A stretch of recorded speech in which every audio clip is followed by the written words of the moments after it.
Chapter 235. 088 Dominant Alien _1 Zhang's mother didn't want to leave. But Bai Lian was right. She should trust her son. She wiped her tears away. Grasping Yan Lu's hand, she looked up again with a resolute expression. Xiaolu, let's go. Ding, the elevator stopped on their floor. Doors slowly opened. Zhang's mother entered first with Yan Lu, while Bai Lian was the last to get in, only glancing back at the elevator's entrance. She gazed faintly at the sign for the ICU, Saiku, Surgical Intensive Care Unit. The same ICU where Shen Qing had been admitted the previous time. Chairman Lu watched the elevator doors close and turned his head. What did the court and Zhao Jingzhou say? Zhao Lu is already preparing to come to Xiangqing. The court has commenced the trial, and the subpoenas will be in their hands by tomorrow. The administrative assistant had arranged everything properly. That Zhang Xiais is shrewd, reporting himself to the police immediately, but for intentional assault cases, he's looking at least 7 years of imprisonment. Thinking he could escape by turning himself in at the police station. But Chairman Lu wasn't a pushover.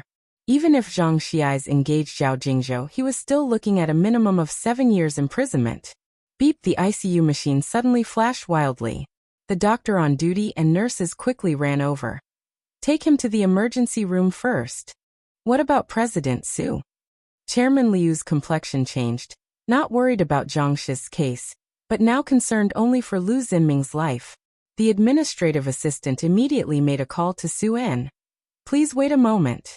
At Su En's end, the assistant helped look into Yan Lu's affairs and heard some rumors. He was completely flustered, and as he traced the matter between Yan Lu and Zhang Xiais, cold sweat beaded on his forehead.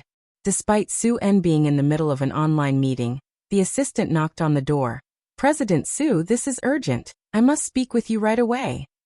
Su En raised his hand, pausing the meeting and muted the microphone. He gestured for the assistant to speak. This matter involving Chairman Lu has a lot to do with Yan Lu and Miss Bai. Yan Lu's agent asked me for Chairman Liu's number. The entertainment circle is shunning Yan Lu, and the exact details are still unknown. The assistant knew the seriousness of the situation. The assault on Chairman Lu is no small matter, and Miss Bai is definitely investigating. I think you should be cautious in how you handle this. The assistant started looking into Yan Lu's current situation, as soon as he learned that Bai Lian was looking into her whereabouts.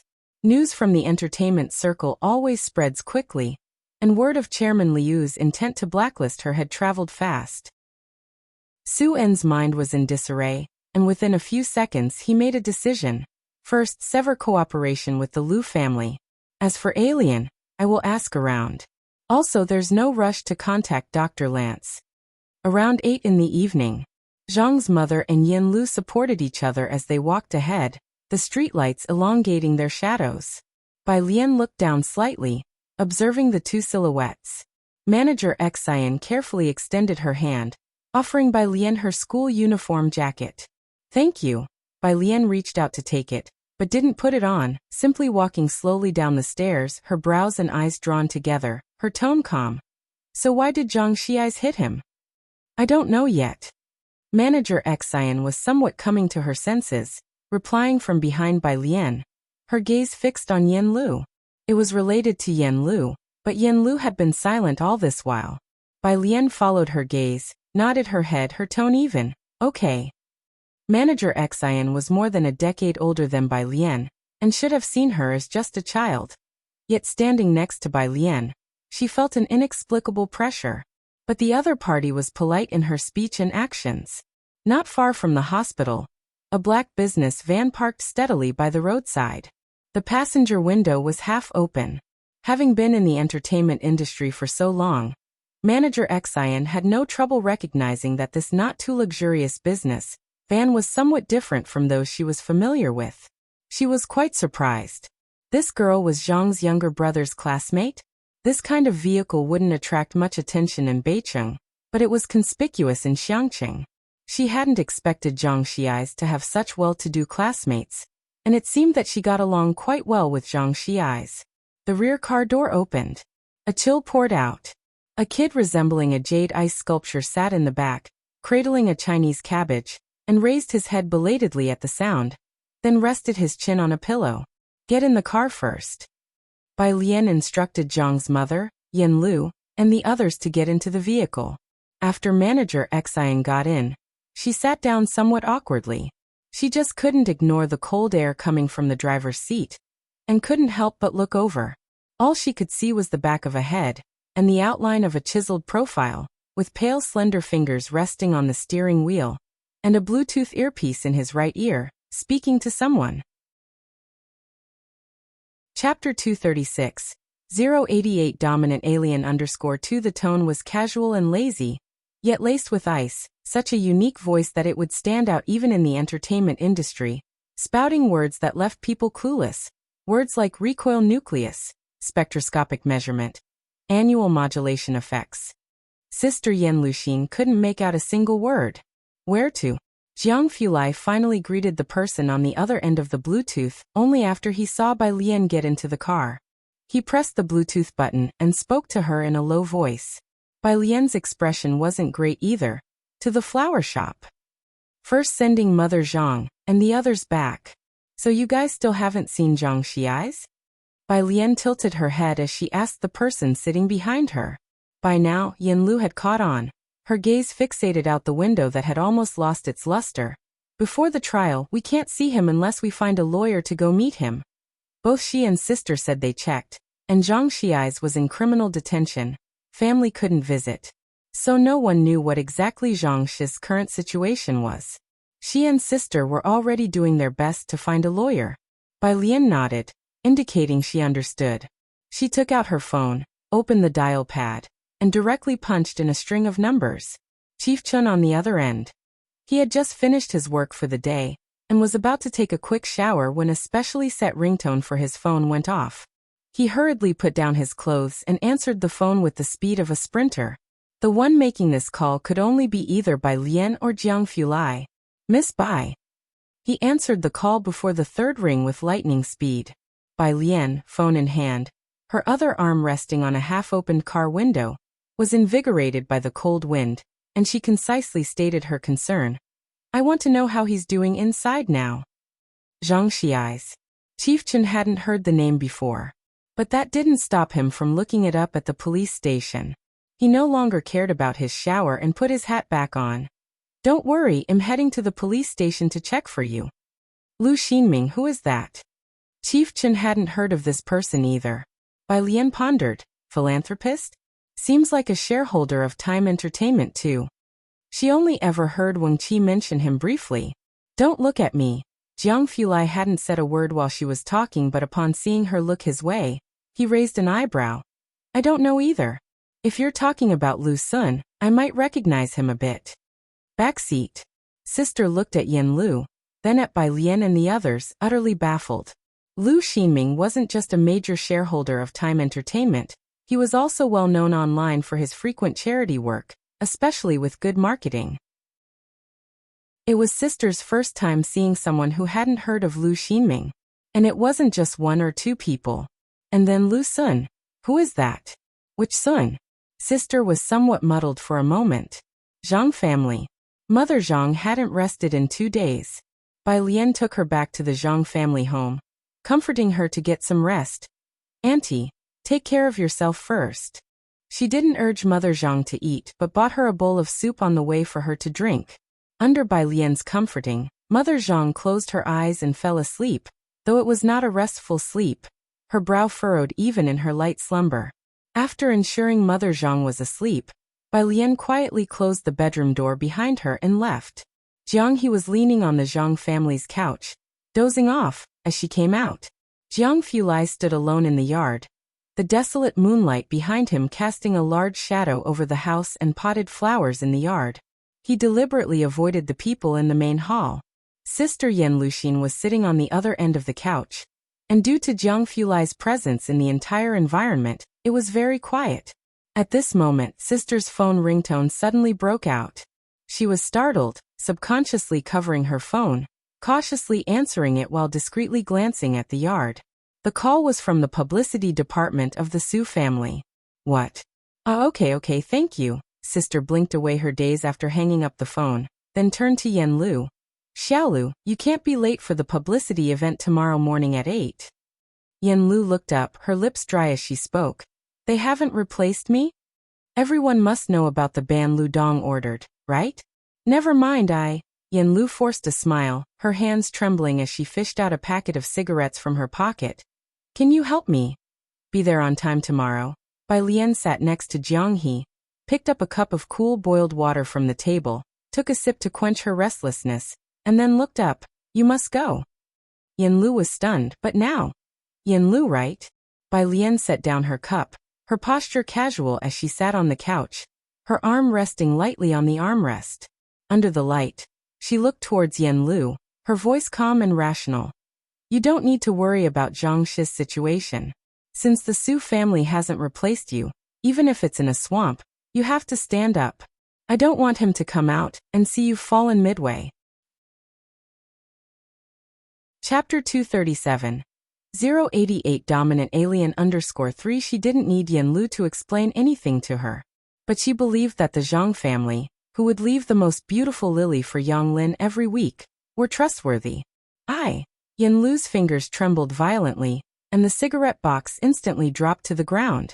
She looked into the eyes of the girl in front of her, dark pupils like the vast night sky, seemingly able to accommodate everything, resolute and calm, with no questioning, no doubts, and not even an accusation. Yen Lu felt like crying. Bai Lian seemed to see through them all. And yet after that, she said something so light yet so incredibly heavy. I believe in you, and I believe in him as well. Stand up. She was firmly choosing her side with Zhang Shi eyes. Trembling, Yen Lu covered her eyes with both hands, silently tilting her head back, and after a long while she lowered her hands and spoke in a hoarse voice. There's a video, I don't know who to give it to, I want to send it to you. She didn't trust anyone, including the police. After saying that, she paused for a long time.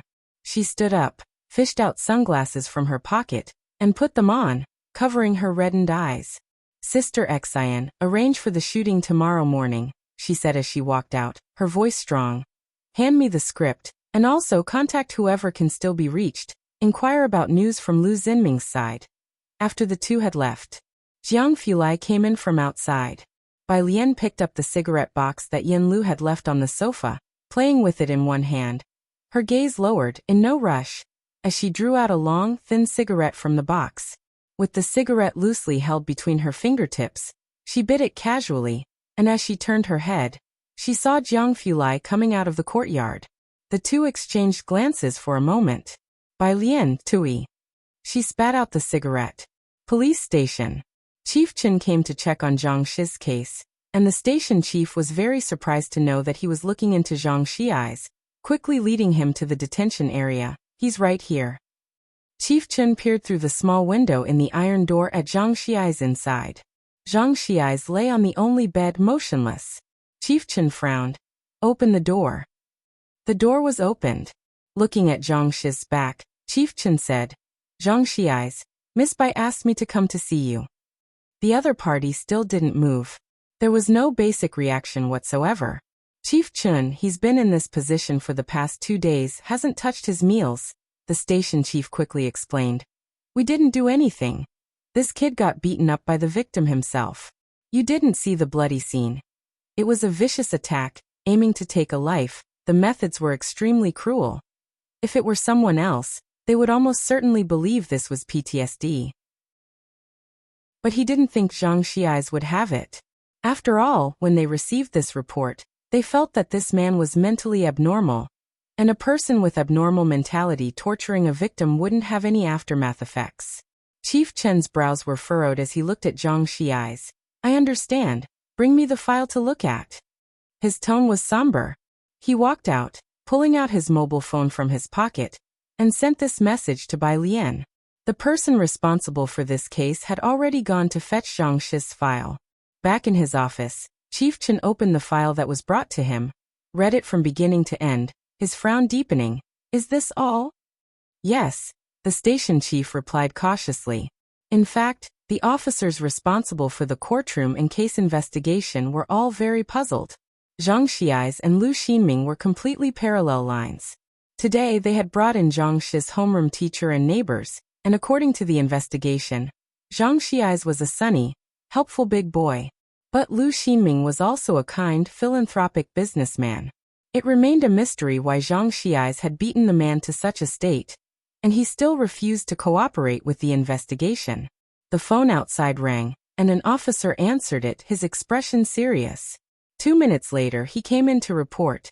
Chief Chen, our brothers at the hospital said that Lu Xinming's resuscitation failed, and he died at 21:42. After this incident, they had specially set up a team, putting a part of their police force at the hospital. This is going to be troublesome. Director Chen put down the file. Pressing on his forehead, he murmured softly, Xiangqing Hospital. Director Lu looked at Lu Xinming, who was covered by a white cloth. The veins on his face angrily trembled under the harsh, pale light. Suddenly he looked up, his eyes bloodshot. Zhang Xiais. The cold hospital corridor seemed to be swept by a chill, eerie and spine-chilling. Wen Bailian waited at the Zhang family until 3 o'clock. Wang Qi and a few of Zhang Shi's brothers hurried over. She briefly told them what had happened before she went back. By the time she returned home, she had received a message from Yin Lu. It was a video. Yin Lu. They added drugs to the drinks. Yin Lu. I'm not the only victim. He had many videos that should have been destroyed by Director Lu. If they can be found, mine can be made public. Yin Lu. He saw the letter in which Lu Xinming threatened me. It's all because of me. Bai Lian looked down, staring intently at the video, her fingers clutching the phone, turning white. The next day, Wednesday. Zhang family. At 11 in the morning, Yin Lu finished shooting a video and went to the police station with Zhang's mother, bringing some daily necessities for Zhang Xiais. Today the police treated them much better. It surprised Sister Xian. Auntie. Wang Qi had taken a half-day off today to accompany Zhang's mother. My mom wants you to stay at our place for a couple of days. Don't worry, they are looking for a lawyer in Beicheng. Finally. He gave Yin Lu a complicated look and took Zhang's mother back to his own home. Zhang's father was on a business trip, and no one could contact him when he was away.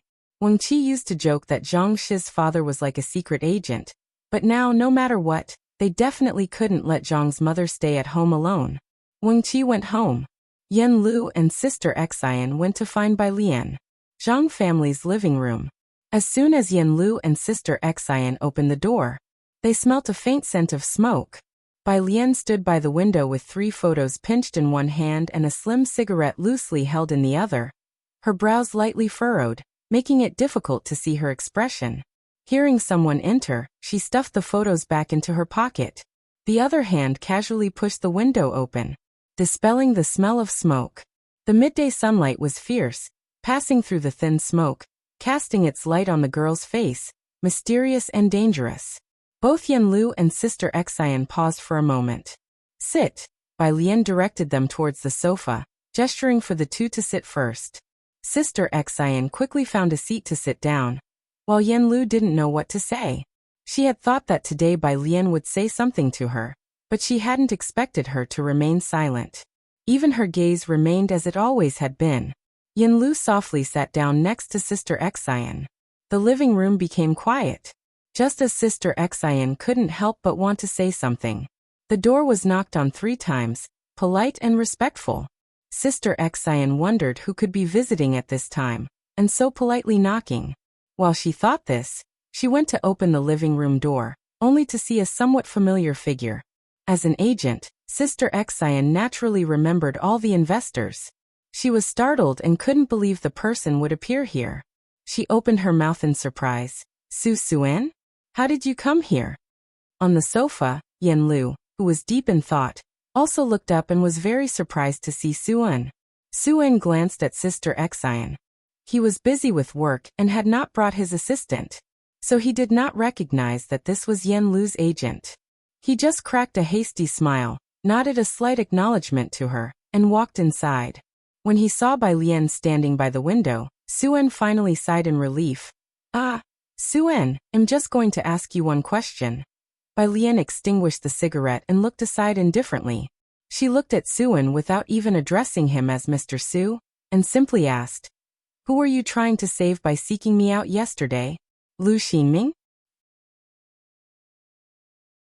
Chapter 238. 089 Qi Lu. This kind of case is seeking me out? Second update. _1 This one sentence nearly made Sue-En's heart leap into his throat. He hastily said, Alien. I had no idea that Lu Ximing was related to your classmate. The tenser Sue-En got, the clearer his mind became. He laid out his thoughts systematically. Give me Dr. Lance's contact information. I didn't send anyone to the Lu family. Last night, I already terminated my cooperation with the Lu family. He spoke methodically. Last night after 9 o'clock, Lu Xinming's resuscitation was unsuccessful, and he died. Bai Lian was aware of this. Director Chen had already reported it to her. But Yan Lu and Sister Xian did not know. And their voices almost broke as they exclaimed, What? There is a complete difference between intentional assault and intentional homicide. What's the panic? Bai Lian flicked her cigarette butt into the trash bin. She looked at them, her eyebrows and eyes shaded with a layer of gold. Her tone indifferent. He deserved to die. Even without asking, she knew that Zhang Xiai's was out for his life. Bai Lian's voice was calm, but Sue-En felt his heart pounding. He made a prompt decision and quickly added, Alien, just tell me what you need help with right now. Have you found a lawyer? I know a few lawyers from the Red Circle firm. Bai Lian said nothing, her dark eyes like dense ink, revealing no emotion. You know the lawyers of the Red Circle firm? Yan Lu heard the key point and stood up subconsciously. Ordinary people are actually unfamiliar with this term. But Yan Lu and Sister Xian had recently consulted many lawyers, and only then did they realize that there was such a top-tier team of lawyers in the country. Each lawyer within it is a top-notch attorney in the industry. But to book them not only requires an appointment, but also powerful connections. This is the reality of the legal profession, so hearing that Sue-En knew people from the Red Circle firm, Yan Lu was excited. Bai Lian watched Yan Lu and the others, not interrupting Sue-En. Sue-En finally breathed a sigh of relief. He took out his phone, deliberately added Yan Lu's WeChat, recommended 2 lawyers to her, and even personally greeted the lawyers, stating that they were his friends.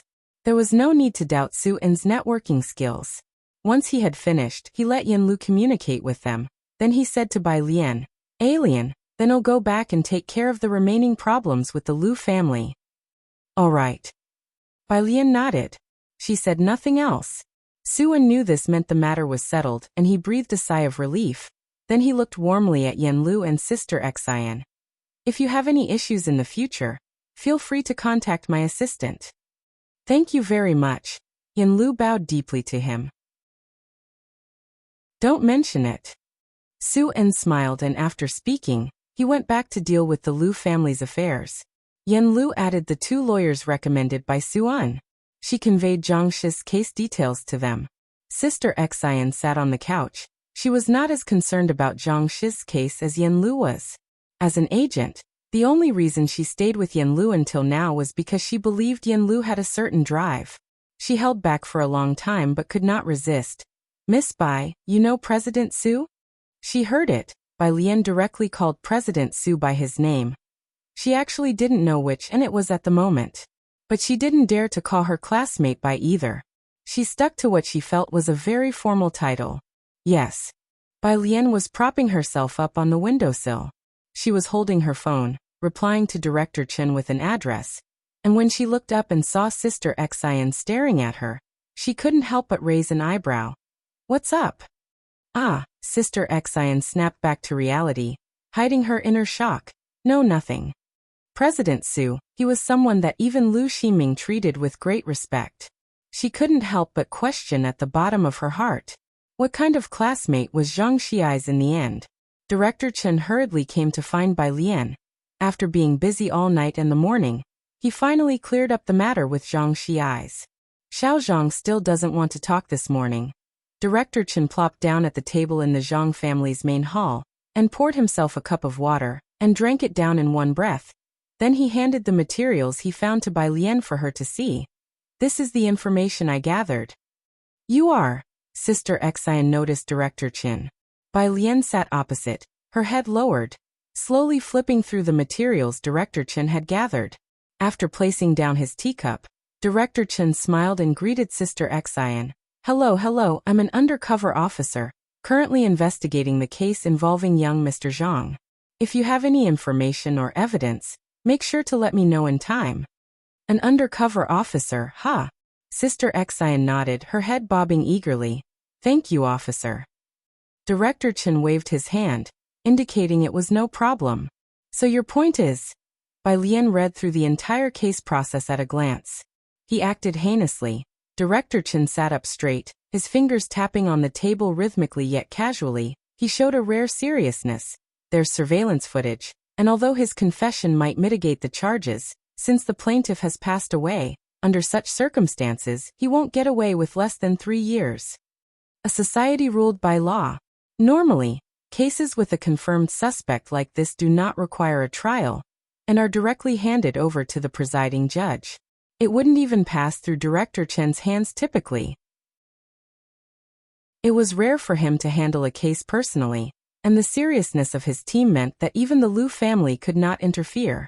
By the window, after hearing the case during the phone call with Yan Lu, the attorney fell silent for a moment. Madam, I would really like to take on this case, but according to what I know, the plaintiff has hired lawyer Zhao. Lawyer Zhao. Yan Lu gripped her cell phone tightly, her voice betraying her shock. Which lawyer Zhao? You should have guessed Zhao Jingzhou.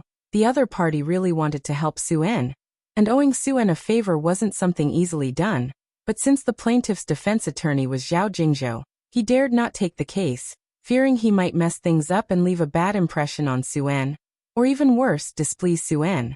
With him involved, there are not many lawyers from our firm who dare to take on the case.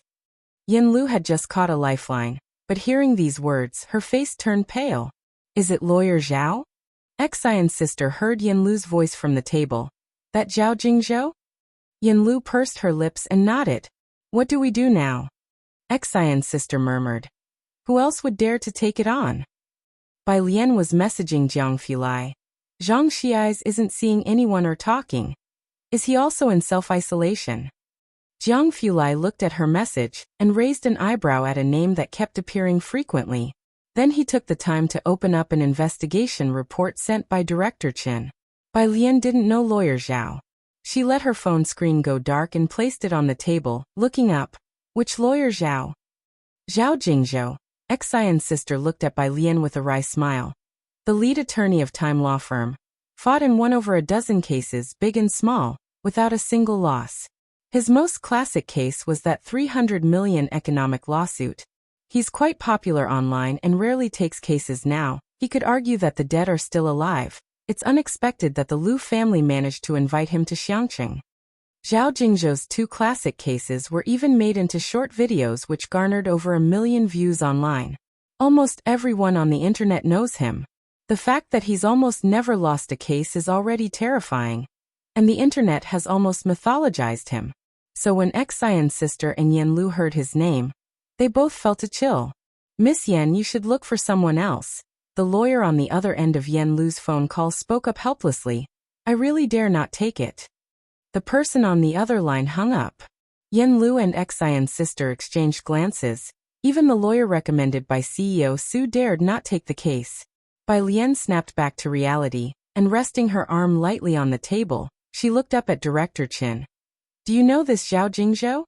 She frowned slightly, judging from Yan Lu and Xian's sister's descriptions. He must be a formidable litigator. Miss Bai, hold on, I'll go and drag Qi Yundai back here. Director Chen pondered for a moment, then picked up his phone and walked out to call Qi Yundai. Last night he had messaged Qi Yundai, who had ignored him. The first call, Qi Yundai didn't answer, nor did he answer the second. On the third attempt, Qi Yundai picked up just as he placed a cake in the oven, rattling off a tirade into the phone with a sneer. Chen Yongquan, you'd better have a damn good reason for calling me. He had been at a battle of wits with the cake for a month, and he was in a foul mood. Director Chen walked slowly outside, shrugging his shoulders. It's not really about me, this concerns Miss Bai. Qi Yundai turned off the oven switch. What's going on with Miss Bai? He paused as he set the timer, demanding further detail. Explain. His voice became serious. About a case, you can see the details later. Director Chen didn't beat around the bush with Qi Yundai.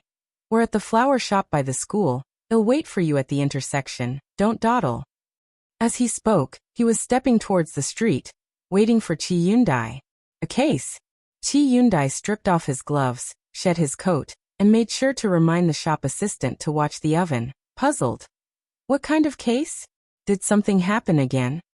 Normally, Director Chen's team wouldn't come looking for him. In the Zhang family hall.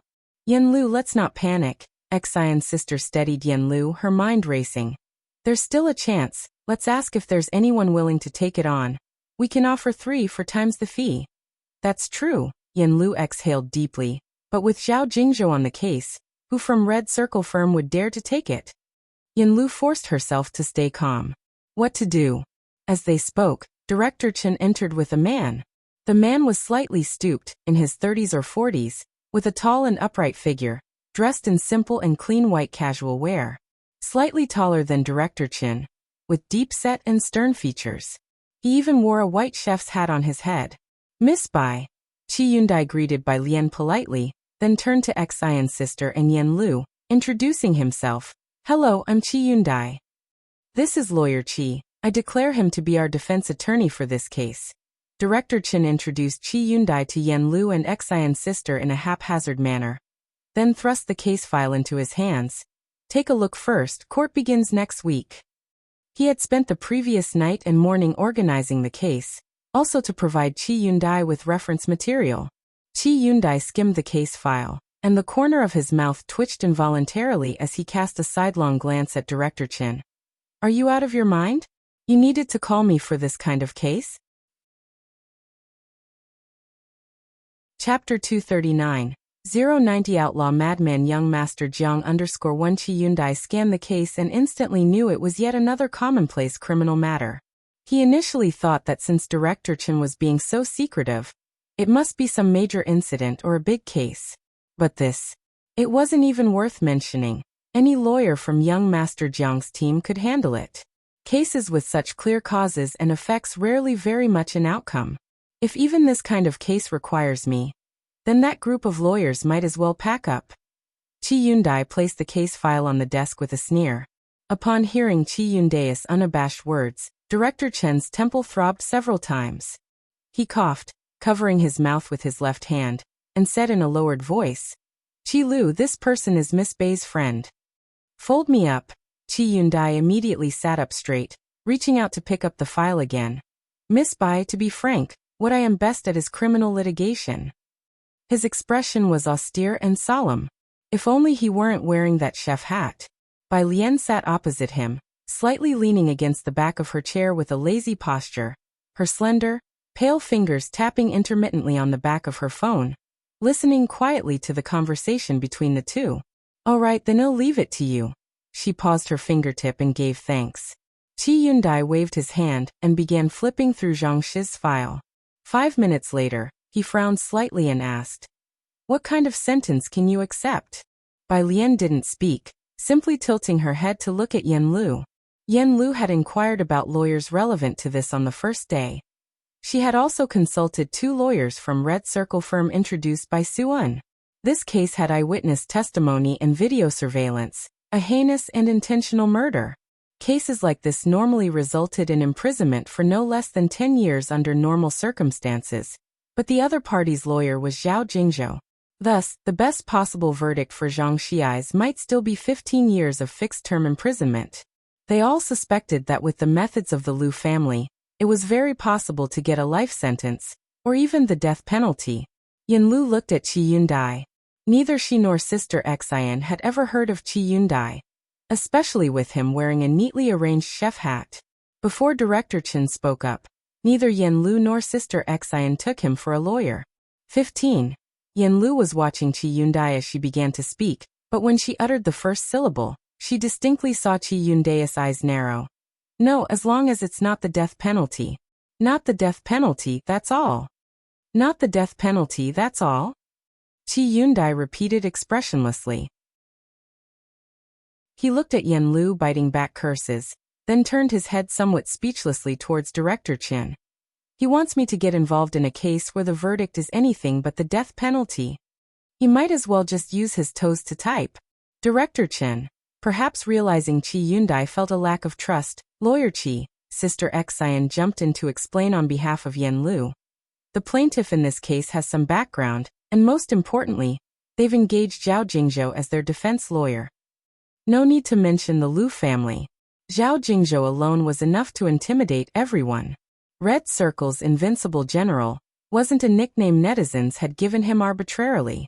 Sister Xian thought that upon mentioning this name, Lawyer Qi would show signs of backing off, but he didn't even lift an eyelash. Fine. Qi Yundai closed the file emotionless. I think I understand your requirements. If there's any other information, contact me promptly. Having said that, he stood up and took his leave from Bai Lian. Miss Bai, I'll go get the cake out first, then head to the police station to follow up on the situation. Oh, and today's cake is a new product with less sugar, very suitable for the elderly. I'll have Yang Lin bring a piece to the school later.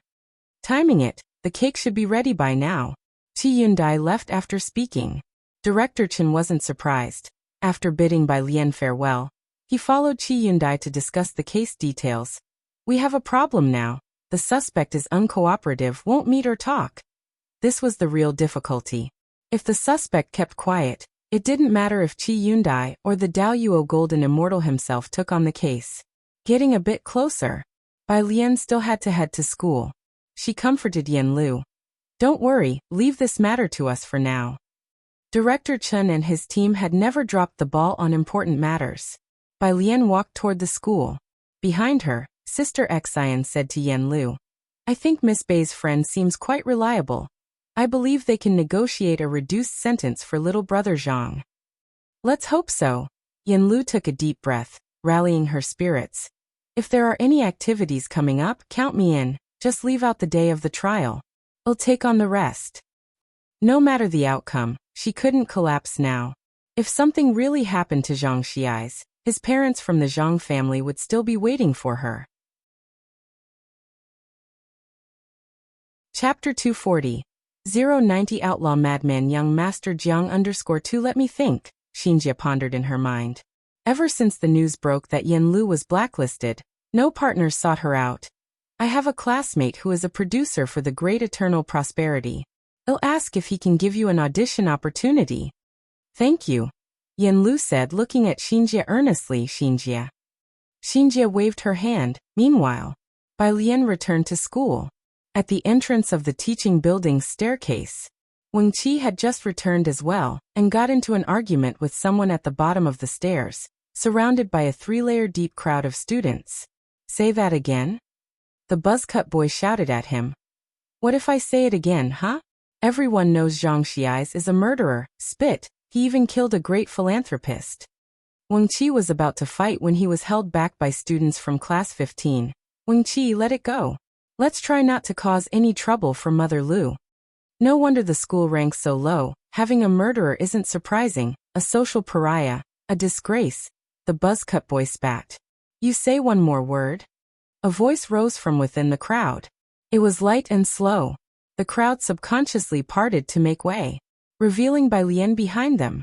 She had taken off her school uniform jacket and was casually carrying it in her hand, revealing the snow-white shirt underneath.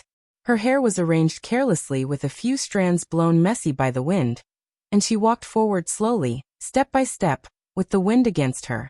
Each step seemed to tread on bones, pressing on everyone's hearts. The noise of the crowd gradually disappeared. Quietness lingered. Only the shallow sound of breathing remained. Bai Lian stopped in front of the buzzcut boy. She was taller than the average girl.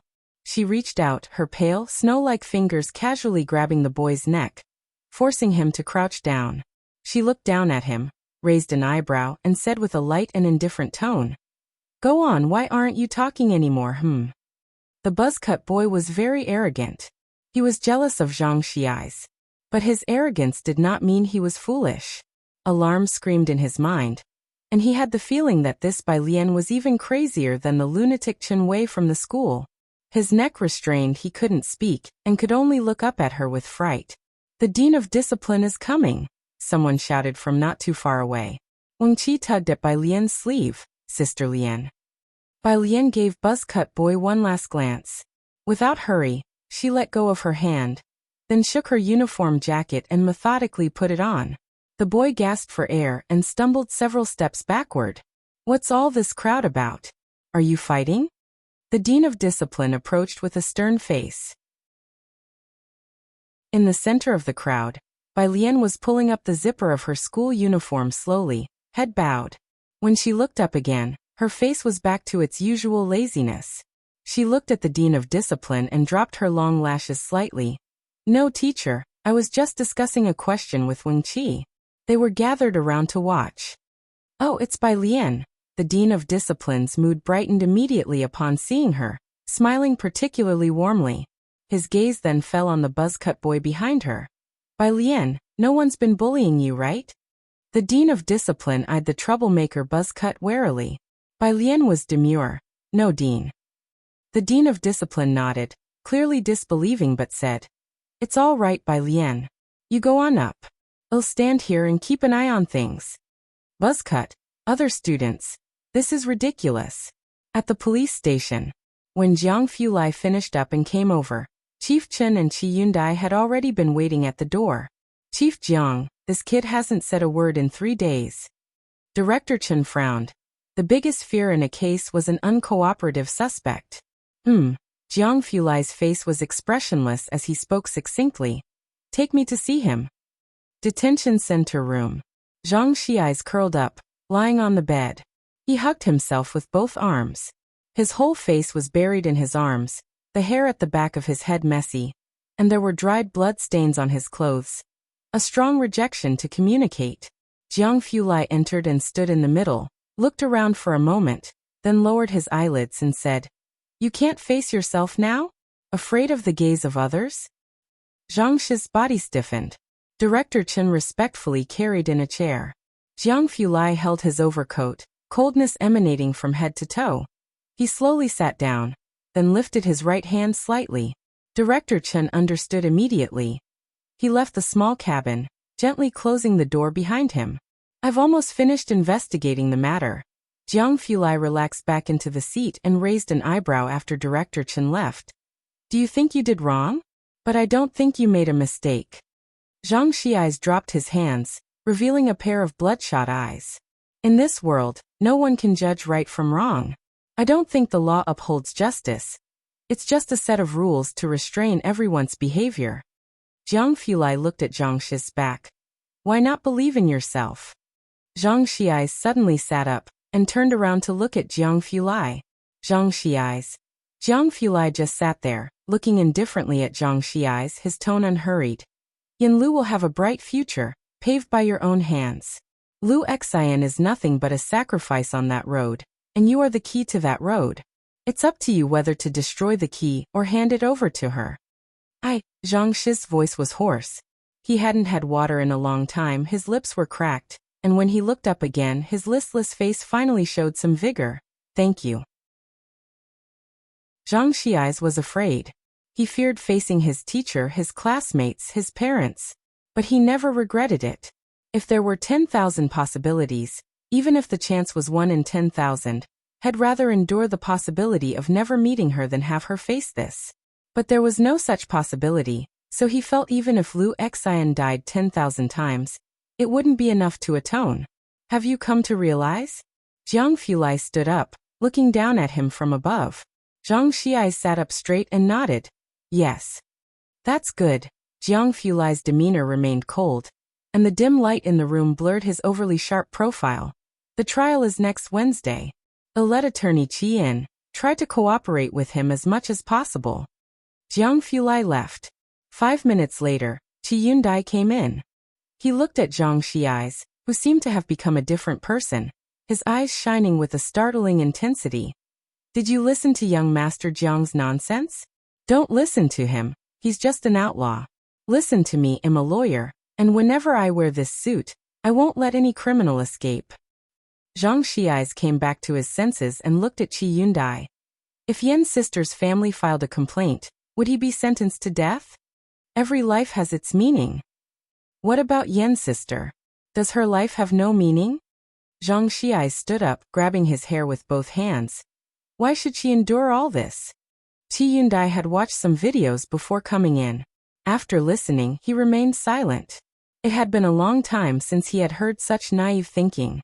The cramped room was quiet for about 3 minutes before Chi Yundae's voice softly broke the silence. I've been a lawyer for many years and have revised 5 laws.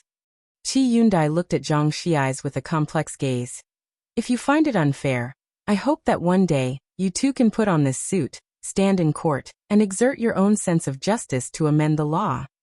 Zhang Xi's hadn't considered this possibility and was somewhat stunned. Can I?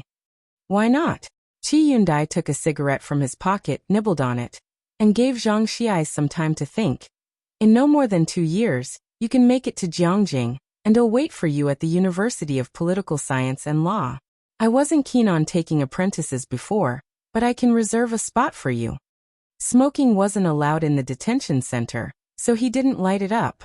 In 2 years. Zhang Xiai sat back on the bed and seriously said to Chi Yundae, shouldn't it be at least 10 years later? Would you still take me then? I will study hard. He was acutely aware of the crimes he had committed. Chi Yundae, 10 years later? He might as well pack up and leave the top position early.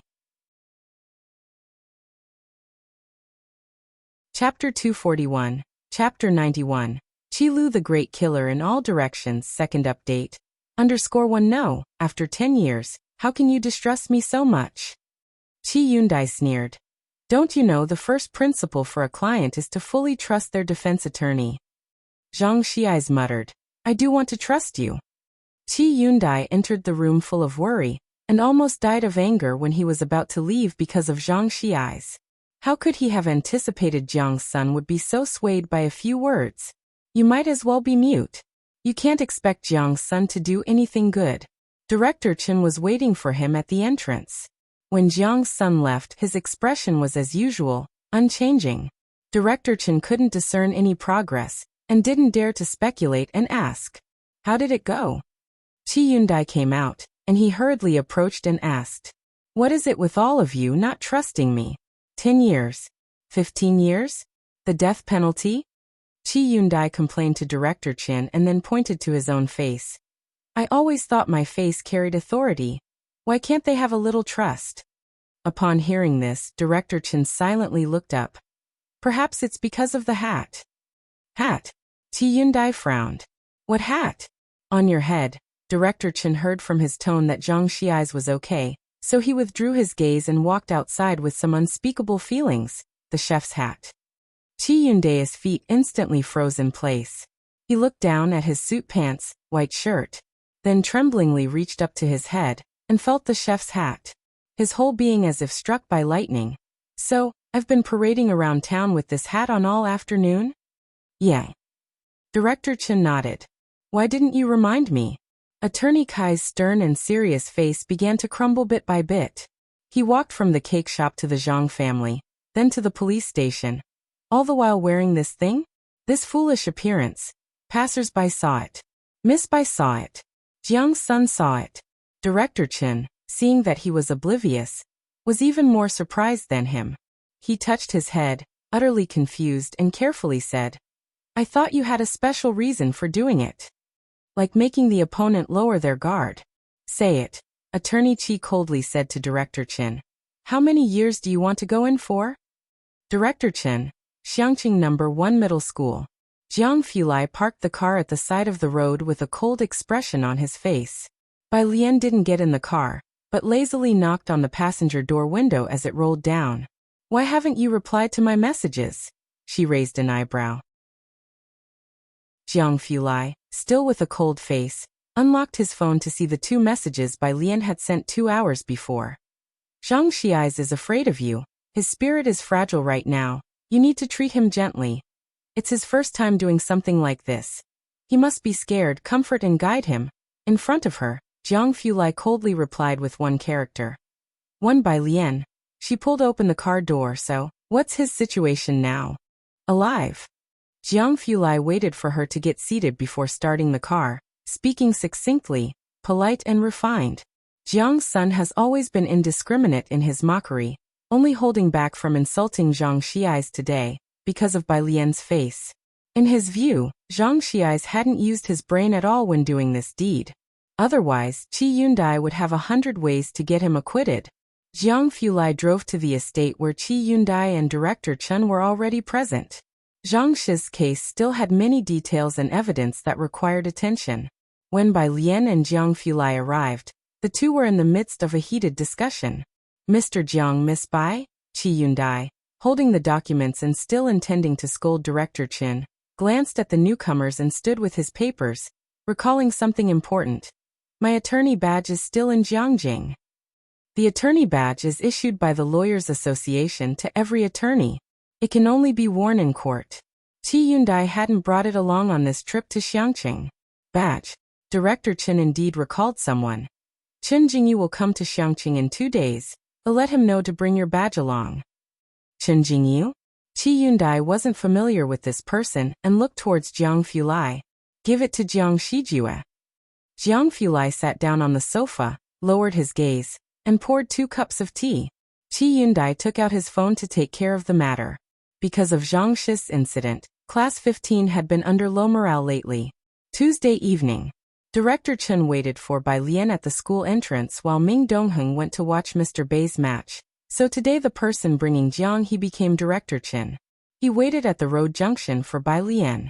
Jiang He, holding his small backpack, squatted by his feet. With half an hour to go until Bai Lian's school was dismissed, Jiang He preferred squatting at the curb watching leaves and daydreaming to staying at home. Chapter 242, Chapter 91. Qi Lu the Great Killer in All Directions, second update. _2 This young master, Director Chen could only join him. Hello. The phone in his pocket rang. Director Chen answered. It was a Jiangjing number. You've arrived? I'm at the intersection near Xiangqing No. 1 school. Just drive over. After speaking, Director Chen sent the exact location to the other party. Half an hour later, a car stopped across the street, and a young man wearing a black jacket stepped out from the driver's seat, with a crew cut, bronze skin, and a pair of bright eyes. Jingyu. Director Chen raised his hand, calling him. Seeing Director Chen, Chen Jingyu hesitated for a moment, then walked firmly over, his gaze resting momentarily on Jiang He squatting next to Director Chen's leg. Jiang He had hardly any photos leaked. The Jiang family had protected him very well. But Chen Jingyu had seen him with the senior Mr. Chen before. Director Chen was low-key within the Chen family, always running errands. But in the past month his voice had grown louder bit by bit, and not only that, his policies and strategies were frequently praised. And now, he even saw that Director Chen was alone with Jiang He. Not to mention when Jiang He had become so trusting of Director Chen. But with his notoriously odd temperament, how had he ended up obediently squatting by Director Chen's side? Chen Jingyu was inwardly astonished. How had Chen Yongquan, from a side branch, managed this? Wasn't it said that he didn't secure the mining project? Director Chen. Chen Jingyu stood 3 steps away from Director Chen, handing over a 5-centimeter wide black wooden box. This is what Lawyer Qi needs. Director Chen took it. It was Qi Yundai's badge. But what case in Xiangqing requires his intervention? As someone from Jiangjing, Chen Jingyu was naturally very familiar with the devilish lawyer team under Jiang Fulai's command, especially Qi Yundai. Upon hearing this, Director Chen simply smiled. A local murder case. The trial starts tomorrow. Do you want to come? I can save my seat for you. Qi Yundai was now focused on teaching. Apart from Jiang family cases, he rarely took on other jobs. A local case? Chen Jingyu shook his head. He wasn't interested in that. No need. Tomorrow I'm going to the fight club to find teacher Tongpa. Tongpa. Director Chen was moved. He looked up. You are planning to learn Muay Thai from him? Tongpa, the teacher who defeated Ming Dongheng, had been ranked first internationally in martial arts competitions for 3 consecutive years. Many aspired to be his disciples. I must join the Dongwu organization within 3 years. Chen Jingyu was full of ambition. Dongwu Club, the most famous martial arts organization in Asia. Director Chen was not interested in these matters. As the school let out, he spotted Bai Lian, who stood out in the crowd, and waved urgently. Miss Bai, over here. Chen Jingyu followed his gaze. He immediately saw a girl in a Xiangqing No. 1 school uniform slowly walking towards them, earphones in her ears. Her eyes reflected the setting sun. as ethereal as drifting clouds. Jingyu, Director Chen introduced with a smile. That's Miss Bai, I'm waiting for her. Miss Bai? Who is she? It was the first time Chen Jingyu had heard this name. He found it unexpected that Director Chen's attitude towards this girl seemed quite special. Director Chen smiled and explained as he also introduced her to Chen Jingyu. Her grandfather does beautiful embroidery. I often go fishing with her grandfather, and Miss Bai herself is quite impressive. This year, I'm betting on Miss Bai getting into Jiangjing University. He couldn't discuss the policy matters with Chen Jingyu. Embroidery? Fishing? Chen Jingyu furrowed his brow, and now Director Chen was betting on whether she could get into Jiangjing University? Everyone was betting on Liang Wuyu and Su Ziyu's scores. Director Chen, I have other matters to attend to. Chen Jingyu lost interest in further inquiry, politely took his leave from Director Chen. He quickly returned to his car across the street, and merged into the flow of traffic. Director Chen still had a bunch of flattery unsaid when he saw Chen Jingyu speeding off. Miss Bai, he frowned. With a glance he saw Bai Lian approaching, he quickly withdrew his gaze from Chen Jingyu and handed the small square box to Bai Lian. This is Lawyer Kai's badge. He needs it tomorrow morning. Director Chen wouldn't be able to go tomorrow. There were hardly any big issues with Zhang Xiai's. Director Chen wasn't worried. He now had to work overtime to wrap up official business, as Shen Qing was being discharged the day after tomorrow, and he needed to find time to be there. Okay. Bai Lian looked down at the small dark brown wooden box. It even had the law firm's pattern engraved on it. Quite unique. Director Chen sent Bai Lian and Jiang He back to Purist Street, and on the way, they visited Ji Heng together. While Bai Lian was giving Lance acupuncture treatment, Director Chen and Jiang He squatted to the side and watched Ji Heng embroider a cabbage. Uncle, I'm going to pick up sister-in-law with Ji Xiaojun the day after tomorrow. Ji Xiaojun still had classes. Director Chen had everything well organized. In a couple of days, we'll go fishing by the river. Chapter 243, Chapter 91.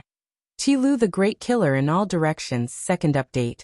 _3 Ji Heng squinted his eyes as he threaded the wool-like end of the thread through the nearly invisible eye of the needle. Chen Bureau and Jiang He were both astounded by what they saw. After threading the needle, Ji Heng finally spoke. It's enough for Xiaojun to go alone. How could Chen Bureau agree to this? But he did not say much, simply changing the subject. Miss Bai has switched from liberal arts to science. How are her grades in her senior year of high school now? The parent-teacher conference hadn't yet taken place. Bai Lian never took the initiative to talk about her scores. What Ji Heng remembered were the scores from the last monthly test because Bai Lian's results had taken him by surprise.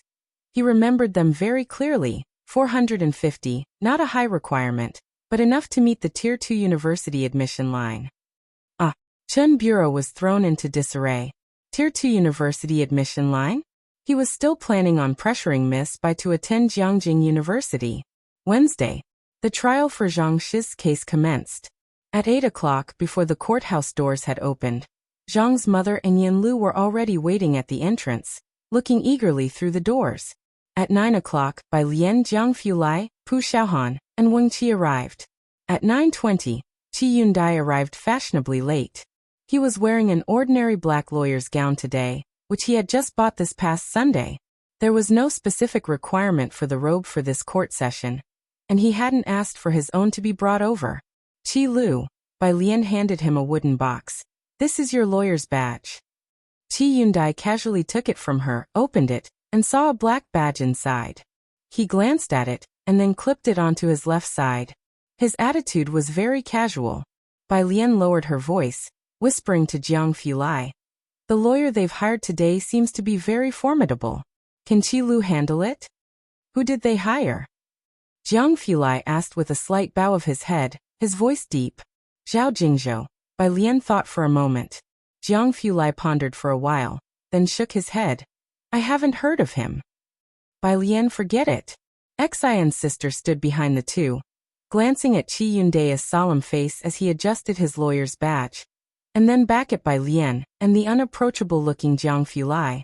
This group of people, how come they seemed both reliable and unreliable at the same time? Would they really be able to make it? 9:30. Everyone arrived at the courtroom. Zhang's mother and Yanlu finally saw Zhang Xiai sitting in the defendant's seat.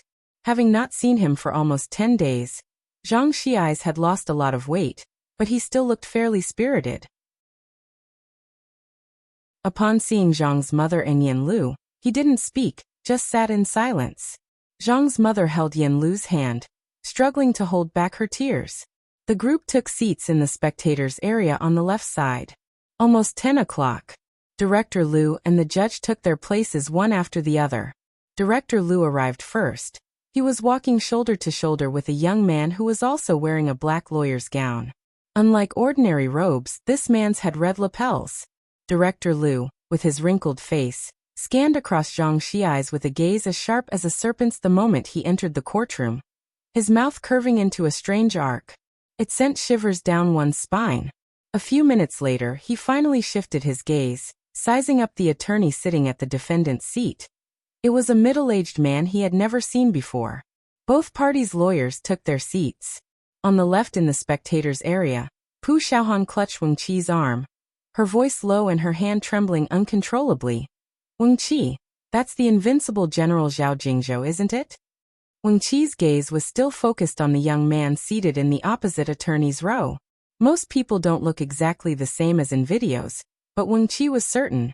You see the red lapels on his clothes. The internet says that he's the only one with that honor, and it's his signature.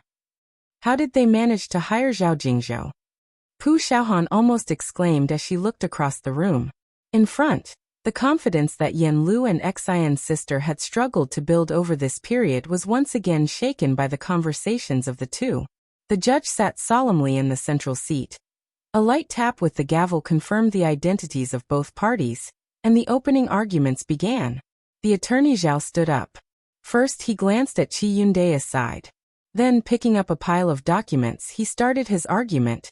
Your Honor, members of the jury, the accused brutally assaulted my client in the underground parking garage, without any prior entanglement, an extremely vile act. Zhao Jingzhou was eloquent and compelling in his argument. He listed a series of interpersonal relations between the two parties, and evidence of Lu Xinming's charity work in daily life. Every word he spoke was clearly transmitted to everyone's ears. On the left in the spectators' area, with each word they heard, Yanlu and Zhang's mother tensed a little more, their hearts hanging in the balance uncertainly. Even without facing Zhao Jingzhou head-on, even separated by several meters, even with no eye contact, they clearly felt the pressure coming from Zhao Jingzhou. As expected of the invincible general, Wang Qi took a deep breath. Absolute dominating presence. Many lawyers are overwhelmed by their opponent's presence right from the start. At that point, the outcome is nearly certain. Yanlu and others anxiously looked at Qi Yunde sitting before them, hoping he could withstand Zhao Jingzhou's pressure. Don't worry, Zhang's mother, not wanting to pressure Qi Yunde, said with a trembling voice. No matter the outcome, we are very grateful that you are willing to defend my son. Across the room, Director Liu's companion spoke in a low, mocking tone, looking derisively across the room. Director Liu, they're scared on the other side. You can rest assured, with Attorney Zhao here, Zhang Xiai's is as good as dead. Director Liu uttered a and his shadowy gaze slid across Zhang Xiai's, settling on the attorney opposite. Qi Yunde fixated his gaze on Zhao Jingzhou. He didn't pick up any documents, waiting until the other side had finished explaining the last piece of legislation. Then he raised his hand. Nonsense. I've told you in class, a qualified lawyer must treat each law with precision. Article 233 of the criminal law was just revised last month by me. Have you even studied criminal law lately? Your brain seems completely empty. Chapter 244. 092 All-Around Crush _1 Qi Yunde was now immersed in studying law, taking public courses and giving lectures. More often, he was seen engaging in intense debates with learned figures at representative conferences. Over a decade, he had revised 5 legal statutes. Among them, 3 were criminal laws. Zhao Jingzhou had become quite famous online in recent years. The cases he was involved in were hotly discussed by netizens, and his abilities at Red Circle firm were indeed top-notch, far exceeding those of the average lawyer. This was the Zhao Jingzhou that most netizens understood. However, the truly formidable lawyers had long been beyond this ranking. Most of their engagement was in international trade, and only the real insiders could know the difference. Zhao Jingzhou, being young and overly praised, had recently found it difficult to concentrate on these matters. Qi Yundai certainly recognized Zhao Jingzhou, an outstanding graduate of Jiangjing Law School. Zhao Jingzhou was almost always present when he gave public lectures. At Qi Lu's first strike, aside from Jiang Fulai, no one else had reacted. Yet, Qi Yundai did not stop. He withdrew his gaze from Zhao Jingzhou and turned his head to scrutinize the witness summoned by the opposition. Staring into their eyes, "Witness, are you saying that my client has no connection whatsoever with Lu Xinming? It's said that those who study the law have eyes one dares not meet." Qi Yundai was no exception. The witness was Lu Xinming's personal assistant. He nodded, avoiding eye contact, confirmed. "Very well." Qi Yundai produced a photo and a video segment to present to the judge. "May I ask why you were at the Xiangqing Hotel on the day of the incident? What is this letter that you placed in Miss Yin Lu's room?" The judge received the photo and video. The witness' expression changed abruptly, and he instinctively looked towards Director Lu. Witness, Qi Yundai settled back in his seat, resting his hand on the table and slightly turning his body to face the witness. "Please look into my eyes and answer my question once more. Are you certain that my client has no connection whatsoever with Lu Xinming?" The court was utterly silent. Lu Xinming's personal assistant was the only witness present. He was supposed to testify that Zhang Xiais did not know Lu Xinming, that Zhang was causing trouble and killing indiscriminately. Everything had been going smoothly until now, as most of the evidence had been deleted by Director Lu, and the witness had not anticipated this turnaround. There were few in the room who dared meet Qi Yundai's gaze. Those who did began to tremble uncontrollably. "I request the withdrawal of this piece of evidence." Qi Yundai raised his hand again. The jury snapped back to reality.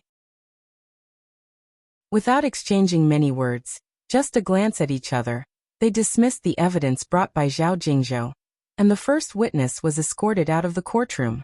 "Here, I have a petition for appeal, along with videos and evidence," Qi Yundai addressed the judge, signed by 19 citizens, appealing with evidence that Lu Xinming repeatedly oppressed his artists, and is suspected of threats and humiliation. Furthermore, on the day of the incident, he harassed and threatened Miss Yin Lu, provoking the anger of my client, who by law, deserves a reduced punishment. This piece of evidence was submitted. Director Liu's expression finally broke, and he stood up abruptly. Qi Yundai drew out a lawsuit, with an unstoppable momentum. "My client has no prior criminal record, subjective malice is absent, although murder warrants punishment. However, penal sanctions are meant to rehabilitate, and my client lacks subjective malice and poses a minimal risk. Given the significant fault of Lu Xinming in this case, therefore, we request the court to mitigate and reduce punishment for my client, to uphold judicial justice." Director Liu's party wanted to speak out. Finally, Qi Yundai looked towards them. "Lastly, Attorney Zhao, are you aware of Lu Xinming's criminal past?" "I was not." Zhao Jingzhou looked deeply at Director Lu and shook his head. Qi Yundai nodded. "The defense attorney fabricates legal provisions, which gives me reason to doubt his professional ethics. I request an appeal." The calm courtroom was like a simmering pot of oil into which a drop of water had just fallen. Suddenly it began to boil. Qi Yundai did not use provocative language, nor was his voice particularly forceful. He merely pointed out the opposition's problems calmly and filed for an appeal. Yet every piece of evidence he provided, every line of argument he made, set the courtroom ablaze. The jury deliberated for a long time in light of the evidence. Lastly, Qi Yundai finally looked towards Director Lu, his voice cold. "Regarding the assault by Lu Xinming, are you, as his father, aware or not?" "I was not aware." Director Lu braced himself against the table, fixated on Qi Yundai. Veins on his forehead bulged, his expression near hysterical. "Very well." Qi Yundai extracted an anti-invasion record with thanks for young Master Jiang's help. Not only was everything that had been deleted recovered, but IP records were included as well. Here is the video, the record of deleted recoveries, and after the incident with the witness phone, It only appeared in your and Xiangqing police officer's hands. Someone maliciously deleted the video. Chapter 245. 092 All-Around Dominance _2 So Mr. Lu Qi-Yundai sneered. You're not trying to tell me that the video was deleted by the police, are you?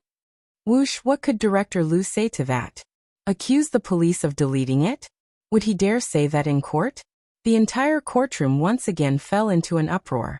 Director Lu found himself in a peculiar predicament, his and everyone else's logical thinking on their side firmly controlled by Qi-Yundai, including Zhao Jingzhou. You couldn't find a single logical flaw in Qi-Yundai's reasoning. Clack, the judge banged the gavel. Order, order. The whispers and exchanges in the courtroom gradually ceased. Zhang Xiais, sitting behind a fence half his height, also came back to his senses, having been in a state of tension since the incident occurred. For the first half of his life, he had been coasting through life, with his greatest ambition being no more than a minor supporting role. At this moment, as he watched Qi-Yundai defending him and the other 19 victims in the courtroom, Zhang Xiais finally began to understand the meaning of the words Qi-Yundai had said to him at the end of that day. The opening of a grand trial came to a close. The evidence provided by Qi-Yundai was comprehensive, valid and sharp. After the jury deliberated and studied the evidence, at 3:27 p.m., the verdict was finally delivered.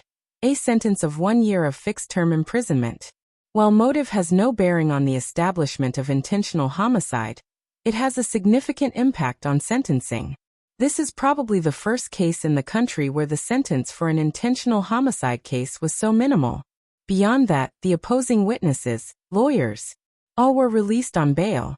This was quite the explosive incident in the legal community. After the judge pronounced the verdict, everyone on Zhang Shi's side breathed a sigh of relief. Pu Xiaohan and Wang Qi exchanged glances, with madness flickering in their eyes. The invincible General Zhao Jingzhou of Red Circle firm was appealed against by Qi Lu. Director Lu was appealed as well, and there are suspicions of slandering the police. The opponent seems to be Zhao Jingzhou's teacher. Yan Lu and Zhang's mother tightly held each other's hands, while Sister Xian beside them took a long time to come back to her senses. She had thought that a 15-year sentence was the best possible outcome for Zhang Xiais. But it wasn't 15 years, not 10, not 7. Not even 3. This lawyer with a chef's hat, where on earth did he come from? Qi-Yundai was unaware that his chef's hat had made such an impression on everyone. He stepped forward, merely patted Zhang Xiais on the shoulder, and encouraged him with a look. Reform yourself inside. Strive to get a reduced sentence for yourself. It'll be waiting for you at Jiangjing University of Political Science and Law. I believe in you. Qi-Yundai looked at Zhang Xiais. Stay true to your original aspiration, and you will accomplish your mission. Zhang Xiais scratched his head. What is it? Qi-Yundai frowned. Zhang Xiais was on the verge of tears. I just mean there's a pretty good chance that I might not pass the exam. Qi-Yundai sneered. Then I don't care. If you don't pass, just wait for me to appeal against you. And if you want to stay a few more years, remember to tell me in advance. Zhang Xiais. Qi-Yundai huffily finished speaking, then turned around and caught Jiang Fulai's gaze. Young Master Jiang, that's as far as we can go. Qi-Yundai took off his badge, then removed his lawyer's robe, surprising Jiang Fulai, who defensively said, This kid didn't leave any way out for himself. If it were anyone else today, this fool Zhang Xiais wouldn't have had a chance to escape at least 10 years of imprisonment. It's only me. Attorney Qi looked somewhat self-satisfied. This section should be submitted to Jiangjing Law School. Now there's a piece of teaching material. Jiang Fulai leisurely withdrew his gaze, casually saying, I was just wondering why that thing around your neck sometimes appears and sometimes disappears. Most people can't quite understand what Master Jiang is implying. Qi-Yundai heartily realized that the other party was criticizing him for his last economic case. He was careless and negligent, and Jiang Shijue and his group suffered because of him, directly causing losses to the project of over 1 billion yuan. Qi-Yundai, a fierce figure in the courtroom, now couldn't even dare to look into Master Jiang's eyes. Even a horse stumbles, a moment of negligence, a moment of carelessness. His voice was somewhat low. Jiang Fulai cast an imperceptible glance at his head. Non-committally silent on the moment of negligence Qi Yundai had mentioned. Qi Yundai. Of his damnable chef's hat. Qi Lu smiled. He was contemplating playing a few moves against Chen Yongquan. The verdict was handed down. Now normal visitation with Zhang Xi's is possible. Class 15 knew almost everything about Zhang Shi's case, primarily through Yan Lu, who didn't want her classmates to see Zhang Xi's as a wrongdoer with poor conduct. Chapter 246. 092 All-Around Crush _3. Hey, no worries, we'll meet again in a year, Wang Qi said nonchalantly, patting Zhang Xi's on the shoulder. Director Chen granted them access, and quite a crowd stayed in the detention room. He smiled cheerfully, looking no different from usual. Ning Xiao spoke little. He just looked at Zhang Xi's and said, "Now you're really one of the good guys." Oh, and also, Pu Xiaohan put a stack of notebooks and exercise books on the table. Qi Lu said you're going to take the entrance exam for the University of Political Science and Law. We've asked the police, and you're allowed to read while being reformed. These are all the books we've prepared for you, study well. Zhang Xi's grinned, but his smile didn't last a minute. He looked down to see a pile of books and notebooks. Take some time to study properly. Bai Lian sat on the only chair inside, casually crossing his long legs and gently tapping the backrest with his arm. His eyes slightly squinted, but his tone was as consistent as ever. Every 7 days, Jiang and I will come to tutor you and check your learning progress. Of course, this was something Jiang Fulai had fought for Zhang Xi's. Normally, visits were only allowed once every half a month, but since Zhang Xi's was a student and shown a tendency to strive, an extra visitation right was granted. The law is unemotional, yet it carries a touch of humanity. What? Zhang Xi's never expected that he still had to study while inside. Bai Lian and Jiang Fulai were going to come and tutor him? Jiang Fulai? The person who seemed to despise him with a glance was coming to give him tutorials? Bai Lian looked up, glanced at him very calmly. That look seemed to pose the question, do you have any doubts? Zhang Xi's. Right, he had no doubts. The group didn't take up too much of Zhang Shi's time. They were there to represent the entire class to visit him, leaving time for Zhang Shi's family later. The bunch of young boys and girls laughed and chatted as if nothing had changed from before. The visitation time ended quickly, and one by one they left. Before leaving, Bai Lian finally reached out and patted his shoulder. Are you scared? Zhang Shi's eyelashes trembled slightly. Don't be afraid. Bai Lian's gaze seemed to look right through him, towards a distant place. The people you're protecting aren't just those 19 individuals. We don't disrespect life, but when it comes to drawing a gun, it's for the sake of those behind us we want to protect. Once outside the detention room, the lively group of students seemed to hit the pause button instantly. The corridor was dark and narrow, as if there was no daylight. A year, huh? Pu Xiaohan looked back, staring at the small house. Wang Qi also looked back. In 2 days, Zhang Xi's would be taken to Xiangqing prison to serve his sentence. He was only 19 in virtual years.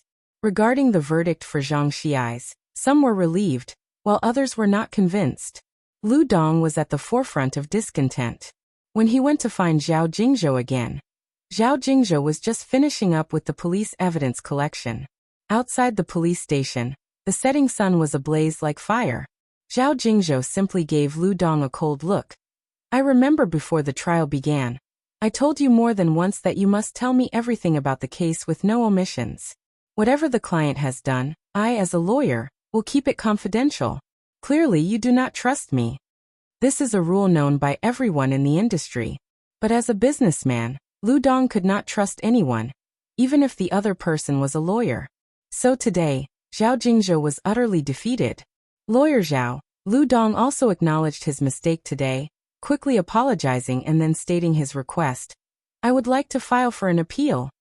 Zhang Xi's was sentenced to only 1 year. He was far from satisfied with that verdict. An appeal? Zhao Jingzhou stopped and looked at Lu Dong, almost laughing as he interrupted. You still dare to file an appeal for Qi Lu's case? Do you perhaps know what Teacher Kai's main job is by any chance?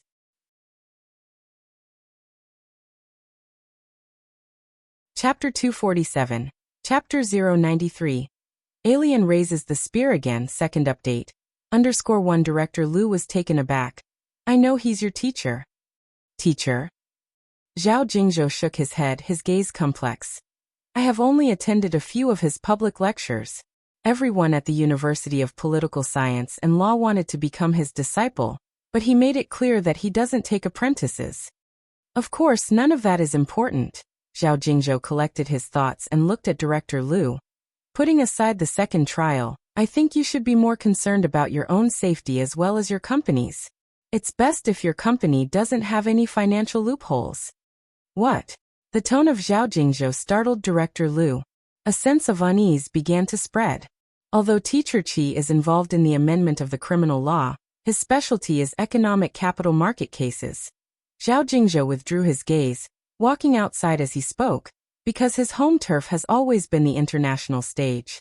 You may not know him, but you must be aware of the CN Group, the one he and his legal team have taken down.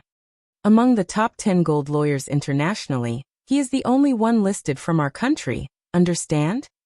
Having said this, Zhao Jingzhou got into his car. Behind him, Director Liu's expression changed. Nobody knew better than him how terrifying it was to be targeted by a lawyer who specialized in economic law. The CN Group, a renowned financial giant internationally just 5 years ago.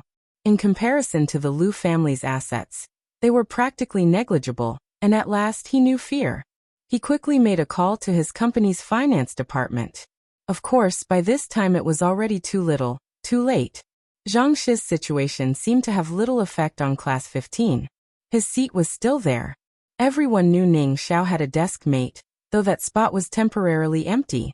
On Thursday noon, Bai Lian sat in the car, her elbow lazily propped against the window, her eyes half closed, pondering how to help Zhang Xi's review. And, after hearing Bai Lian's thoughts, Jiang Fulai, in the driver's seat, scoffed. You can't even begin. Jiang Fulai even cursed at Ning Xiao. He was actually being polite to Zhang Xi's.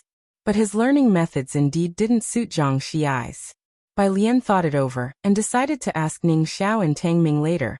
Those two were closer to being normal people. The car arrived at the hospital. Shen Qing was discharged from the hospital this morning. Chief Chen carefully prepared willow branches for Shen Qing to ward off bad luck. Aside from Dr. Lance, Ji Xiaojun also knew that Jiang Fulai played a significant role in Shen Qing's survival, as the equipment used to sustain her life in the past few days was related to him. For this reason, Ji Xiaojun specially invited Dr. Lance and Jiang Fulai to lunch at noon. However, Dr. Lance had a consultation and couldn't make it. When Jiang Fulai and Bai Lian arrived at the Ji family's place, Chief Chen and Ji Xiaojun were busy in the kitchen. Since Shen Qing was still not fully recovered, she watched TV in the living room. Ji Guim here. Chief Chen took the spatula from Ji Shan's hand, stir-fried a bit in the wok, and while talking to Ji Xiaojun said, This weekend we should go fishing by the river, catch some wild fish to nourish the sister-in-law. Ji Xiaojun lifted the lid of the stew pot, saw that the soup was nearly ready, and turned off the heat. He showed approval for Chief Chen's suggestion. Good idea, invite my dad too. Chief Chen chuckled, finished the dish.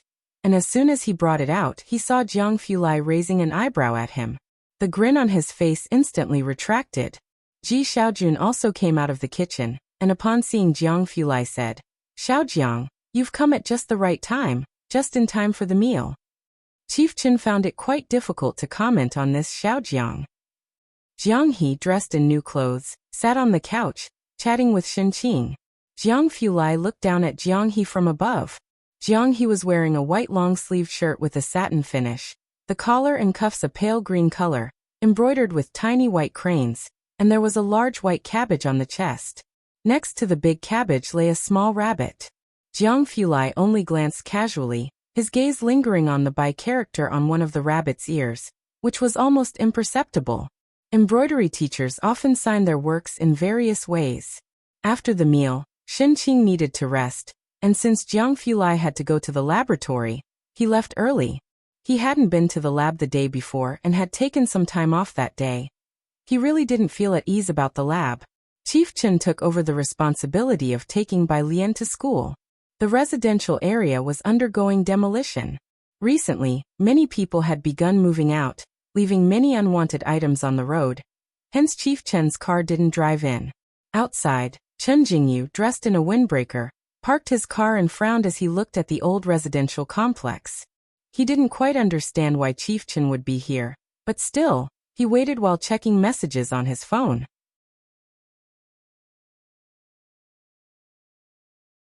Chapter 248. Chapter 093. Alien raises the spear again. Second update, _2. When he looked up again, he saw Director Chen coming out of the doorway. Chen Jingyu's spirits lifted. Jingyu, Director Chen approached. What did you want to see me for? Director Chen, do you know? Chen Jingyu's serious face was unusually excited. Bacter Street has developed a plaster that is extremely effective for physical recovery. It's called Danei. He was cut off midway when he saw Bai Lian and Jiang He lazily coming out of the residential complex. His excited voice abruptly stopped. He lowered his voice to ensure Bai Lian couldn't hear it. It's called the solid element paste, but it's available in limited quantities. The allure for martial artists was simply too great. I know. Director Chen had been aware of it from the start, and had even contacted Wang Yufeng's side to seek cooperation. Little did he know they ended up creating their own brand. But Wang Yufeng is a tough nut to crack. The Chen family really needed this cooperation. He had been negotiating with the other party for a long time. The other party had a slippery person by the name of Xiaolu or Xiaoba. He hadn't even met them in person. That's why the family wants to send someone else to negotiate at the fighting arena. Chen Jingyu spoke out. The solid element paste was mostly used at auction houses. Ooh. Director Chen was taken aback, looking at Chen Jingyu. You Shen. Chen Jingyu's peripheral vision caught Bai Lian reaching her car. He swallowed the rest of his sentence. I'll talk to you tonight. Bai Lian was wearing headphones, listening to an English audio lesson. As for what Director Chen and the others were talking about, she didn't pay any attention at all. She simply took Jiang He and got into the car. Not until the car door closed did Director Chen finally look at Chen Jingyu. Miss Bai is also very impressive. What style does she study? Long fist sanda or spear? Or perhaps Muay Thai? Chen Jingyu was indeed surprised. He knew what Director Chen meant by impressive. Which rank is she now? Her. She's probably unorthodox, but she is very strong. Director Chen had the fortune to witness a video of Bai Lian's.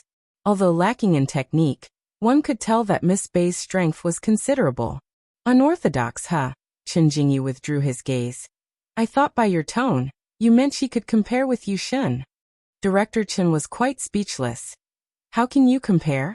Yu Hongyi started learning martial arts at 3, took up the spear at 9, while Miss Bai is seriously studying. He knew Bai Lian was devoted to her studies. Chen Jingyu wanted to say that even being admitted to Jiangjing University wasn't guaranteed. So what was the difference between studying seriously and not? But looking at Director Chen, he didn't voice his thought. Afternoon after school. Milk tea shop. Wang Qi and the others pretended to order milk teas while their eyes inadvertently drifted towards the kitchen. Yang Lin didn't bother with them, attending to other customers instead. Qi Yundai took a box of cake out and, seeing Wang Qi and the others looking at him, he reluctantly took off his chef's hat. What? When he wasn't in court, he wasn't so unapproachable. Still aloof, he wasn't much for talking. Hee. Wang Qi scratched his head, very curious, and naturally asked his question. Isn't it said that those involved in legal revision can't be defense lawyers?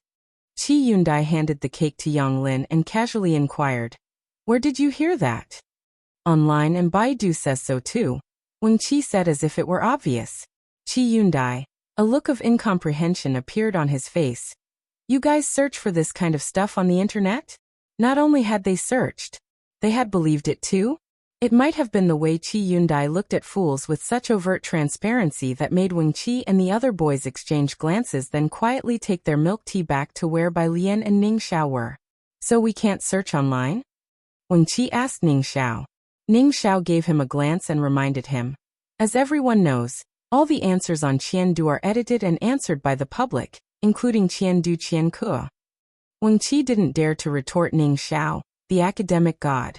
He just looked at Bai Lian with an almost tearful expression. Lian's sister. Bai Lian casually put away her homework, looked up, and said, "Use your brain. Is everyone here?" Zhang Shi's dad often traveled for business.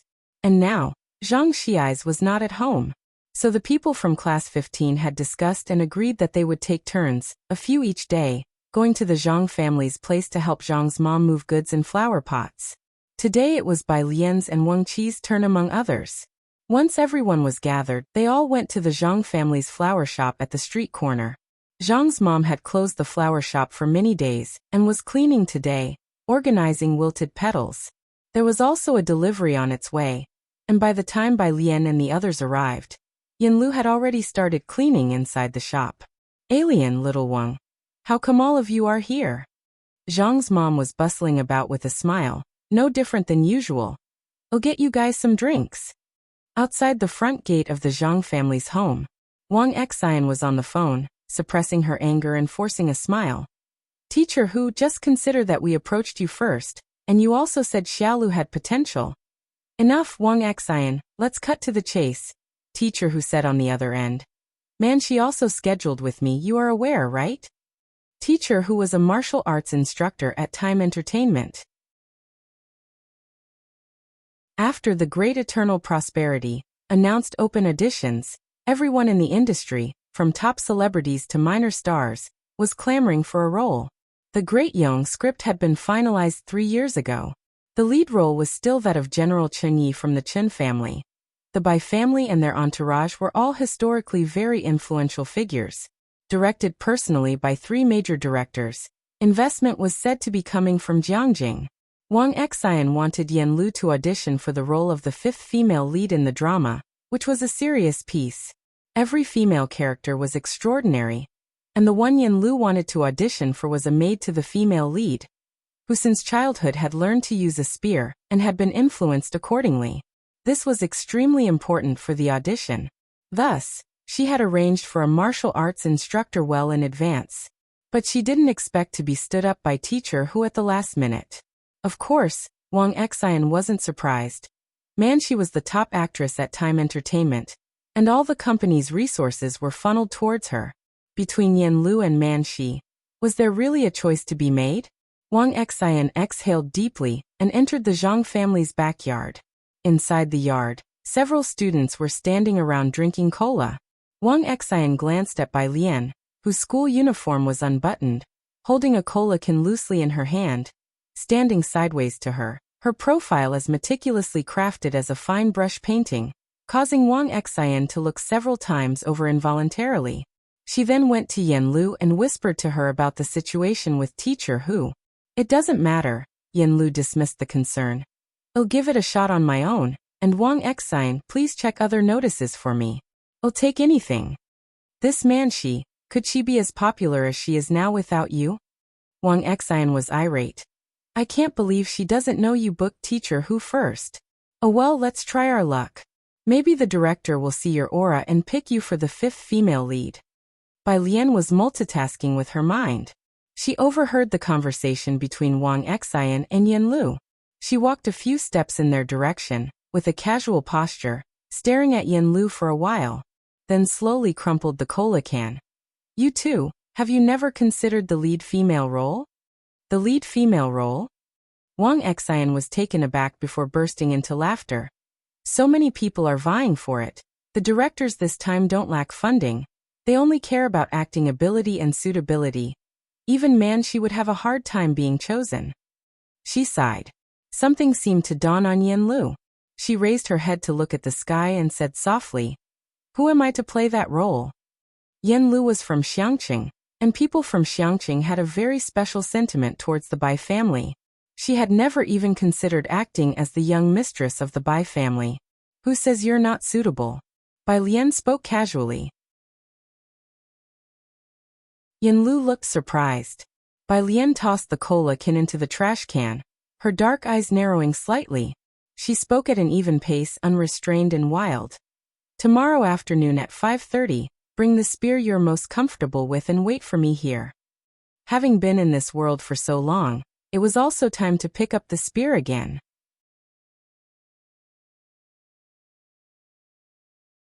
Chapter 248. Chapter 093. Alien raises the spear again. Second update, _2 when he looked up again. He saw Director Chen coming out of the doorway. Chen Jingyu's spirits lifted.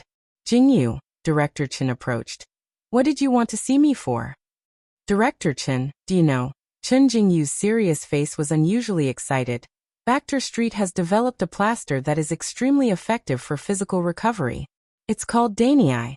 He was cut off midway when he saw Bai Lian and Jiang He lazily coming out of the residential complex. His excited voice abruptly stopped. He lowered his voice to ensure Bai Lian couldn't hear it. It's called the solid element paste, but it's available in limited quantities. The allure for martial artists was simply too great. I know. Director Chen had been aware of it from the start, and had even contacted Wang Yufeng's side to seek cooperation. Little did he know they ended up creating their own brand. But Wang Yufeng is a tough nut to crack. The Chen family really needed this cooperation. He had been negotiating with the other party for a long time. The other party had a slippery person by the name of Xiaolu or Xiaoba. He hadn't even met them in person. That's why the family wants to send someone else to negotiate at the fighting arena. Chen Jingyu spoke out. The solid element paste was mostly used at auction houses. Ooh. Director Chen was taken aback, looking at Chen Jingyu. Yu Shen. Chen Jingyu's peripheral vision caught Bai Lian reaching her car. He swallowed the rest of his sentence. I'll talk to you tonight. Bai Lian was wearing headphones, listening to an English audio lesson. As for what Director Chen and the others were talking about, she didn't pay any attention at all. She simply took Jiang He and got into the car. Not until the car door closed did Director Chen finally look at Chen Jingyu. Miss Bai is also very impressive. What style does she study? Long fist sanda or spear? Or perhaps Muay Thai?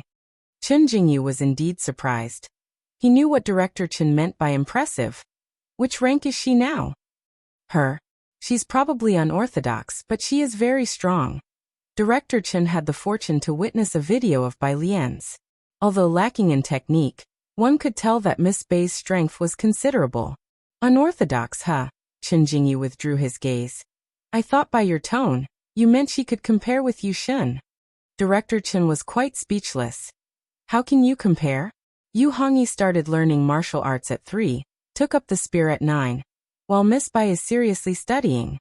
He knew Bai Lian was devoted to her studies. Chen Jingyu wanted to say that even being admitted to Jiangjing University wasn't guaranteed. So what was the difference between studying seriously and not? But looking at Director Chen, he didn't voice his thought. Afternoon after school. Milk tea shop. Wang Qi and the others pretended to order milk teas while their eyes inadvertently drifted towards the kitchen. Yang Lin didn't bother with them, attending to other customers instead. Qi Yundai took a box of cake out and, seeing Wang Qi and the others looking at him, he reluctantly took off his chef's hat. What? When he wasn't in court, he wasn't so unapproachable. Still aloof, he wasn't much for talking. Hee. Wang Qi scratched his head, very curious, and naturally asked his question. Isn't it said that those involved in legal revision can't be defense lawyers? Qi Yundai handed the cake to Yang Lin and casually inquired. Where did you hear that? Online, and Baidu says so too. Wang Qi said as if it were obvious. Qi Yundai. A look of incomprehension appeared on his face. You guys search for this kind of stuff on the internet? Not only had they searched, they had believed it too? It might have been the way Qi Yundai looked at fools with such overt transparency that made Wang Qi and the other boys exchange glances, then quietly take their milk tea back to where Bai Lian and Ning Xiao were.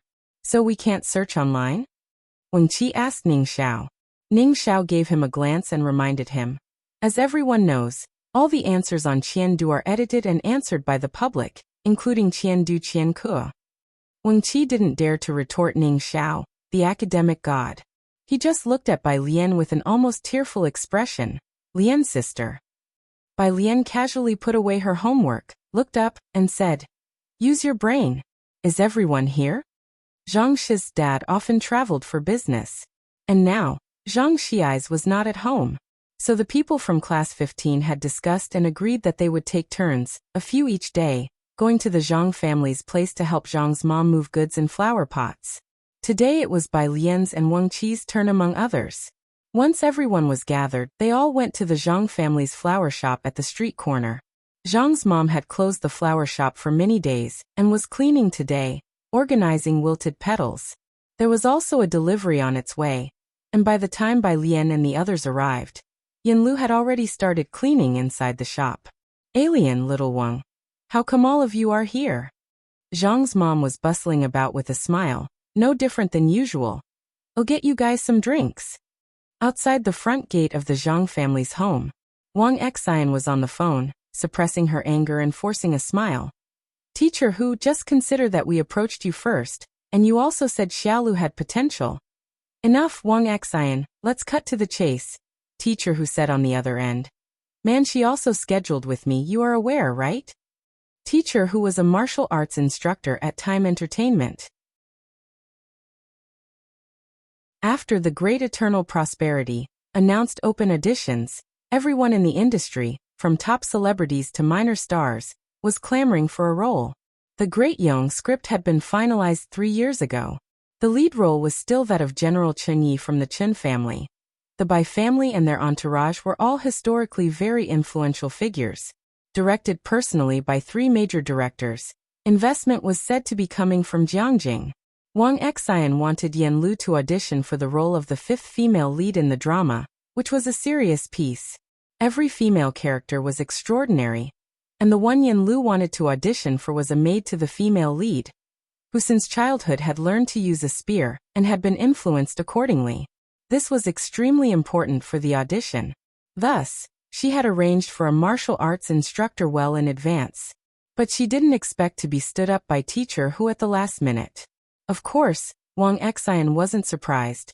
Man, she was the top actress at Time Entertainment, and all the company's resources were funneled towards her.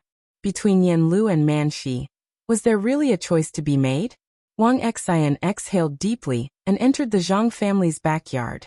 Inside the yard, several students were standing around drinking cola. Wang Xian glanced at Bai Lian, whose school uniform was unbuttoned, holding a cola can loosely in her hand, standing sideways to her, her profile as meticulously crafted as a fine brush painting, causing Wang Xian to look several times over involuntarily. She then went to Yanlu and whispered to her about the situation with Teacher Hu. It doesn't matter, Yanlu dismissed the concern. I'll give it a shot on my own, and Wang Xian, please check other notices for me. I'll take anything. This Man Shi, could she be as popular as she is now without you? Wang Xian was irate. I can't believe she doesn't know you booked Teacher Hu first. Oh well, let's try our luck. Maybe the director will see your aura and pick you for the 5th female lead. Bai Lian was multitasking with her mind. She overheard the conversation between Wang Xian and Yanlu. She walked a few steps in their direction, with a casual posture, staring at Yanlu for a while, then slowly crumpled the cola can. You too, have you never considered the lead female role? The lead female role? Wang Xian was taken aback before bursting into laughter. So many people are vying for it. The directors this time don't lack funding. They only care about acting ability and suitability. Even Man Shi would have a hard time being chosen. She sighed. Something seemed to dawn on Yanlu. She raised her head to look at the sky and said softly, "Who am I to play that role?" Yanlu was from Xiangqing, and people from Xiangqing had a very special sentiment towards the Bai family. She had never even considered acting as the young mistress of the Bai family. Who says you're not suitable? Bai Lian spoke casually. Yanlu looked surprised. Bai Lian tossed the cola can into the trash can, her dark eyes narrowing slightly. She spoke at an even pace, unrestrained and wild. Tomorrow afternoon at 5:30, bring the spear you're most comfortable with and wait for me here. Having been in this world for so long, it was also time to pick up the spear again.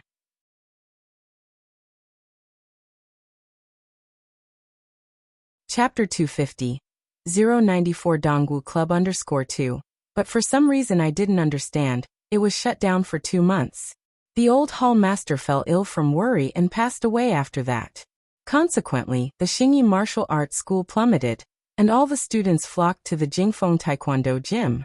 After finishing his story, Jianzhi scratched his head.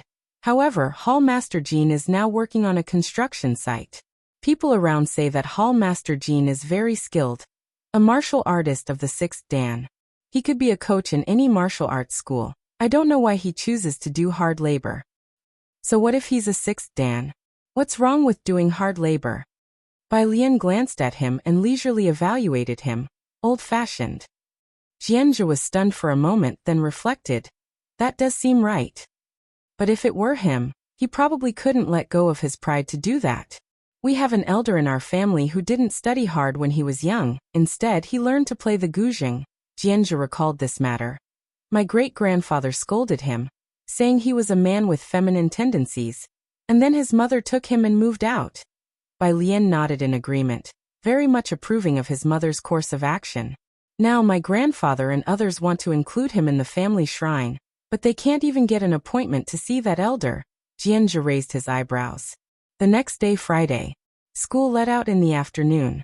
Bai Lian went to the Zhang family's place where 2 students from class 15 were helping Zhang's mother move some goods at the front door. There wasn't much. Most of it had been taken care of yesterday by Wang Qi and Bai Lian. Bai Lian went straight to the backyard. In the backyard, Yin Lu was sitting on the steps, reading a book about Great Yong. The director hadn't distributed scripts or character roles. The audition would consist of randomly selected scenes for on-the-spot performances. Understanding the historical figures was essential for fitting into the characters. Miss Bai, Sister Xian stood up from the steps and looked behind Bai Lian, not seeing anyone else. Are you alone? Bai Lian walked in and placed her backpack next to Yin Lu on the steps. Yes. Yin Lu also put down her book and stood up.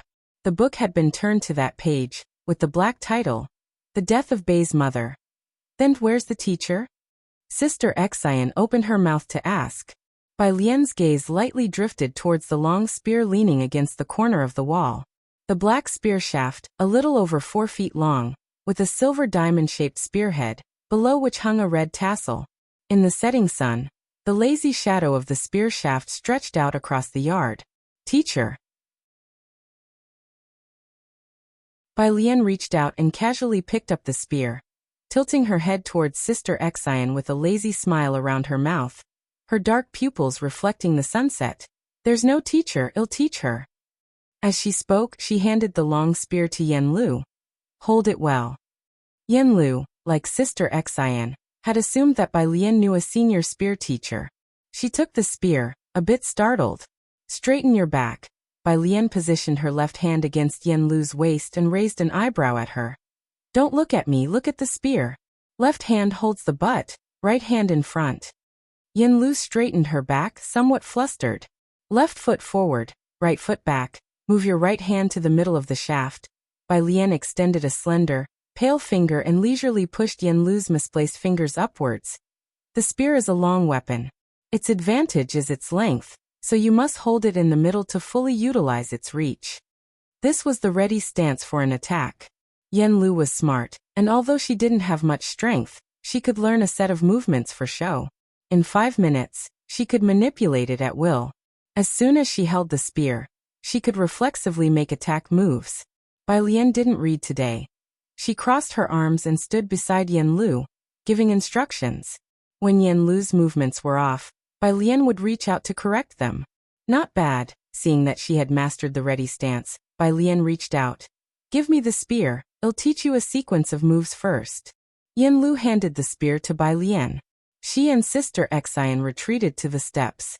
Bai Lian, wearing a blue and white school uniform, held the spear in her right hand, letting the shaft casually rest on the ground as she stood in the middle of the yard. She slightly lifted her head, and the moment she took hold of the spear, all traces of laziness vanished from her dark eyes. Sister Xian, who was about to joke with Yin Lu, found that she couldn't utter a word. Bai Lian initiated the move with an internal rotation of her left arm while aggressively pushing down with her right hand on the spear. The flexible shaft of the spear hugged her abdomen closely. Her right leg stepped forward past her front leg while her left foot stepped ahead, bending her knee. Simultaneously, her left hand loosened slightly. With her right hand holding the spear, she thrust forward with all her might. This is the level thrust with the spear. Following Bai Lian's voice, the spear tip stopped in front of a flower pot. The whooshing sound of the spear cutting through the air caused the petals of the yellow chrysanthemum to tremble slightly. She snapped her head up. The evening breeze passed, gently blowing away the stray strands of hair on her forehead, revealing her black eyes that now seemed even colder. For about 10 seconds, Bai Lian loosened her left hand, retracted the spear with her right, stood up straight, and casually tossed the spear back to Yan Lu. Your turn.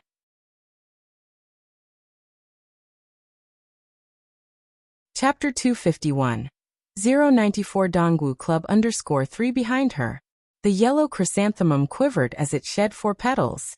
Yan Lu and Sister Xian hadn't reacted yet. She instinctively took the gun. Is it like this? She asked, rotating her left arm inward, then looked worriedly at Bai Lian. Stand over by Sister Xian. I'm afraid I might accidentally bump into you later. Bai Lian reached out to adjust her stance. Upon hearing her words, he looked up, his voice exceptionally light and breezy. In your next life. What?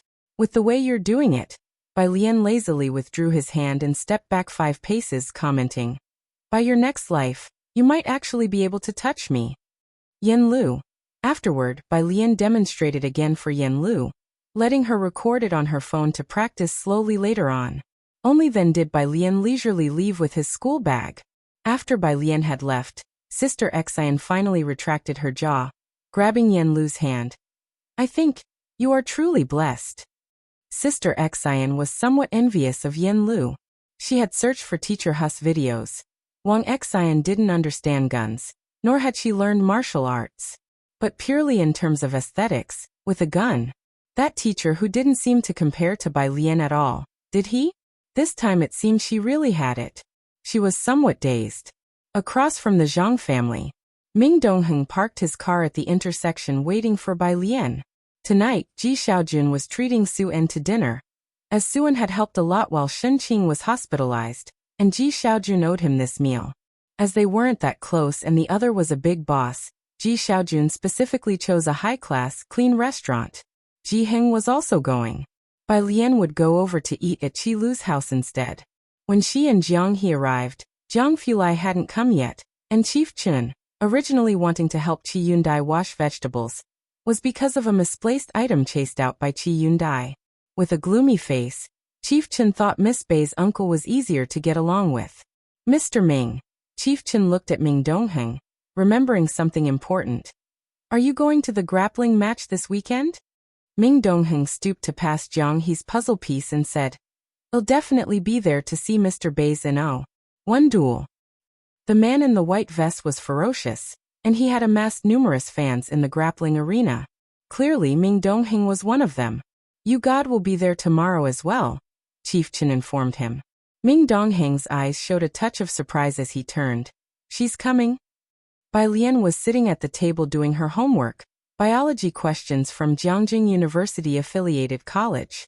However, she was always multitasking, and upon hearing Ming Dongheng mention long spear, she looked up and glanced in his direction. Although the two were having a conversation, they were watching Bai Lian vigilantly. Seeing her look over, Chief Chen rushed to explain excitedly to Bai Lian. Yes, it's the long spear. You got, oh Miss Bai, you might not know her, it's Yu Hongyi.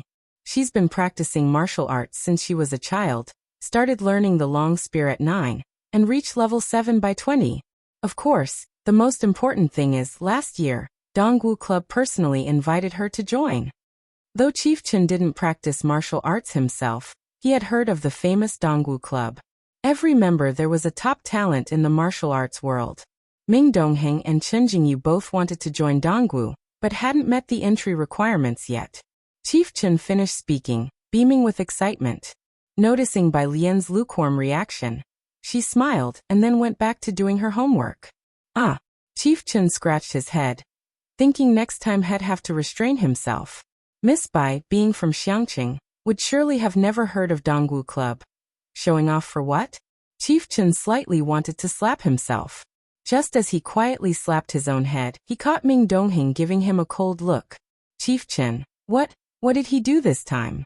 When Jiang Fulai returned, Qi Yundai's vegetables were not yet stir-fried. Bai Lian was sitting at a table in the hall, holding a black pen, leisurely working through questions. A cold light enveloped her face, tinging her inherently lazy expression with a hint of aloofness. Jiang Fulai first glanced at Ming Dongheng. Ming Dongheng seemed a bit bewildered.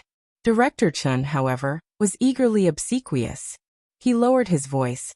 Miss Bai was like this when she arrived, but she went to the Zhang family first today. This classmate Zhang had quite a significant impact on Bai Lian's mood. Jiang Fulai gave Director Chen a glance, his expression softening slightly. He walked over to Bai Lian's side. Ming Dongheng glared at Director Chen fiercely once more, then felt a bit melancholy. People from the Chen family were so annoying. Chen Jingyu threatened his position by Jiang's side. Chen Yongquan threatened his position by Miss Bai's side. Get rid of them, all of them. Thinking this, Ming Dongheng stared at Director Chen's neck. As soon as Jiang Fulai arrived, Director Chen, who had slipped away into the kitchen, felt a chill on the back of his neck, and couldn't help but reach up to touch it. Jiang Fulai stood to the left of Bai Lian, looking down at her as she worked on a problem. It was a genetics problem. Bai Lian rarely made drafts when solving problems.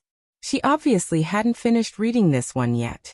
Jiang Fulai, his hand nonchalantly in his pocket, eyed the problem lightly and said, 9:3:3:1. He spoke the answer unhurriedly. Bai Lian paused in her writing. She threw her pen down, looked up, her hand resting on the back of her chair, and turned to look at Jiang Fulai. No, when you were in school, didn't a lot of people want to beat you up? Jiang Fulai raised an eyebrow, shamelessly proud. There were plenty who wanted to even when I wasn't in school. How many groups from your class went to the Zhang family? Jiang Fulai pulled out the chair beside her, closed her workbook casually, and asked. Bai Lian rubbed her wrist and pulled herself out of her emotions. All she wanted now was to cut Jiang Fulai. 10 groups. Ning Xiao divided them up. I have to go see Yan Lu every day. Hearing this, Jiang Fulai's fingertips tapped on the table. He didn't ask further about Yan Lu, but seemed contemplative. Bai Lian also stopped working on her problems, sitting on the carpet leisurely helping Jiang He with his puzzle. Jiang He looked up at Bai Lian, his sense of smell keen, and now dared to speak with her, Sister Bai. 9 o'clock, Purist Street. Ming Dongheng stopped the car and Bai Lian saw Mao Kuan squatting at the corner of the street. As he was about to drive away, he took an extra glance at the hair beside Bai Lian. Did it look a bit familiar? Jiangjing. Su family. Old Lady Su frowned as she flipped through a file. After a moment she said, they all have the surname Yu, but this brother is way worse than his sister. She threw the profile onto the coffee table.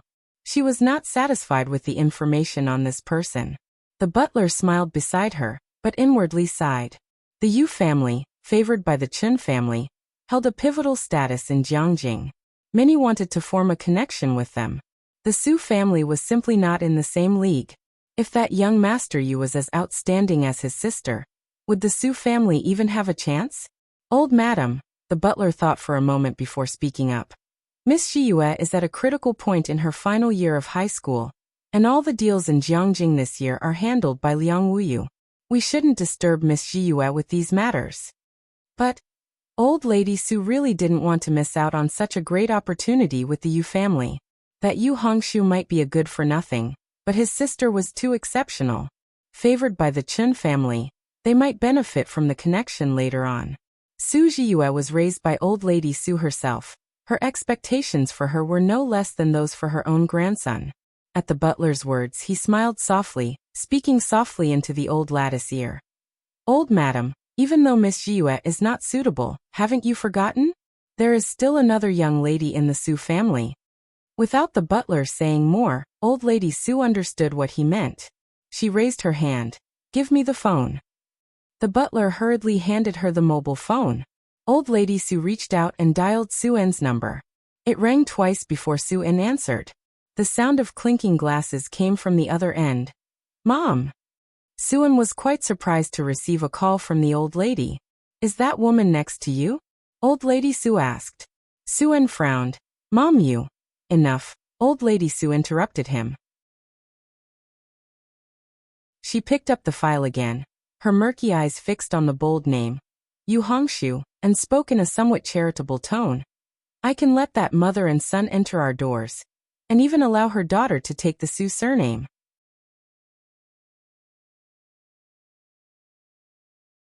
Chapter 252. 095 Mysterious G Family Members, Hacking White Tank Top, Part 2, _1 on the phone. Su-in was very surprised by this call from his mother. At the dinner table, Assistant Su-in was chatting with Ji Hung and Ji Xiaojun. And when he heard the old lattice words, he frowned. What?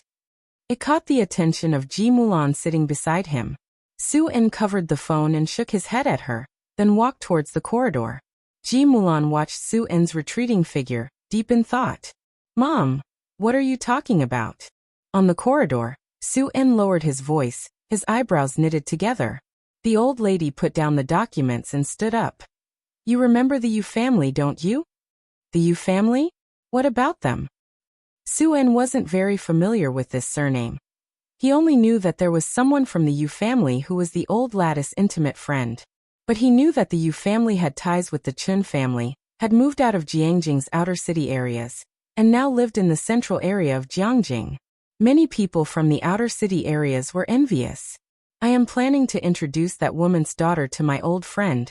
She has a grandson of marriageable age. As she said this, the old lattice mouth curled into a cold smile, somewhat impatient. Find some time to bring them back.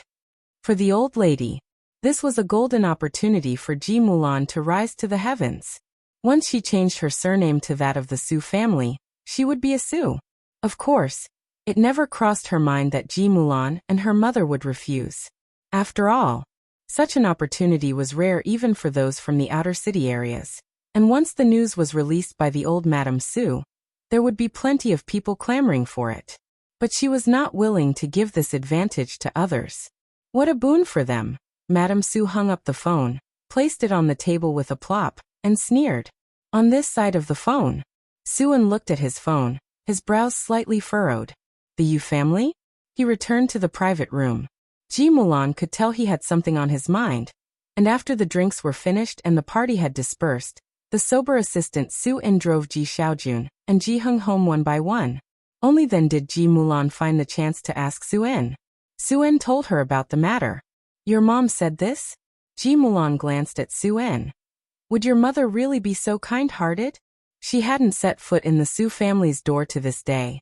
She simply didn't believe that old Madame Su would be so generous. I know, Su-in was aware of this too. But the Yu family is indeed not bad. They moved to the city center a few years ago. This person might be problematic.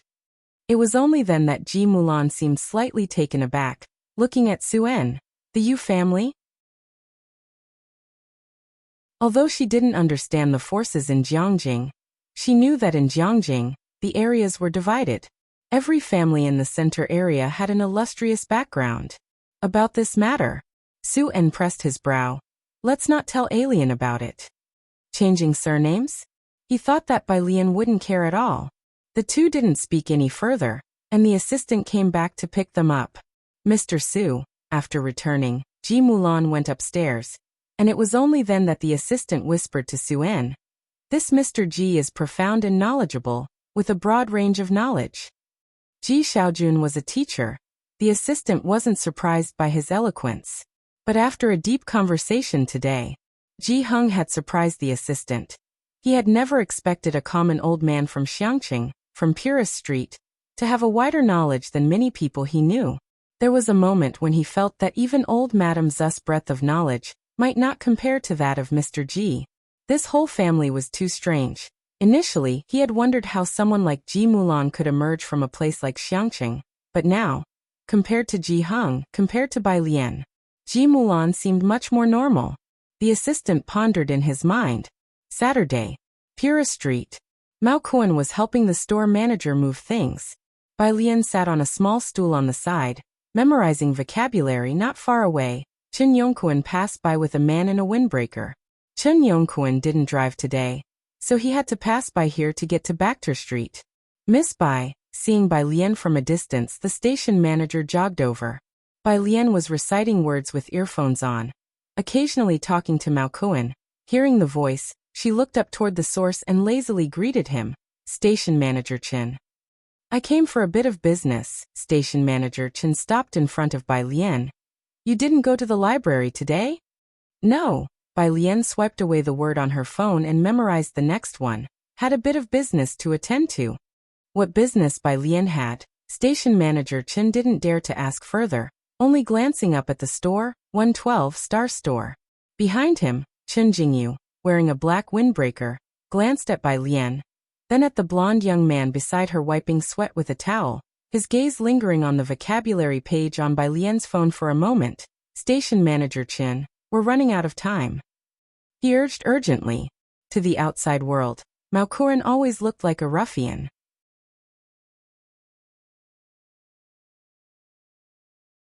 Chapter 253. 095 Mysterious G Family Member, Hacked White Tank Top, Part 2, _2 At this moment, he still had the towel the manager had given him draped over his shoulder, which was very down to earth. Chen Jingyu glanced over, but quickly averted his gaze, not speaking to Bai Lian. If it were Yu Shen, he would definitely have gone up to say hello, but with Bai Lian, it wasn't necessary. Director Chen gave him a look. You go ahead. Okay. Chen Jingyu didn't refuse. Yu Shen said there are autographed photos of Mr. Bai at the fight club today. I'm heading there now. Autographed photos? Director Chen was stunned. Neither he nor Ming Dongheng had heard this news. Chen Jingyu gave Director Chen a look. Yu Shen is always well informed. There won't be a mistake.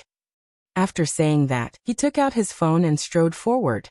Next to Bai Lian, Mao Kuan, who was wiping sweat, was particularly sensitive to the words Mr. Bai. He took out his phone and sent a WeChat message to Xiaoqi. Tell me the truth. What was that thing you suddenly had me sign yesterday?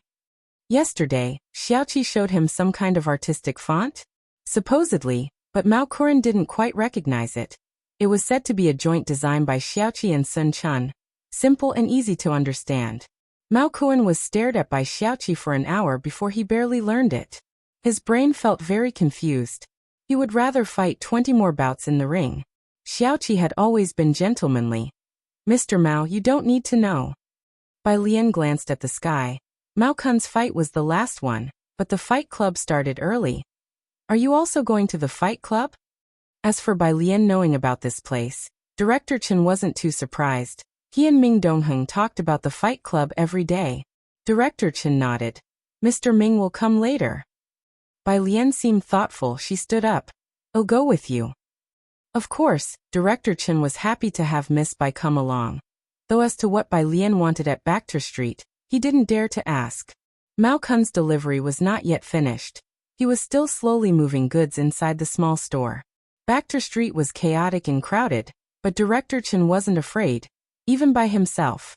But with Bai Lian by his side, especially with her appearance, he didn't dare to move about carelessly. At the entrance to Bachter Street, he didn't take out the two countries' travel documents. Instead, he called Chen Jingyu to come out and meet them. Chen Jingyu was strong, and with him, Director Chen could be at ease. Ming Dongheng hadn't arrived yet, only Chen Jingyu was closer to them. Chen Jingyu thought something had happened when Director Chen suddenly called him.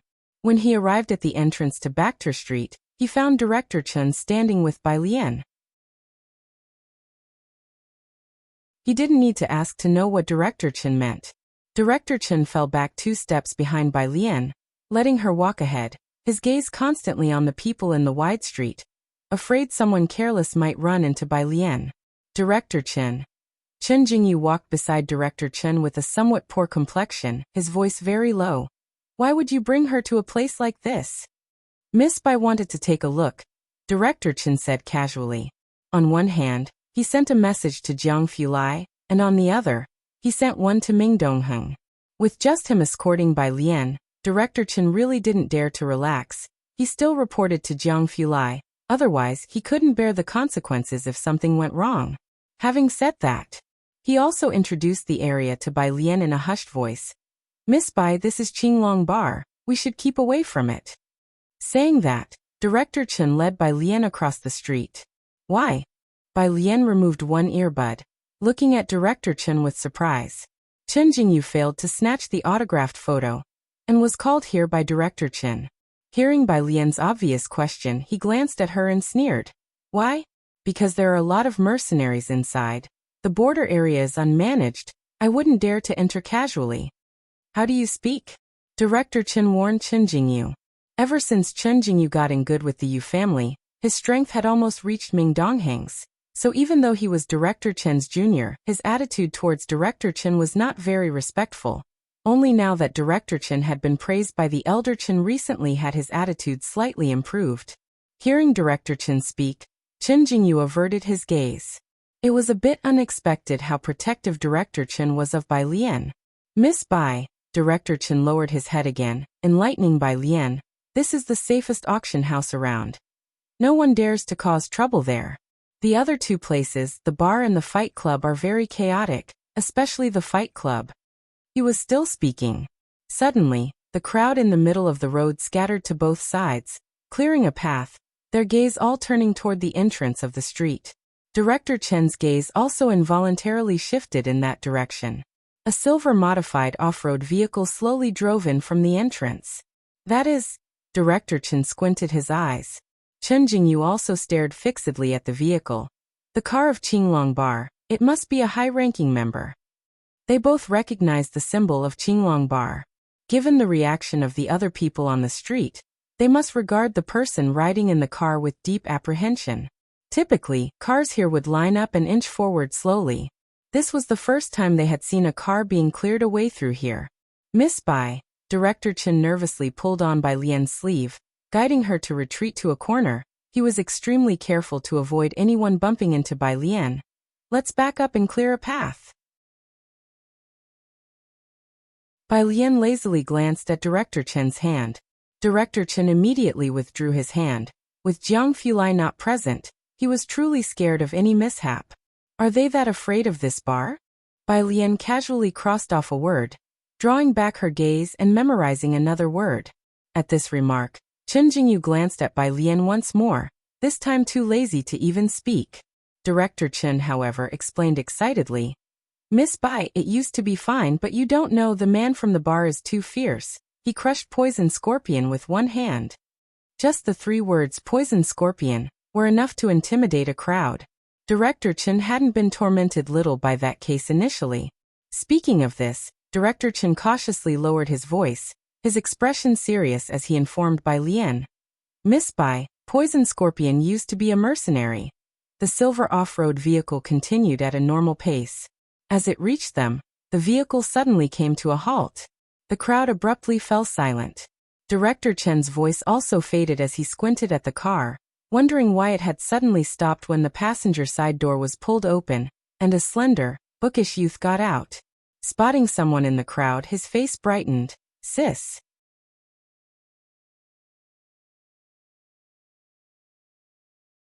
Chapter 254.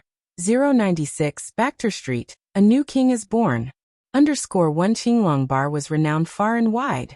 Inside, a mix of all kinds of characters frequented the place, and no one dared to cause trouble because the bodyguards and security weren't ordinary people.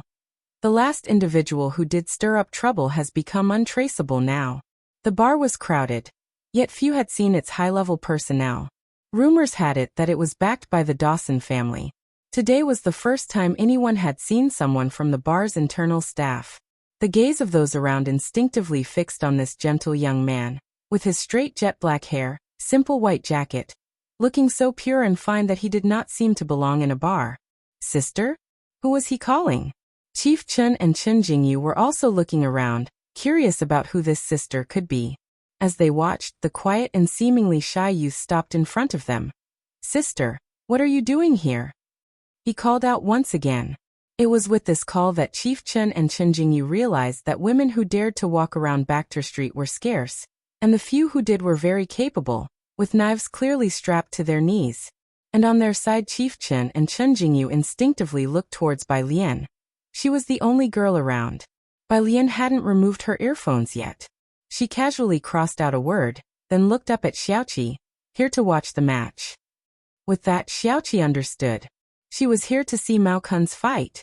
Behind him, the silver off-road vehicle paused for a moment, and then continued to move forward. Xiaoqi's appearance was deceiving. He had delicate features, especially those pitch-black eyes. On closer inspection, you could find the same serene demeanor he shared with Bai Lian from certain angles. Chief Chen came back to his senses and greeted Xiaoqi. You are? I'm also from Purist Street Orphanage. Xiaoqi looked at Chief Chen politely, working at Qinglong Bar. A jack of all trades, and sometimes even a freelance designer. Chief Chen comprehended it now. No wonder he knew Bai Lian, and they seemed quite close. He straightforwardly called Bai Lian sister. Even Jiang he never called her sister directly. He took out his phone and immediately added Xiaoqi on WeChat. Xiaoqi didn't refuse. Xiaoqi, my name is Mao Xiaoqi. By Chief Chen's side, Chen Jingyu watched the car drive away and after hearing works at Qinglong Bar Orphanage, gave Xiaoqi an odd look but paid him no further attention. As for adding as a friend, that was even less likely. Xiaoqi had gotten out of the car instinctively to greet Bai Lian, thinking she was here for something. Seeing she was headed to the fight club, he did not disturb her any further. The main street of Bachter Street was a mile long with various hotel services. The fight club wasn't located on the main street. In front of the giant lion statue, a 3-meter wide and dozens of meters long branch road did not allow vehicles to enter. Both sides were flanked by 5-meter high stone walls, creating an oppressive feeling. Walking through the passage, a huge dome-shaped structure came into view. Outside the open doors, there were two 2-meter high promotional figures. On the left was a bald black man with his upper body bare, muscles bulging, a tan and green leopard tattooed across his chest, and his name written next to him, Black Panther. To the right was a masked blonde man, only half his chin visible. He wore a white tank top in an attacking stance, his eyes like a raptor closely watching its prey, chilling to behold. His name was also displayed white tank top. Mao Kun's demeanor changed after putting on the mask. She knew he was meant for martial arts. But Bai Lian raised her head to look at the 3 words, white tank top. Voices occasionally called out Mr. White from nearby. Silence. Silence was what Bai Lian embodied at that moment. The inside of the fight club was spacious, octagonal in shape, with the arena in the middle surrounded by railings, and seating spreading out layer by layer from the center to the periphery. Cameras were set up around for a simultaneous live broadcast. A large screen in the middle prevented those seated further back from missing any detail. Bai Lian's seat was in the first row of Zone A, the same area as Chief Chen. Chen Jingyu, however, had managed to get a second-row seat in D-Zone very far from them. When Jiang Fulai and Ming Dongheng arrived, the fight was about to start, and most of the seats were already filled. With a seat left empty to Bai Lian's right, Ming Dongheng arrived to find Chief Chen sitting to her left. He gave Chief Chen a cool glance before quietly sitting next to him. As soon as Jiang Fulai arrived, the tension in Chief Chen visibly eased significantly. Today Bai Lian wore black wide-leg pants, with light gray fabric stitched on both sides, embroidered with several white cats, and a slightly tight black long sleeve on top, also adorned with a white lazy cat sprawling across the chest.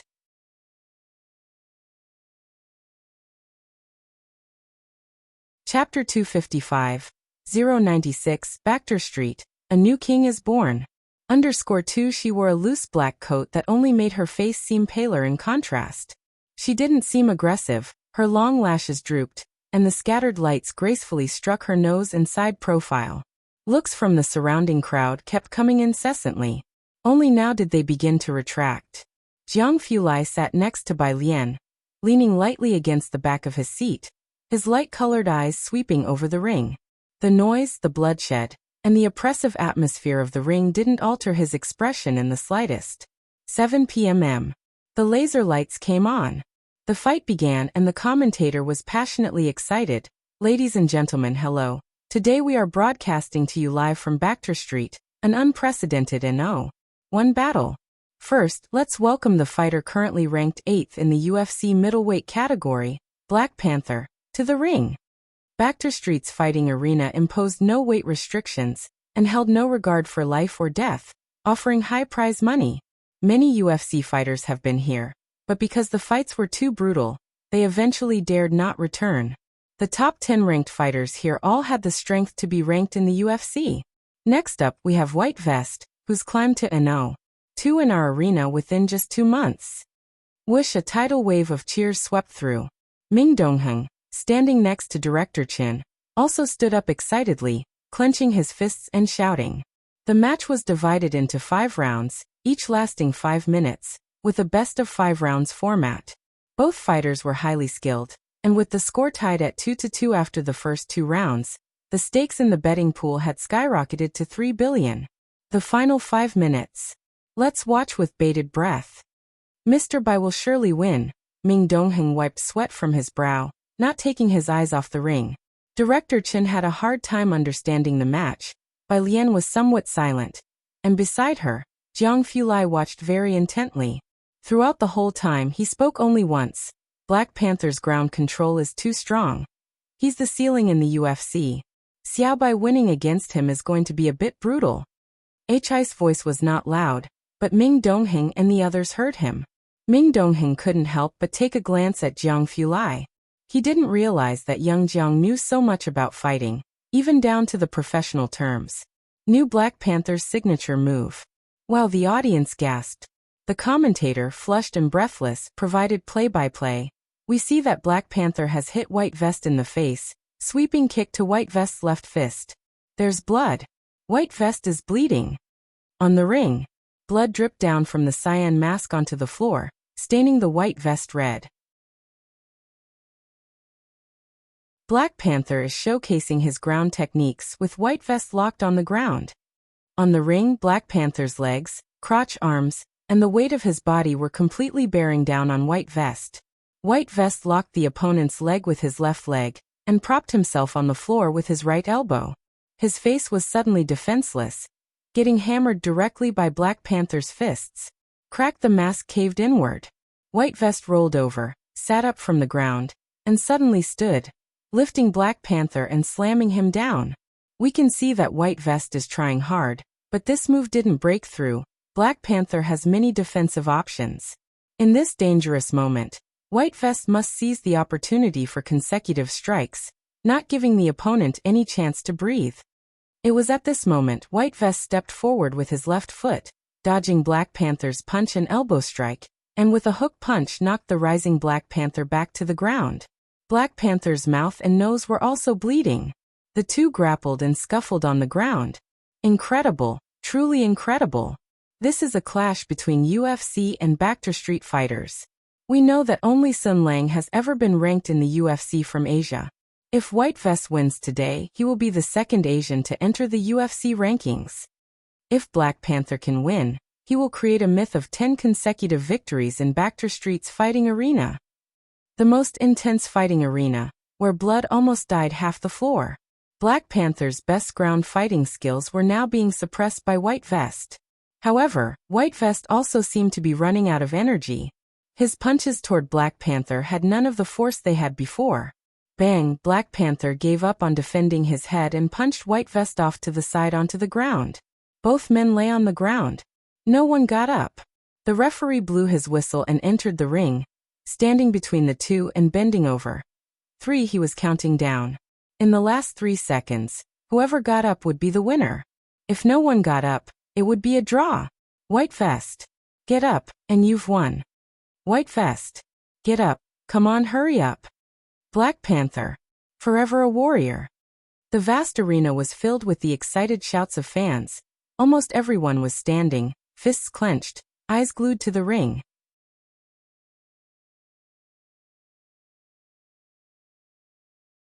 Chapter 256, 096, Backstreet, a new king is born. _32 The referee counted the second count. The man in the white vest's fingers twitched. Only one sentence, the people of Xiangqing. They could die standing, but would never fall. He propped himself up on the ground, slowly climbing up bit by bit. Blood flowed down his neck to the hem of his white garment. 1. The referee held the hand of the man in the white vest, excitedly declaring, "White Vest wins." At that moment, whether it was the audience at the scene or those watching the live broadcast on TV, everyone stood up, including Jiang Fulai and Bai Lian. Ah! Ah! We all hear the excited voices of the audience. White Vest did it. The willpower of a person exceeded all our imagination. White Vest. He created a new record in just 2 months, becoming the second person after Sun Lang. There are no cowards in Backer Street Arena. White Vest and Black Panther are warriors forever. Let's look forward to their next meeting. There are no losers on the stage. Every person brave enough to stand there is a warrior. Today, blood stained the octagonal iron cage on Backer Street, and a new uncrowned king of Backer Street was born. In front of the camera, White Vest bent down and extended a bloody hand toward Black Panther. Black Panther managed a difficult smile, then raised his right hand toward him. The live broadcast image froze on this century's handshake. The exhilarating boxing match was over, but the excitement still surged through the veins of the audience on the scene. Jiang Fulai still stood in place, staring at the stage for a good while before he took his eyes off it, glanced indifferently at the excited Ming Dongheng, and lazily lifted his eyelid, commenting, "Good eye." Yeah. Ming Dongheng clenched his fist, his bronze face flushed with excitement. He followed Jiang Fulai and Bai Lian as they left, turning back every few steps to look at the stage. "That was a ferocious fight," said Director Chen, standing next to Ming Dongheng, soaked in cold sweat. They were several paces behind Bai Lian and Jiang Fulai. Jiang Shao said his victory would be brutal, but I didn't expect it to be this brutal. In the end, it was all about who could get up again. That said, Director Chen peered through the gaps between the people in front to catch a glimpse of Jiang Fulai's silhouette. How did Jiang Shao figure out that he could win? Ming Dongheng shook his head. Outside, Jiang Fulai's car was parked at the intersection. It was his blue car, the one from the lab. As soon as Director Chen came out, he saw Jiang Fulai and Bai Lian get into the car. He turned to Ming Dongheng and asked, "Where's your car?" "At the intersection." "If Jiang Shao's car can get in here, why can't Mr. Ming's?" Director Chen grew bolder and began to tease Mr. Ming. Ming Dongheng calmed down, cold and righteous. "How would I know?" "Director Chen, in Bai Lian's car." She slouched in the passenger seat, sending a string of prescriptions to Xiaoqi through her phone. "For internal injuries? Oh, come over tonight. There's too much attention during the day." With the intensity of Mao Kun's match, his foundation was damaged. Without proper care, the aftereffects on his body could be severe. His talent in martial arts was indeed exceptionally high. In the driver's seat, Jiang Fulai put on a Bluetooth headset, one hand lazily turning the steering wheel, guiding the car away from Backer Street. The voice in the headset was Jiang Ziju's. "It's the Great Eternal Prosperity." Jiang Shijua had found the TV series in question. "I checked it out. The return on investment is good." "Are you?" Jiang Shijua hesitated. He really couldn't imagine the aloof young Master Jiang showing any interest in a TV drama. Nor could he envisage him investing in a drama to promote someone. But he didn't dare to ask aloud. "No need," said Jiang Fulai indifferently, anticipating Jiang Ziju's question. "Just a normal investment." As for predetermined choices, completely unnecessary. If Yan Lu still didn't get the lead role after Bai Lian's intervention, then she wasn't suited for this line of work, and Jiang Fulai would advise her to switch careers early. His investment was to add luster to her, to give the drama solid support, to offer them the utmost help, not to create shortcuts for her. Of course, he didn't think Bai Lian would misjudge a person. Jiang Shijua. "Okay." Purist Street. Jiang Fulai parked the car, and he and Bai Lian got out together. The alley was already fitted with streetlights, not too bright, a soft yellow glow stretching their silhouettes long. "I'm going to see Zhang Xiai's tomorrow." Jiang Fulai was probably a step behind her, his gaze on their shadows, his voice also sounding somewhat lazy. "You take a day off?" "Huh." Bai Lian glanced at him. They had agreed to tutor Zhang Xiai's every Sunday. This was the prison's way of accommodating Zhang Xiai's as a high school senior. "I'll check his homework." Jiang Fulai tilted slightly, looking over at Bai Lian, raising an eyebrow. "Don't worry, I won't scold him."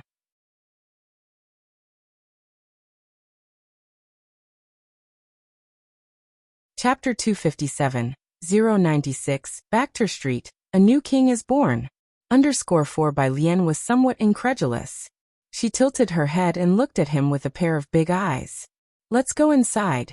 Jiang Fulai stopped at the corner, looked toward the front yard, and slightly raised his right hand, somewhat like he was taking an oath. "I really won't scold you." Only then did Bai Lian look away. It meant she believed him. It was 11 o'clock at night. Bai Lian changed into a black outfit and left the house with her homework. Backter Street's Qinglong Bar. Oh. Inside, the lights twinkled, and smoke filled the air at the peak of its liveliness. After checking on Mao Kuan, who was sobbing on the bed, Bai Lian calmly returned to the bar, seated herself on a high stool, lazily flipped open a practice book with one hand, and absent-mindedly tapped the bar top with the other. Xiaoqi brought out a desk lamp, plugged it in for her, turned on the light, and had someone prepare a drink with the lowest alcohol content for her. The chaotic bar now had a strange corner. A girl with her hair loosely tied up, doing homework under a desk lamp that was entirely out of place in a bar. The production of solid element paste is low, Xiaoqi explained to Bai Lian. Not because it's pricey, we sell it at a standard rate. The problem now is that the raw materials can't keep up. There are few people planting medicinal herbs, but after the news gets out that we're buying up a lot of them, many farmers will start planting these herbs again. Now there were few people cultivating medicinal herbs. Xiaoqi took some of the recouped funds and paid a deposit to a group of veteran farmers in Xiangqing. He was sharp-witted and handled this matter well. Besides having artistic talent and business acumen, even Mao Kun's godfather said Mao Kun was lucky and wanted to relocate Xiaoqi under his wing to do big things. Just today, Xiaoqi had been taken out to see the world. But Xiaoqi didn't want to work for the big boss. Nearby, Xiaowu rubbed his arm and shivered. Just looking at little Mao gives me the shivers, he's so fierce. Xiaowu was particularly sensitive to pain, having been dumped at the orphanage due to his poor health. The kids in the orphanage didn't like him. Only Mao Kun was willing to take him in. Now he cried and trained every day. Bai Lian listened and slowly flipped to the next page, when suddenly something came to mind. She looked at Xiaowu and Xiaoqi. Are you guys really not going back to school? I've almost self-taught everything I need, Xiaoqi responded softly and politely.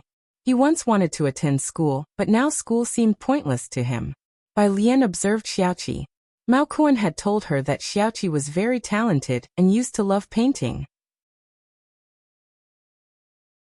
But whereas Xiaowu only scratched his head, with his red hair, he was somewhat lost. My dream is just to be a street thug. He wasn't smart, nor did he have any advantages. He had decided to follow Mao Kun because he saw him as a powerful street thug. After understanding what a street thug was, Bai Lian. Forget it, as long as you're happy.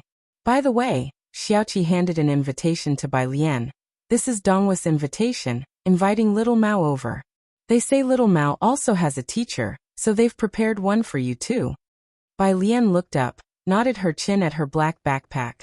Put it in there. She was doing her homework and didn't have time to look.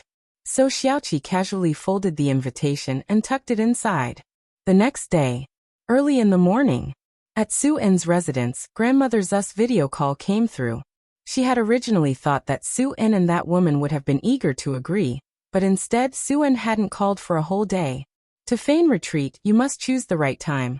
As soon as the video connected, grandmother Zu's gaze passed over Ji Mulan and settled on Su En, speaking dispassionately. Don't overdo it. This implied that Bai Lian and Ji Mulan were insatiable and overly greedy. I can't handle this. Su En picked up his phone and stood by the window.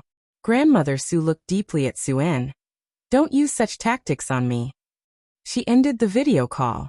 She had someone track down Bai Lian's contact through Su En's secretary. As the head of the household, even Su En's assistant didn't dare to disobey, nervously obtaining Bai Lian's mobile number. Bai Lian's phone number was sent to grandmother Su very quickly. As soon as the call connected, without waiting for the other side to speak, grandmother Su began. I am Su En's mother. He's already told you everything, right? Come to Jiangjing within 3 days and change your surname. Bai Lian had just woken up not long ago. She leaned by the window, her left hand propped on the sill, her right hand holding the phone to her ear. Half in doubt that she had misheard, she asked, Can you say that again?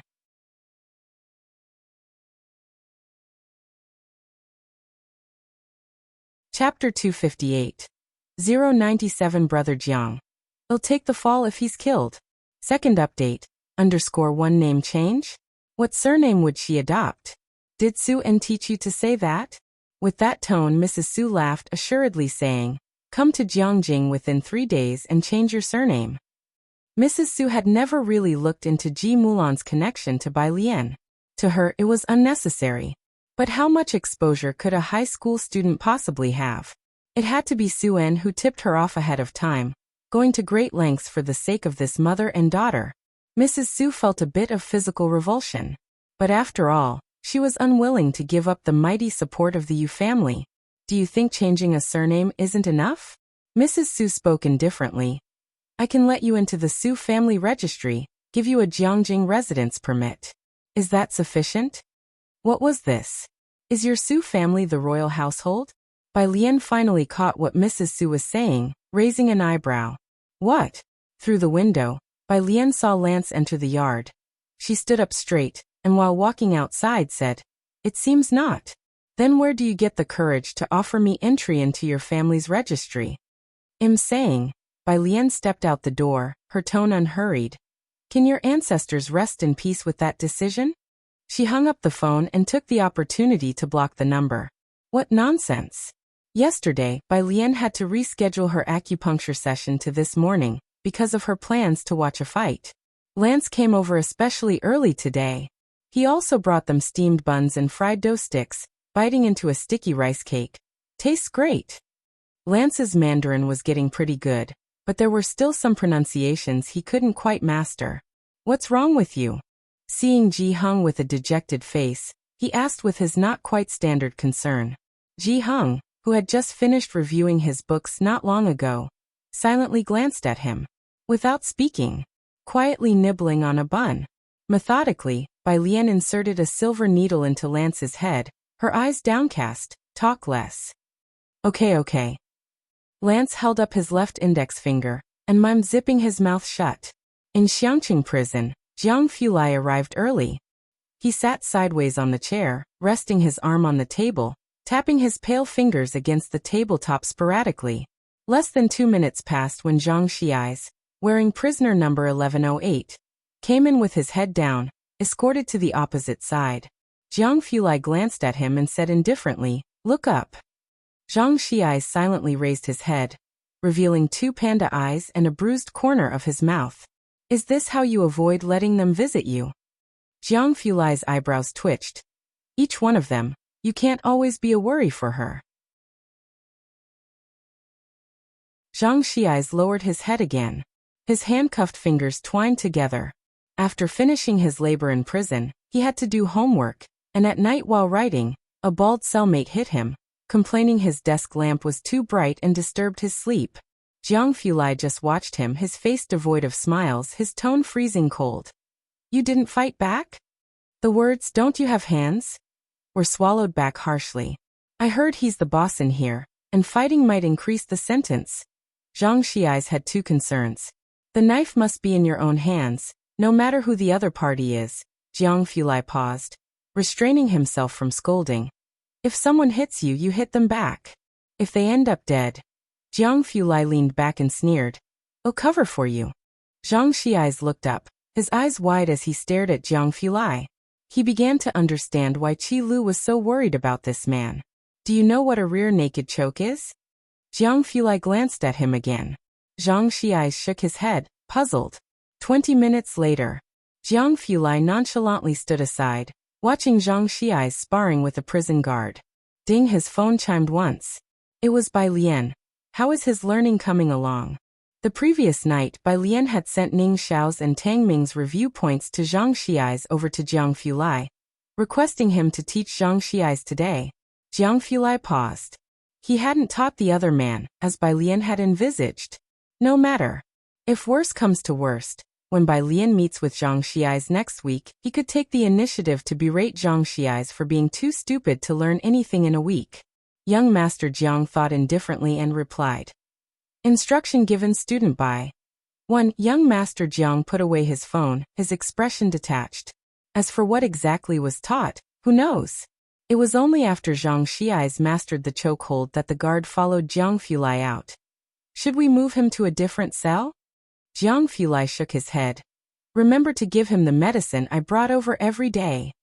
You need to be tougher and somewhat intimidating to avoid being bullied. Bai Lian couldn't be expected to look after him forever. Jiang Fulai thought sourly. The guard escorted Jiang Fulai out, and then checked the medicine he had left behind. A small round container labeled, Imperial Revitalizing Plaster. Of course, neither Zhang Shi's mother nor Bai Lian had expected. Starting from today, Zhang Shi's would begin his journey as a big brother in prison. Bai Lian went to Jiang Fulai's place to pick up Jiang He for the library. Ming Dongheng and Chen Jingyu were both present. Jiang He hadn't woken up yet today, so Bai Lian went upstairs to wake him. With bleary eyes, he made his way to the bathroom, found his tiny tube of toothpaste and toothbrush on the small wash basin, and started brushing his teeth. Brush your teeth well, Bai Lian said with her arms crossed as she stood by and watched for a while before reaching out and flicking his forehead. I'll wait for you downstairs. Jiang He continued to brush his teeth mechanically. About a minute later, he finally put down his toothbrush, touched his forehead with his left hand, and looked bemusedly towards the door. Only now did he realize that Bai Lian had flicked his forehead just before. Downstairs, Ming Dongheng was talking to Director Chen on the sofa. Chen Jingyu had come early to visit Jiang Fulai. Of course, he was unaware of Jiang Fulai's whereabouts and felt a bit regretful after learning he was not there. By the way, do you know? Chen Jingyu looked at Ming Dongheng, who had a cold expression, and Director Chen, who was smiling very officially, and said, You should manage to get a signed photo of Mr. Bai. Director Chen was taken aback.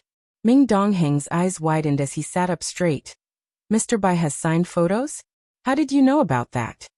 Others might not know, but Yushin certainly does. Chen Jingyu glanced at Ming Dongheng and said with a smile, You all know Yushin is from the Dongwu Club, and one of Yushin's seniors from Dongwu is No. 5 from the Bacter Street Fighting Arena, who had exchanged blows with Mr. Bai before and knows him. What? Ming Dongheng stared at Chen Jingyu. Chen Jingyu wanted to say more. From behind, he saw a white figure slowly descending the spiral staircase made of ancient wood. Was that the girl? What was she doing here?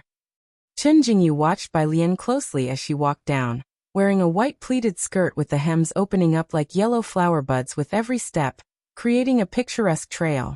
Her steps were somewhat heavy, not like someone trained in martial arts with lightness. Very weak. Just a pretty face. Chen Jingyu frowned. Seeing Bai Lian coming downstairs, Ming Dongheng quickly poured the tea he had prepared for her. Director Chen also stood up to greet her. Miss Bai. Bai Lian sat down on an empty sofa and nodded to Ming Dongheng. Thank you. Ming Dongheng naturally put Bai Lian first in everything. There wasn't anything between him and Director Chen that needed to be kept from Bai Lian. After taking care of Bai Lian, he continued to ask Chen Jingyu, Does Yushin have any more signed photos of Mr. Bai? I'd like to buy one. That matter. Chen Jingyu took his eyes off Bai Lian. We can discuss it later. I'll ask Yushin for you. Clearly, he did not want to discuss the matter in front of Bai Lian. He only looked down and sent a message to Yu Hongyi. Something came back in response. Chen Jingyu glanced at Bai Lian, lowered his voice, and whispered into Ming Dongheng's ear. Yushin happens to be free right now. I can take you to her. At the same time, Jiang He quickly finished changing, and came downstairs with his small Bai Lian backpack. When Bai Lian saw him come down, she took his backpack, then Jiang He picked up a bun and a bottle of milk from the table and left with Bai Lian. Ming Dongheng picked up the car keys and stood up, following them. Where are you going? Chen Jingyu sat still and looked puzzledly at Ming Dongheng walking out the door. His thick brows and eyes showed some confusion. Ming Dongheng was cool. The library. In the midst of speaking, he walked out. He's taking Miss Bai to the library, Director Chen said leisurely, setting down his teacup and explaining blandly to Chen Jingyu. Chen Jingyu was quite astonished. He's taking her to the library? He took out his phone to call Ming Dongheng. What are you doing? Director Chen stood up, surprised. He might not have heard that Yushin is available, Chen Jingyu explained. I'll tell him again. He didn't think that Ming Dongheng, upon hearing this, would still go to drop her off. It could only mean he hadn't heard. Director Chen glanced at him. I heard it. How could he have not?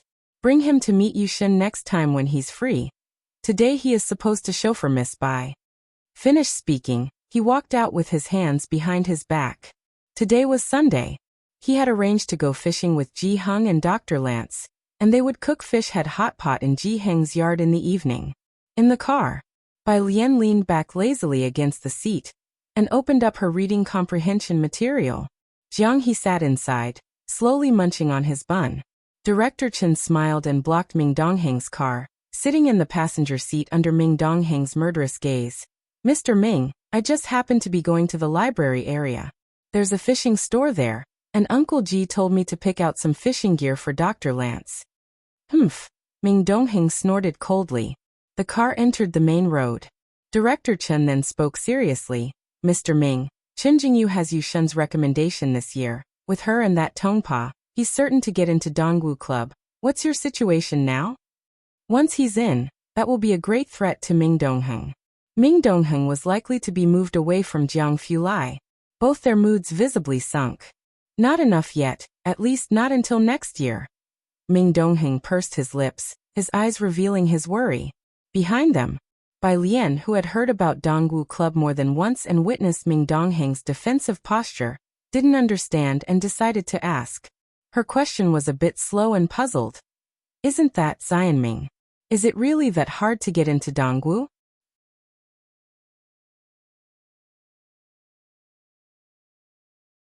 Chapter 259.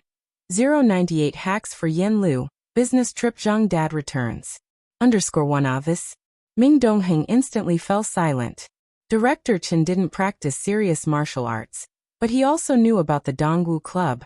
Miss Bai, he pondered for a moment, then explained to Bai Lian, the Dongwu Club only recruits experts from each field. Initially it was just a small-scale domestic circle, and it wasn't so strict. But now it has expanded worldwide, and joining means you're at the pinnacle of your field, although getting in is as hard as reaching the heavens. To put it this way, as far as I know, in the past 2 years within the country, only Godyu received an invitation last year. Her signature move is the spear. When a club expands globally, it means that the threshold is extraordinarily high. Due to joining the Dongwu Club and becoming an ordinary member, Yu Hongyi's status in Jiangjing rose along with the tide, and the Yu family transformed from an insignificant clan. Ming Dongheng merged onto the main road. While Director Chen spoke, he just nodded, indicating agreement. What style do you practice? Bai Lian asked, her ears filled with English, which didn't interfere with her conversation with Ming Dongheng.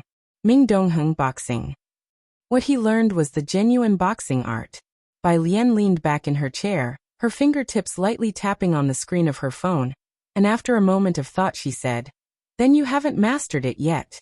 To master boxing, one must reach inner nourishment of the self, peacefulness and emptiness. Bai Lian remembered the invitation Xiaoqi gave her last night. She hadn't looked at it after returning home and wondered if it was the one Ming Dongheng and the others were talking about. She would check it out after returning home in the evening. The car gradually approached the library. Bai Lian took Jiang He to the second floor, where Ning Xiao and Tang Ming were already doing their homework, sitting up straight.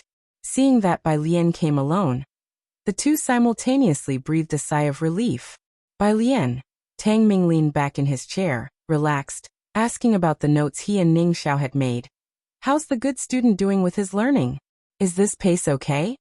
Not too bad, Bai Lian said unhurriedly as she placed her books on the table, then instructed Jiang He to help her get 2 books from the shelf behind her. Next week he'll go and check his progress. Tang Ming and Ning Xiao both had great faith in what they had put together. He should be able to learn well. He shouldn't be that dumb. Jiang He slowly brought the books Bai Lian asked for. Bai Lian opened the milk for him, inserted the straw for him to drink, then patted his head with a sigh. She said nothing, but Tang Ming across from her spoke meaningfully. Little brother Xiaohe needs to drink more milk to grow taller. Jiang He finished the milk in one gulp and glanced at the book in Tang Ming's hands. Then he slowly took out his own book to read. Tang Ming subconsciously glanced at the book Jiang He was reading. Everything in pairs Tang Ming. Ning Xiao shot Tang Ming a look, not saying anything, but the look probably meant, why did you have to make that unnecessary remark? Bai Lian didn't start on the problems right away but pulled out a blank sheet of paper. She wrote on it neatly and properly. After she finished writing, there were 2 unread messages on her phone. Bai Lian glanced at them. They were sent by Pu Xiaohan. Is it here? Bai Lian opened the attached image on the street outside the Calligraphy Association. After several bus routes were connected, there were already some entrepreneurs planning to open malls and supermarkets here. Originally, this place was part of the old city area, with 7 or 8 mile-long alleys full of old houses, similar to near the city gates. Pu Xiaohan immediately spotted an old man sitting on a carrying pole at the roadside, holding strings, performing the play, The Great Sage Defeats the White-Bone Demon, for a crowd of fascinated children. His fingers were as thin as kindling, and his skin was wrinkled, resembling tree bark. But the puppets came to life under his control. Grandpa. Pu Xiaohan knelt with her phone in front of him, earnestly watching his performance of the great sage, then politely asked, "May I film a video of you?" "What video?" The elderly man looked up, revealing a withered face with very cloudy eyes. Pu Xiaohan thought for a bit. "My classmate said you're very skilled, and am a blogger. I want to shoot a video of you and share it online so more people can see you." The old man was taken aback. "Me?" Pu Xiaohan nodded at him. "But," the old man hesitated, "would people like to watch an old man like me?" He couldn't even find anyone to take as an apprentice now. How could no one like it? Pu Xiaohan patted the nearby kids. "Kids, do you think Grandpa's great sage is good to watch?" "It's good."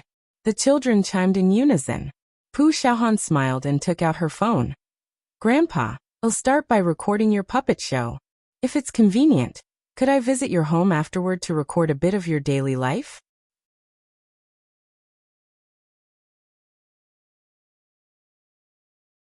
Chapter 260. 098 Hacks for Yan Lu, Business Trip. Zhang Dad returns. _2 Pu Xiaohan promised to record his puppet show and to upload it online for more people to see. The old man promptly stood up from his shoulder pole. He took out his signature skill from behind and performed a puppet calligraphy for Pu Xiaohan, where the strings he lifted were soft, yet he managed to make the puppet write with the force that seemed to penetrate the wood. This was true skill. Pu Xiaohan had a real talent for video shooting. She chose various angles, filmed the puppet writing, the great sage, and eventually followed the old gentleman to his home. The old gentleman's house was not far from there. As they walked and chatted along the way, Pu Xiaohan learned that the old man's last name was Tao. It was just one room, neatly arranged with all kinds of puppets. "Do you live alone?" Pu Xiaohan looked around and didn't see any signs of other people's lives.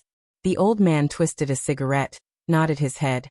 "My grandson is afraid of these. My son told me to throw them away, but I couldn't bear to, so I moved here to live alone." Pu Xiaohan held up her phone, gave a brief shot of the scene.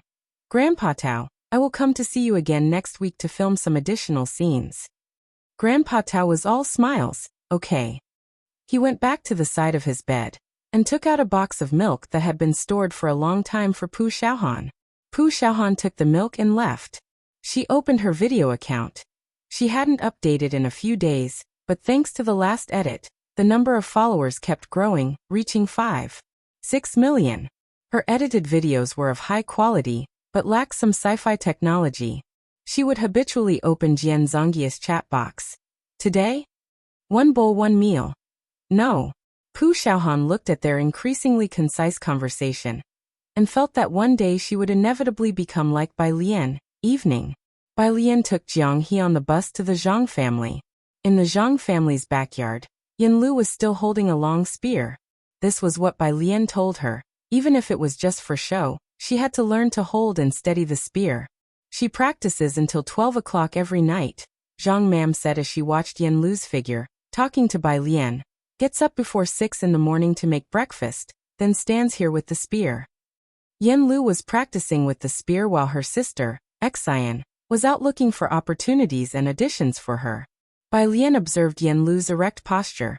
The way she held the spear was no longer as gentle as before, and nodded in approval. In less than a week, Yan Lu already looked somewhat like someone who knew how to handle a spear. Yan Lu was preparing for a performance. She didn't need to learn to the extent of a grandmaster, But even as a stage prop, a certain level of proficiency was required. Take a rest. Bai Lian handed a towel to Yen Lu. Yen Lu's lazy long hair was tied at the back of her head with a rubber band, and now she lived her life with earnest thanks. Jiang He sat on the steps, holding washed grapes given to him by Zhang Ma. He ate while looking up at the two. This, Bai Lian handed a piece of paper to Yen Lu. Take a look. Yen Lu wiped off the sweat, put away the towel, and looked down at the paper Bai Lian had given her. Upon receiving the paper, Yen Lu was stunned. It was information about the customs and etiquette of the Great Yong dynasty, all recorded in history books, but not much covered in commercially available books. During her breaks from spear practice, Yen Lu would read up on the subject. After all, to act, one must understand the life of the character, especially since she was auditioning for a historical drama. But none were as comprehensive as the material Bai Lian had given her. Densely written with details of daily life, social etiquette, even character analysis and brief biographies of the Bai family people, she had written it all so thoroughly. How much reading and research had she done to write with such detail? Yen Lu pursed her lips. She didn't know how to thank Bai Lian.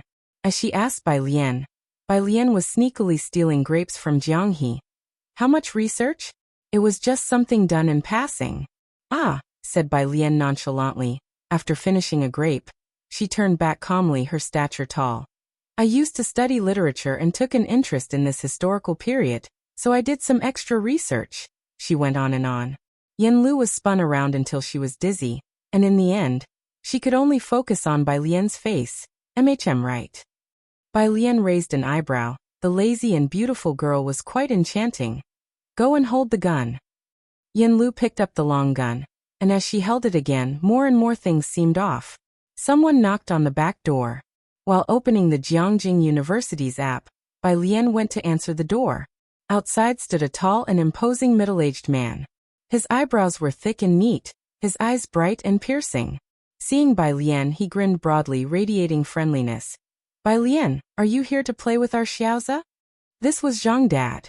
Because Bai Lian, Pu Xiaohan, Weng Qi, and Zhang Xiais often hung out together, Zhang Mom and Zhang Dad were very familiar with Zhang Shi's classmates.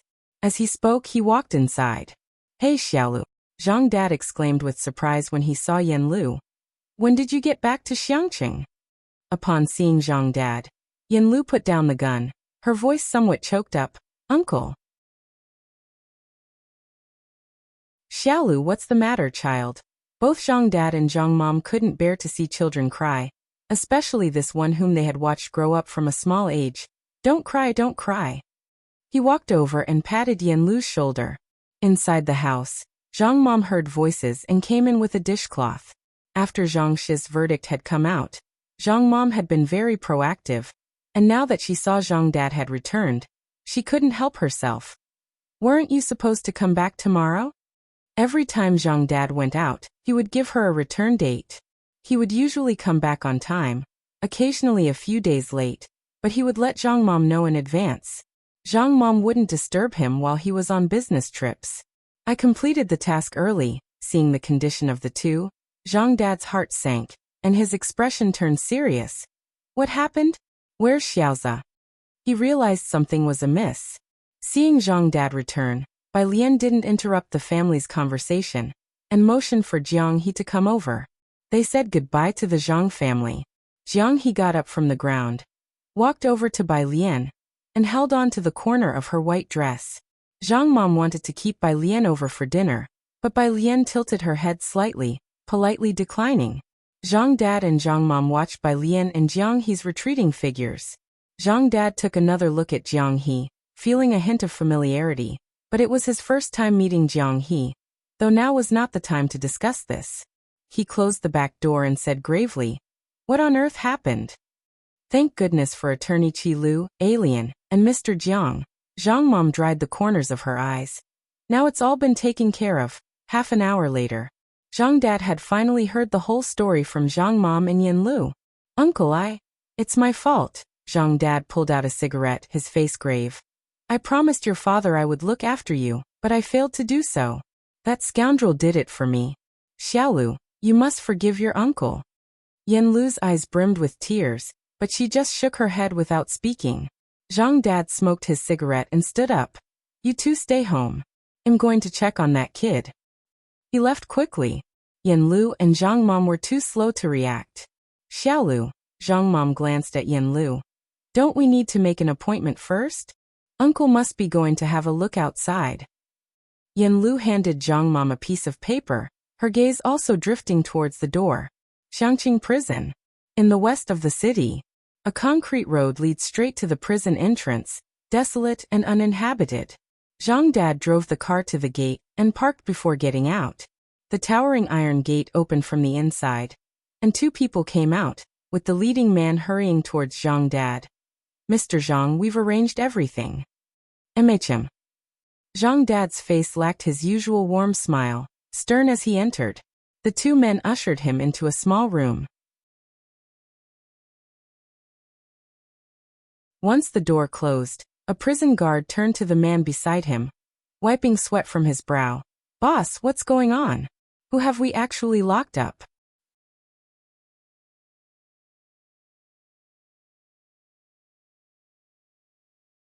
Chapter 261. The 099 Ultimate Final Move. Bugvine, Part 2. This morning, first came a person with top-secret clearance to see prisoner 1108. As soon as this person arrived, the young prison guard felt like the entire prison was under the aim of a sniper rifle. If something, even a small mistake, had happened to that Mr. Jiang, he didn't doubt that this place would be razed to the ground. Now, in the evening, another superior came for an investigation. I don't know, it's the superior's order. The warden retracted his gaze and walked out. But those who gave him the orders were from the security bureau. Inside the room, Zhang Shi's eyes widened as he looked at the man in front of him. Dad? How did you get here? Zhang's dad looked at his face. After a long while, he withdrew his gaze and sneered. I just got back from a business trip and heard you were locked up. Zhang Shi's. 1 year. Zhang's dad sat across from Zhang Shi's, looked at him. You have indeed encountered a benefactor. Otherwise, you'd be looking at no less than 10 years. Zhang Shi's chuckled. The two of them didn't talk much, again falling silent for a few minutes before Zhang's dad asked, Do you want to change rooms? He was referring to the injuries on Zhang Shi's face. Zhang Shi shook his head. No need, brother Jiang taught me a few moves. Even though he was still wearing handcuffs, he demonstrated to his dad. Dad, when you go back, don't tell Mom. Zhang Shi's instructed his dad, asking him not to tell them about his injuries. Do you think you have to tell me? Also, Zhang Shi's hadn't seen his dad for a long time, and had much to say. While I'm not home, argue less with Mom, don't make her angry. Zhang's dad. Is it not you who makes her angry? Did you hear me? Zhang Shi's pleaded earnestly. She always forgets to trim the flowering branches, remember to do it for her. And for Sister Yan, make sure Mom prepares an iris for her every day. You can't do it yourself? Got it. The visiting time passed quickly, and Zhang's dad watched as Zhang Shi's was taken away, waiting until he vanished from sight before his feigned relaxed expression disappeared. The whole person became very silent. Leaving the prison, he took out another phone, turned it on. It had none of the extraneous apps, not even the basic ones like calls or messages. It only had one communication app, and there was one unread message showing on it. On Ji Hing's end, when Bai Lian and Jiang He returned, Lance was shouting in the yard. Jade. Today, for fishing, he had specifically worn slightly tighter flowered trousers and topped it with a matching floral hat. Director Chen quickly caught the fish that jumped out of Lance's hands. Dr. Lance, leave it to me, it's okay, no worries. He casually grabbed the fish and dispatched it with one swift cut. Clean and efficient. Lance admired. Wow, slice it up. Ji Hung didn't pay attention to the commotion outside. He was in the kitchen, frying the base ingredients for the fish head hot pot. Miss Bai, Director Chen looked up to see Bai Lian, showing off his catch. Look, I caught this one. Bai Lian looked down. Director Chen had been back for quite a while now, and the fish he caught was still hanging at his waist, not yet taken down. Bai Lian, don't understand but respect. She had reason to suspect that these three had circled Purist Street several times in the afternoon. Jiang He squatted very naturally next to Director Qin, watching him prepare the fish. Bai Lian went back to her room and flipped out the invitation Xiaoqi had given her the night before. The black and gold invitation read Dongwu Club, in embossed gold lettering on the cover. She looked at it twice and checked with Xiaoqi to confirm if this was the Dongwu Mingdongheng and others had mentioned. Xiaoqi didn't understand these things and had to ask others before confirming with Bai Lian. Bai Lian, can it be given to someone else? She asked very sincerely. Meanwhile, an administrator at Dongwu Club received this message and was bewildered. What is Mr. Bai's teacher asking? Whether it can be transferred. Administrator. That's not possible. It was the first time he faced such a request. Xiaoqi forwarded Dongwu Club's response to Bai Lian. All right then. Xiaoqi. Sis, their manager asked if they can add you. Bai Lian. One getting ready to ascend for Mingdongheng. Xiaoqi pushed Bai Lian's avatar over. The person from Dongwu Club received the recommended contact card and perked up. It was an avatar of an ancient, heavy-looking city tower. This avatar, at a glance, belonged to a highly respected teacher. At Su-en's residence, the assistant found an opportunity to report the old lattice issue to Su-en. Why didn't you tell me earlier? Upon hearing that the old lady had called Bai Lian, Su-en was startled.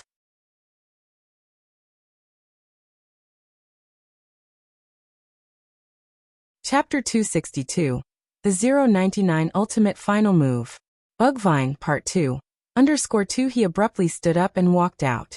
While leaving he ordered, prepare the car, we're going to the Ji family. Ji Mulan was downstairs reading a financial magazine, when she heard the noise. Standing up in surprise she asked, going where? To see your dad. Su-en looked at Ji Mulan. I need to talk to Alien in person. The Ji family lived on Purist Street. Despite being back for so long, Ji Mulan had never taken Su-en to visit, as that part of the road was too old, and both the alleyways and houses were extremely outdated. Su-en had mentioned a few times that he wanted to visit Ji Hung, but she didn't really want to take Su-en there. It's so late now. Ji Mulan closed the financial magazine, very slowly suggesting, why don't you call my dad about whatever it is, and we can arrange to meet him tomorrow and talk then. What she said made sense. Su-en calmed down, realizing it was his first visit, and he hadn't prepared any gifts yet. A sudden visit wouldn't be very polite. He turned back and instructed his assistant to prepare gifts. Then he took out his phone and called Bai Lian. The second the call connected, Su-en seemed to come back to life. Thank goodness. Bai Lian hadn't blocked him. Su-en fairly understood that she had blocked Ji Mulan. I've already declined on your behalf. I didn't expect the old lady to check your phone.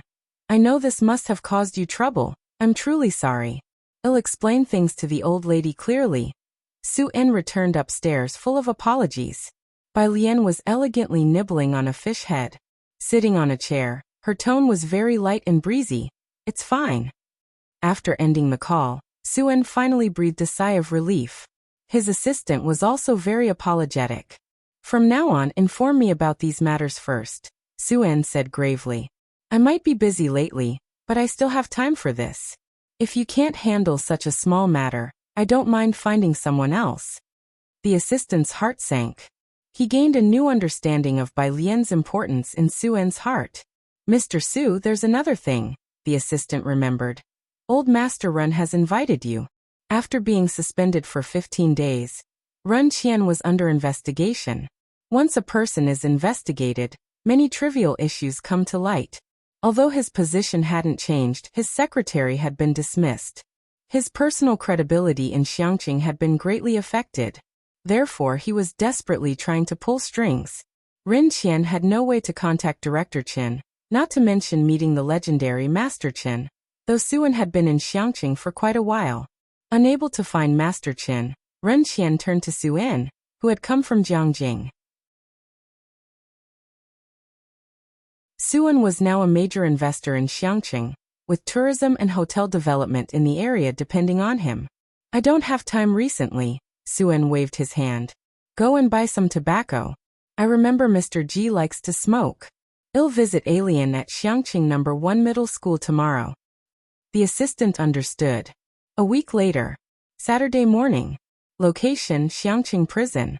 Jiang Fulai stood beside Bai Lian with his head slightly lowered. His cold and clear profile radiated a chill allure. Casually glancing at Zhang Xiai's opposite him, he said, "See, how is it you still haven't learned after a week?" He was dressed in a simple overcoat. Even without doing anything, the innate nobility ingrained in his bones was extraordinarily evident. Before Bai Lian could scold Zhang Xiai's, he had already started to aggravate the situation. Zhang Xiai's opened his mouth, his face pained as he looked at Jiang Fulai. But the problem was, Jiang Fulai decisively said, "See, he's even glowering at me." Zhang Xiai's. Bai Lian looked up, still holding a pen in her right hand. She seriously addressed him. "You don't actually want to wait for Qi Lu to appeal another day, do you? Qi Lu can really make it happen. If not during a cake explosion, then in the midst of cake abnormality." Zhang Xiai's. He had a woeful expression on his face. Beside Bai Lian, Jiang Fulai stood tall and dignified, giving Zhang Xiai's a slight smile, gracious and dignified. They had been explaining a topic to Zhang Xiai's for an hour. Mainly it was Bai Lian who spoke. Outside, waiting to meet Zhang Xiai's were his parents and Yen Lu.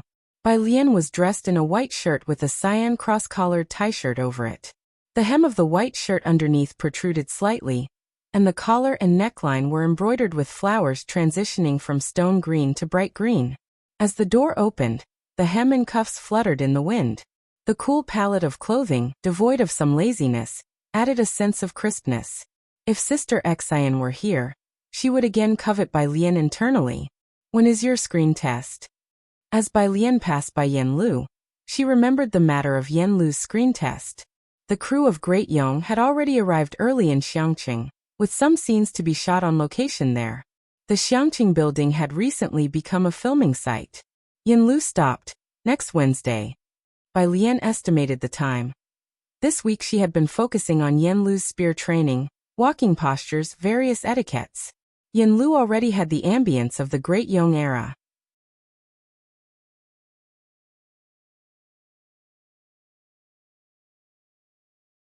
Chapter 263.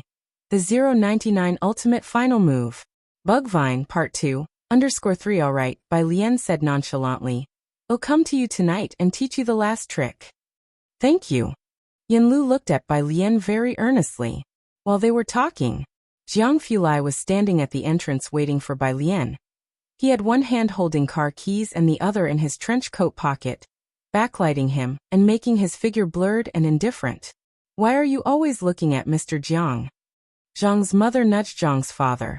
Zhang's father came to his senses. "How much money do we have in the family? Let's hurry up and buy a couple more apartments in Xiangqing," he suddenly said. Zhang's mother. Wednesday. Yen Lu auditioned for the lead female role in Great Yong. The audition was held in a residential area by the city gate of Xiangqing. There were quite a few celebrities rushing to Xiangqing these days, and with various leaks online, Xiangqing had a minor surge of fame on the internet. Yen Lu was number 32. When Bai Lian arrived, it still wasn't her turn. There were still about a dozen artists waiting for the interview in the yard. "Miss Bai," Sister Xian tried to relax Yen Lu, and was very surprised to see Bai Lian coming over. Bai Lian leisurely took out a black face mask and put it on, revealing only a pair of dark eyes.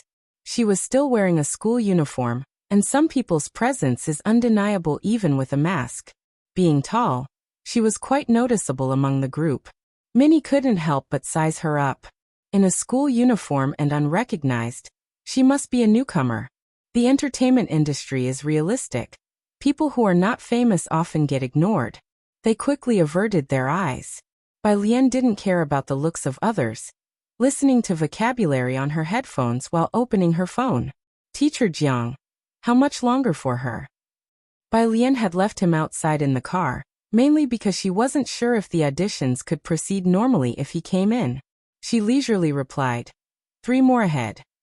Teacher Jiang, as the biggest investor. "Oh." Another nanny van stopped outside the courtyard. The car door opened automatically, and everyone looked that way. A tall girl in a purple and white cardigan appeared, wearing sunglasses and a black cap, exposing only her chin and slightly red lips. "Ah, Teacher Manshi." Teacher Manshi is here. The previously languid artists perked up, one by one greeting Manshi as she came closer. Manshi had a hit with a fantasy series at the beginning of the year. She had already become a top female star. Now as the leading lady of Time Entertainment, all the company's resources revolved around Manshi, with her fans spread all over the country, and she was showing signs of becoming a top-tier celebrity. If she could secure the lead female role in Great Young this time, as long as Manzai's acting wasn't poor, becoming a top-tier celebrity was within reach. After all, the role of Miss Bai she would be playing is already top-tier in history circles. As long as she performs well with the fans' filter for Miss Bai, it might secure Manzai's career for life. Sorry, Manshi is in a rush. Manzai's agent and assistant smiling shielded her from others. We have to hurry back to Beijing after the audition to join the recording of Perfect Day. Perfect Day, the hottest variety show at the moment. Worthy of being Time Entertainment's leading lady. Manshi and her agent didn't even glance at Yen Lu and the others. They didn't stop for a second. Hey, you've arrived. The assistant director personally came out to greet them, chuckling. We've been waiting for you. We were just praising to the director how well Manshi has practiced with the spear. Go show him. After the group went inside. No wonder it's Manshi. Even the assistant director personally came out to receive her. She even practiced the long spear. This time the female lead is definitely hers. The others discussed in low voices. Bai Lian finally looked up, puzzled as she looked towards Sister Xian. She doesn't cue? Sister Xian hadn't had the chance to speak when from the side. A young man glanced at Bai Lian.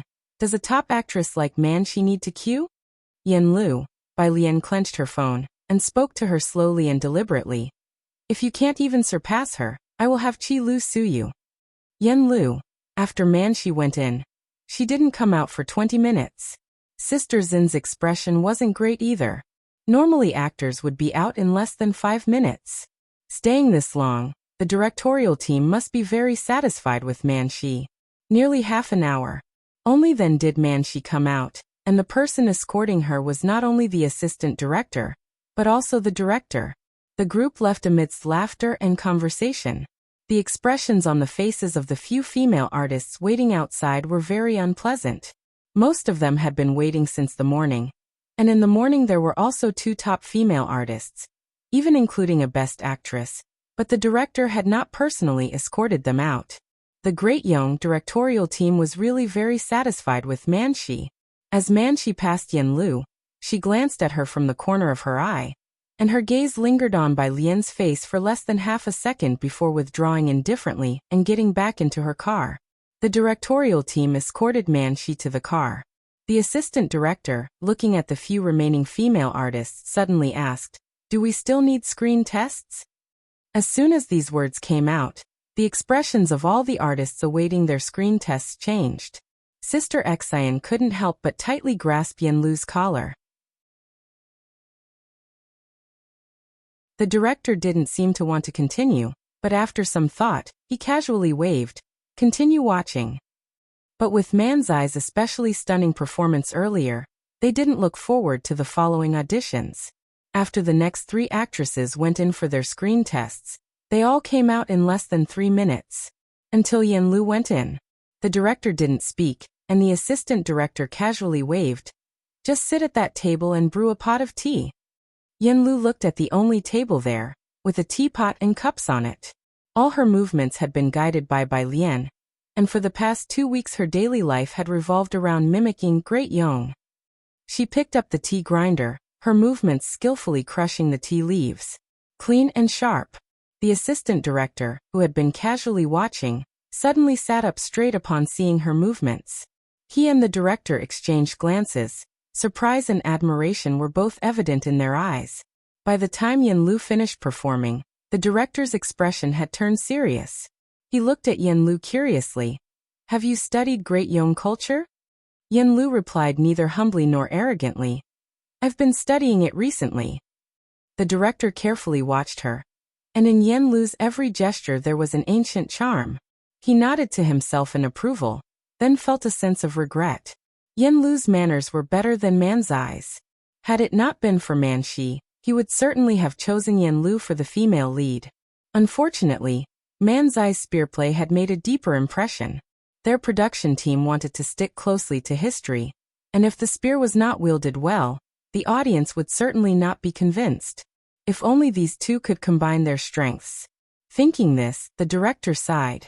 He casually asked, "Do you know how to use the spear?" He was not hopeful. Nowadays, the young generation of actors in the entertainment industry had no Dan actresses skilled in martial roles, and most didn't even know basic stage movements, unable to bear even the slightest hardship. During so many auditions, he had asked everyone the same question, and only Manshi had handled the spear well. "I do." "What?" The director and the assistant director sharply looked up, exchanging glances before staring intently at Yan Lu. The assistant director asked, "What spear technique do you know? Do you know how to thrust straight ahead?" Yan Lu's thoughts went back to the evening after she had finished watching Zhang Xiai's. Bai Lian came to the Zhang family to find her. The other party was dressed in green clothes and a white skirt. Her profile bathed in the glow of sunset, her eyes sharper than Yan Lu had ever seen.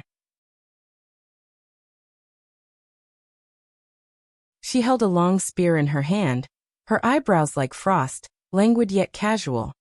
Everyone knows that the Bai family army was most famous for their returning horse spear because in the end, when the Bai family army had no reinforcements, the returning horse spear was a move to turn defeat into victory.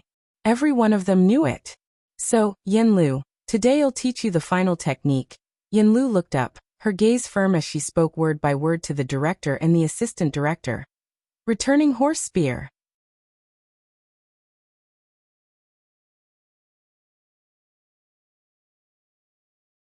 Chapter 264. 100 Versailles. Yan Lu exclusively favors _1 nowadays. Few people truly study the heritage of our ancestors. Let alone spear techniques, they can't even lift the longer weapons. Being able to wield a long spear is considered a skill. And the Bai family's army is most famous for its charging spear technique, not to mention actors. Even the martial arts directors of Great Yong can't properly use the charging spear, unless they go to traditional schools to find those old folk artists. If the casting isn't done well, not only will the audience not buy it, but it will also affect the overall quality of the show. They are not filming a web series, but a proper traditional drama. What they need is a Bai Xiangjuan that fits more closely with history, not one that relies solely on stunt doubles. Manshi, who can act decently and also handle a spear, thus became the director's first choice. But no one expected. Yan Lu could wield a charging spear? Where's the long spear? After the director paused for a moment, he immediately instructed the crew, "Give her the long spear." There weren't many people left at the audition. Aside from Manshi, nobody had specifically learned the long spear, and the crew had already put the spear away. Now they hastily brought out the long spear. The spear used for the audition on set was brown, and longer than the spear Yan Lu was accustomed to, yet a bit lighter. She reached out to grasp the shaft of the spear, closed her eyes slightly, and remembered the teachings of Bai Lian that day, and her practice over the past nearly 20 days. Just by holding it, the director and everyone on set felt something subtle. The modern circular hall seemed to recede at an accelerated pace. The wooden floor tiles beneath their feet gradually got covered by sand, and the surrounding walls turned into thousands of soldiers and horses, into towering lush mountains. Yan Lu lifted her head, her eyes suddenly snapping open. With her left hand supporting the spear and the right hand gripping it, she flipped her wrist upwards and pushed down with her left hand to thrust the spear. The flexibility of the spear transmitted the force from the base to the tip, and everyone on set could see the front half of the spear vibrantly shaking. The director and assistant director, who had the clearest view, stood up straight from their benches, eyes fixed on the quivering long spear, with only Yan Lu and her spear in their sights. But that wasn't all. Yan Lu stamped the ground and turned her stride. As Bai Lian once said that her martial arts weren't orthodox, so she could rely on technique without needing a very strong physical condition. Her right hand was still at 1/3 of the spear's length. With her left hand pressing down on the butt, she combined the force of her waist with her horse stance before the vibrations of the spear had ceased, and fiercely reversed the direction of the spear to thrust backwards. Her body hadn't turned, but a hint of cold light arrived first. The tip of the spear, adorned with a 10-centimeter-long red tassel, fluttered slightly with the tremble of the shaft.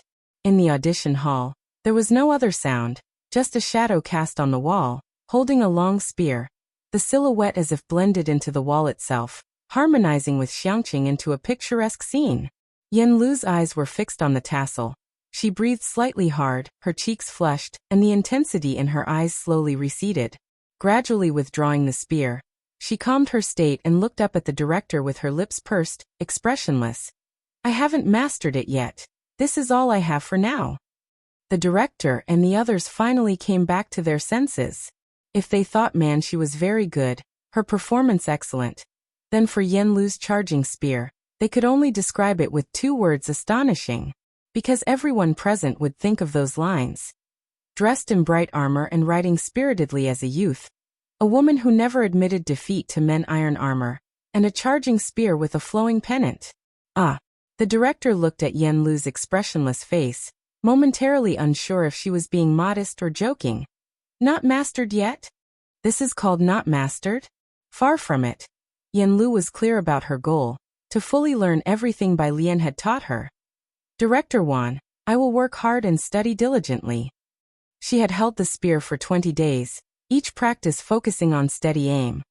Although not perfect, she had gained some insights. Every move Bai Lian made was a feint and changed constantly. Each spear thrust created a breeze, and when exerting force, she stood as firm as a stake, combining strength and skill. The more she learned, the more Yen Lu understood that she was merely scratching the surface of the art. Her moves, compared to Bai Lian's, were essentially for show. Faced with her, Bai Lian wouldn't even need to move. The vibrating long spear could directly knock her weapon away. Director Wan Qiushan. Wan Qiushan had directed many martial arts TV dramas, and he had only seen this level of performance in those action actors with real skills. The younger generation were mostly idols, and someone with real martial arts skills like Yen Lu was virtually unseen.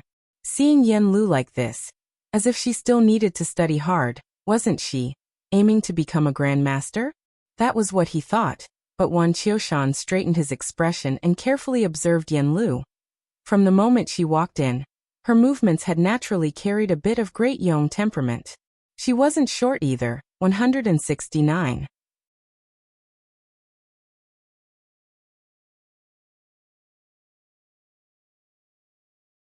Chapter 265. 100 Versailles. Yen Lu, uniquely favoring _2 her appearance deviated somewhat from historical records, but Yen Lu, upon closer inspection, noticed the black arched brows, red lips, and eyes that resembled willow leaves. Her features exuded a bold and beguiling charm. Most importantly, she had a resolute and unyielding temperament. Apart from slightly curly hair, everything else was very much to Wan Qiushan's liking.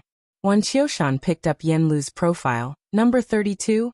Yen Lu, 23 years old, entered the industry 4 years ago, with almost no acting experience. Yen Lu, Wan Qiushan asked her a few detailed questions, including about enduring hardship and using stunt doubles, before finally saying, "Go back and wait for the news." He had Yen Lu step out without calling the next person in. Instead, he gazed at Yen Lu's profile while asking the assistant director and producer, "What do you say?" The assistant director looked at Yen Lu's profile, without saying a word. For the role, Yen Lu is closer. The producer hesitated, but Yen Lu has no fan base. Yen Lu was pretty much a newcomer, also carrying some scandals with her. Manshi, a popular top-tier actress. The producer was pragmatic. Who would watch the film without star power? Star power. The director glanced at the producer. But it is Great Yong. The producer was taken aback. It was Great Yong, where each character, Chen Yi, Emperor Jiangwu, Bai Xiangjuan, Liang Zuan, each and every one of them brought their own fan base. Outside, Yen Lu had been inside for 20 minutes before she came out, and after she did, the director did not call the next person in. As soon as she emerged, the remaining people in the room cast vague glances her way. Aside from Manshi, Yen Lu was the second person to have auditioned for such a long duration. How did it go? Xinjia hurriedly approached to ask. Yen Lu didn't speak, only looking towards Bai Lian. Bai Lian leaned against the wall, lazily working on her phone. And only when she heard Yan Lu had come out did she calmly turn her head. Her face mask hugging her contour perfectly, leaving only her dark almond-shaped eyes visible. She didn't speak, merely tilting her eyebrows at Yan Lu in a casual and carefree manner. It was standard. Yan Lu removed the sunglasses hanging from her shirt collar, answering both of them. Results will be out in 2 days. Bai Lian stood up, put away her phone. Let's head out first. Too many eyes around. Once outside, Xinjie reflected. The director kept you so long, Yan Lu, we might not be completely out of luck. The audition site was somewhat secluded. Not far away, Xiangqing building was off limits to tourists and was being rapidly transformed into a major film and television base. Beneath their feet was a newly renovated asphalt road. Walking on the pavement, Xinjie belatedly realized, from her first visit to Xiangqing to now, the dilapidated roads of Xiangqing seemed to have been all refurbished. Not far away, a lazy horn sounded. Xinjie and Yan Lu instinctively looked up to see a sapphire blue car stop on the opposite side, with the passenger window slowly lowering to reveal the man inside. His left hand rested on the steering wheel, his right fingertip still on the horn, his slightly long tousled hair hanging down, the sunlight striking him at just the right angle, refracting a cool essence. An air of indifferent, casual languor engulfed him. Clearly, he was visibly in a bad mood. Indeed, someone had mentioned that good things come in threes within half an hour. Nearing 2 hours had now passed. Despite the distance of a road, Xinjie's half-finished sentence was stifled before it could come out. She sharply withdrew her gaze. Are you coming back with me? Bai Lian, clenching her phone, turned her head to ask Yan Lu. She needed to return to school for classes, while Yan Lu would return to the Zhang family to continue practicing shooting and wait for the news. Yan Lu answered crisply, her radiant face betraying nothing. I'll go home with Xinjie's car. We need to discuss the upcoming schedule. Bai Lian didn't know even the outwardly cool and glamorous Yan Lu was capable of fear. Okay. She removed her mask while crossing the street, her demeanor utterly casual. Only when the car had driven away did Yan Lu and Xinjie breathe a sigh of relief. In the car, Bai Lian seriously explained to Jiang Fulai. Line cutting, she cut in line, otherwise I wouldn't possibly be so late. You could have taken her out. Jiang Fulai took a turn, frowning. That would be kind of impolite, Miss Bai quipped, raising an eyebrow. She leisurely opened her English vocabulary app, beginning to memorize words. Jiang Fulai glanced at her, recalling a certain surveillance feed, the corner of his lips lifting slightly. Well, that would indeed be quite impolite. However, regarding Bai Lian's mention of line cutting, he took note, planning to ask someone about it later. Bai Lian was serious about the issue with Yan Lu. Right now, her concern wasn't just because Zhang Xiai's was temporarily absent, but also because of the role Yan Lu was set to play. Therefore, skipping lunch, she had rushed here. And seeing Yan Lu's satisfactory performance, she was reassured.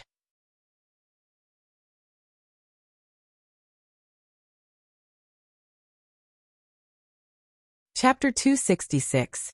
100 Versailles. Yan Lu, uniquely favoring _3. The two casually picked a restaurant near the school. It was well past mealtime, so the restaurant was almost empty. As they entered through the front door, the owner looked up with a smile, about to ask, "What would you like to eat?" but got interrupted by an indifferent glance from someone. The owner even took out a piece of paper and meticulously wiped down the table and chairs where the two settled. Then he handed them the menu. Jiang Fulai was different from Jiang He. He truly didn't care about where or what he ate, as sometimes they just lived on steamed buns while working non-stop in the lab. Browsing the menu, he casually picked out 3 dishes. He had no preferences or favorites. The choices were all tailored to Bai Lian's tastes. For Jiang Fulai, spending time on eating and entertainment was a waste, but this was also the first time he bothered to remember someone else's preferences. It was a peculiar experience. Bai Lian was looking at her phone, which displayed a message from the person in charge at Dongwu. "Aren't you planning to join the club?" Bai Jian. No time, smile. On the other side of the phone, the Dongwu person in charge, looking at this spiritual smile. It was certain, this had to be a respected elderly gentleman. After the meal, Bai Lian returned to school. The lunch break had long finished, and during the break between classes, a bunch of people were discussing something animatedly. For the first time since Zhang Xiai's left, Class 15 was so lively. "Lian sis, have you heard?" When Bai Lian approached, others told her the exciting news. "There's going to be a hotel opening in Xiangqing, did you know?" Bai Lian was somewhat confused. She pulled out a chair and sat down. Pu Xiaohan turned around, equally excited. "They've already started demolition, it seems. Looks like they're really going to develop Xiangqing." Everyone was thrilled about the decision to develop Xiangqing from higher up. Everything was moving forward. "That's great," remarked Bai Lian earnestly. She seemed to recall Su En mentioning there'd be a press conference this weekend. After school in the afternoon, Bai Lian, Pu Xiaohan, Ning Xiao, Yanglin, Weng Qi, and Tang Ming, this out-of-class person who somehow got mixed up in Class 15, walked towards the exit together, a spirited entourage. They drew the gazes of countless students. Many came up to greet them, some chummily asking for Bai Lian's number, while slinging an arm around Weng Qi. Others approached Bai Lian to inquire about physics problems. Some asked Pu Xiaohan about video editing. Except for the aloof and unapproachable Ning Xiao and the silent Yang Lin. Behind them, the previously popular Class 8 students still walked as before, untouchable by anyone. However, now it was different. In the past, Class 8 exuded a gap of unreachable backgrounds and grades. Chen Zhu, once seen as unattainably high in pedigree and grades, had his mark steadily suppressed by Ning Xiao several times, and even Tang Ming was fast on his heels, ranking second in the recent joint exams. The radiance of Chen Zhu, Ren Wanxian, and the others from Class 8 had greatly dimmed. Some echelons are not insurmountable. They're about to exit.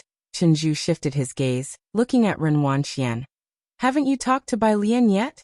In Ren Wengshuan's hand was a red invitation card. Her gaze deep as she watched the line of people ahead. Finally, she called out to Bai Lian. "Wait up, I have something for you." She finally maneuvered in front of Bai Lian just before the school gates, observing her for a long while, and then extended the red card. "My grandfather asked me to give this to you." With just a short sentence, she attracted the attention of those around Bai Lian. The gazes of Pu Xiaohan, Weng Qi, and others fell upon the invitation in Ren Wengshuan's hand. Bai Lian didn't know how Ren Wanxian danced herself into her presence again. She didn't take it, merely arching her eyebrows. Ren Wanxian pursed her lips in impatience. With no response from the other side, she grew a bit irritated. "What do you want exactly? I've been punished by my grandfather for so long now. There are only 20 of these invitations in all of Xiangqing, and am offering an apology. Aren't you satisfied?" By her side, Chen Zhu stepped in to explain for Ren Wanxian. "Bai Lian, this is Zinda's evening event." Bai Lian lazily struck out a word with her hand, her expression unchanged, and Chen Zhu immediately got the hint. Indeed, how would the average person know what Xindao is?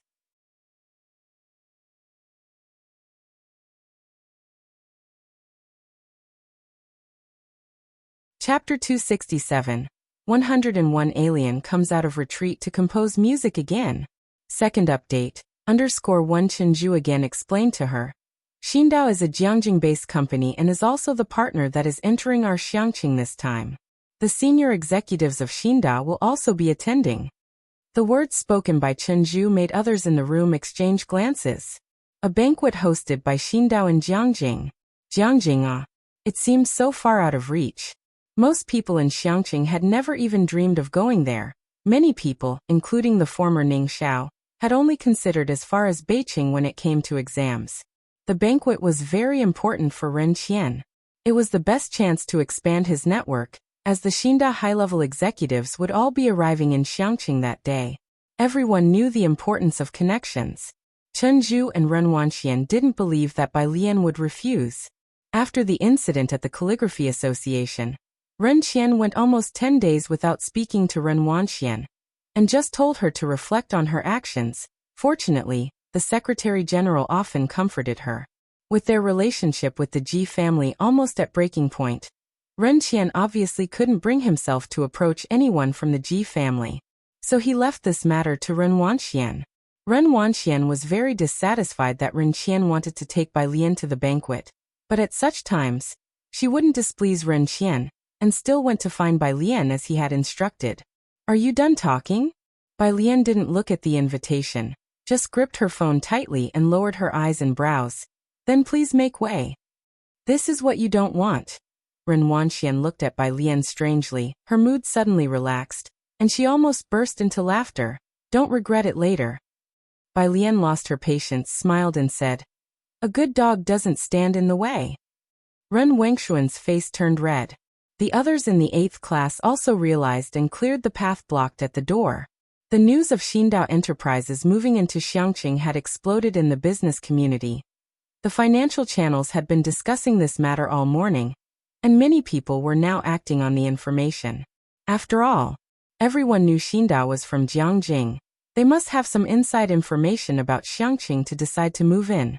Isn't the economy all about trading on information disparities? Chen Zhu watched Bai Lian's retreating back, wanting but hesitating to speak. In the end, he still left with Ren Wanxian. This matter was directly reported to Ren Qian by Ren Wanxian. Ren Qian, holding his phone, was silent for a long time. Forget it, her vision is limited to this anyway. Then, the newly assigned administrative assistant beside Ren Qian inquired, should we still have a gown made for Miss Bai? Ren Qian waved his hand disinterestedly. Is there a collection of rare tobacco? Right now his own power was being divvied up, and he was planning how to take it back.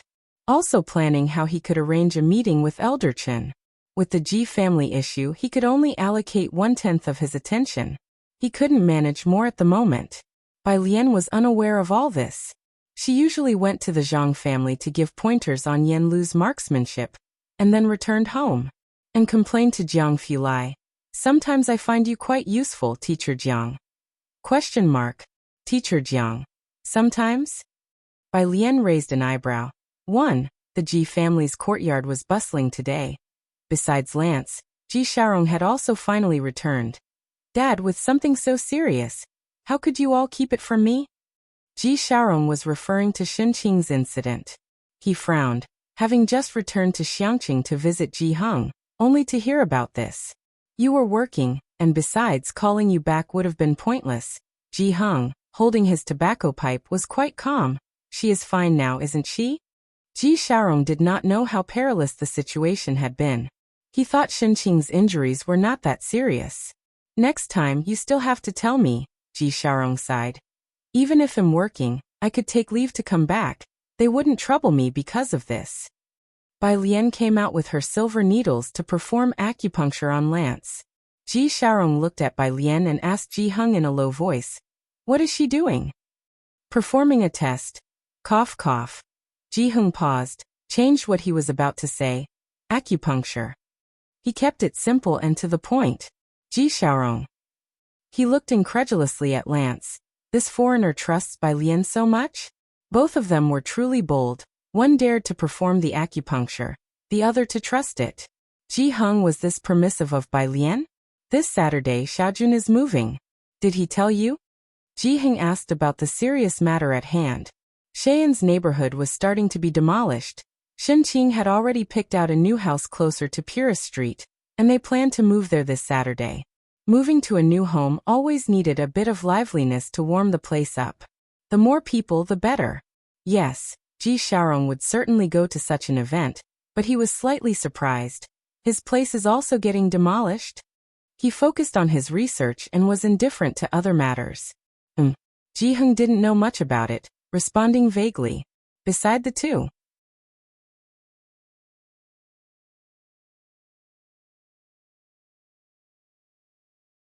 Chapter 268. 101 Alien comes out of retreat to compose music again. Second update. _2 Bai Lian finished giving Lance his acupuncture, then received a call from Suan. Alien. The voice on the phone was full of joy, warm yet forceful. Are you coming over for dinner on Saturday? Bai Lian methodically put away the remaining silver needles. While heading back to her room, she replied, I can't, my uncle is moving on Saturday, I have to go to his place. Only a few close people knew about Ji Xiaojun moving. They had not informed Su-en or Ji Mulan. Su-en hung up the call and, pressing his brow, asked his assistant, "Can we change the time of the press conference?" The assistant was startled by his question. But it seemed Su-en wasn't joking. "President Su, the time has already been set, and invitations have been sent to all the partners," the assistant said cautiously. Changing the time at this point wouldn't be good. The date of the press conference was also chosen as an auspicious day. Business people always believe in these things. If the time was changed suddenly, not only would it break the chosen date, but it would also lower credibility, providing no clear benefit to the Su family. Su-en had just asked out of curiosity, feeling it was a pity. How could it just so happen to coincide with the day Ji Xiaojun was moving? "Any news from Chunyi?" Su-en put down his phone and started again. The big event in Xiangqing was Su-en's only chance to invite Chunyi. The assistant shook their head. The invitation was sent, but from what people in the department say, Chunyi is tied up on Saturday. It seemed Saturday really wasn't a good time. Why was it that one after another, everyone was busy? Su-en took off his glasses, his gaze settling calmly on the window outside. How many people from the main family will come?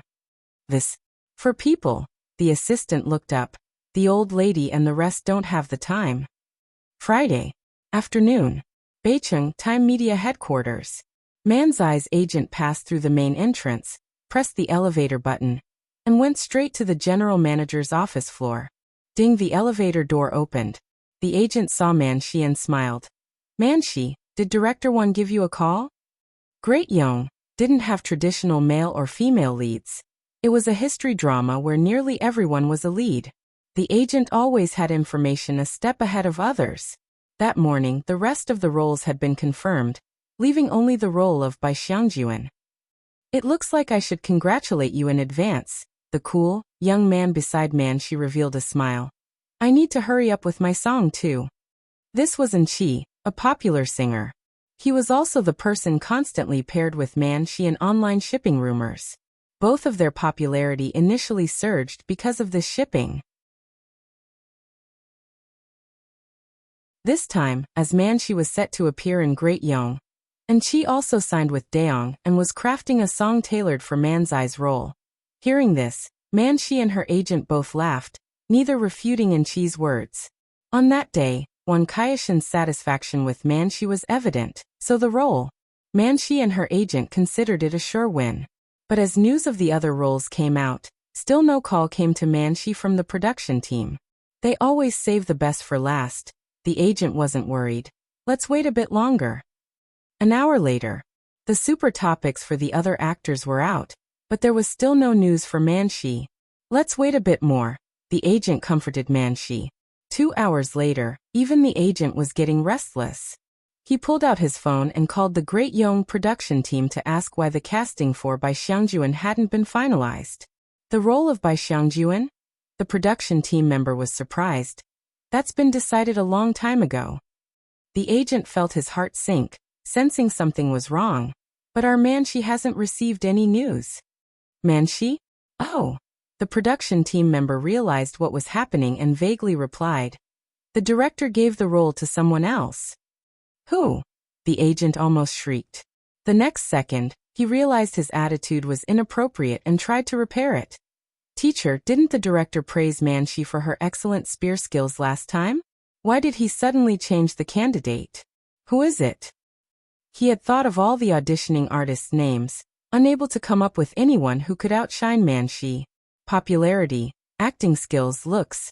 She was second to none. Not to mention she had specifically learned spearplay for the role. The production team member gave a precise reply to Manzai's side. Yinlu. Yinlu? How could it be her? After hanging up the phone, the agent turned to the two people in the office. How could she possibly get the role of Bai Xiangjuan? With her acting skills, her scandals? Manzai's smile gradually faded away as she clenched her teeth. She must have spread her legs wide. Everyone knew about Yinlu's scandals.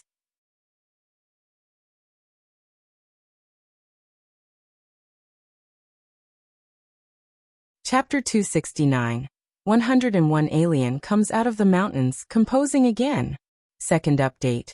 _3 when Manshi was speaking, and Chi by her side also hardened his expression. I'm going to tell the agent I'm not taking this song for the role unless they change the person. Xiangqing first hi. Evening after school.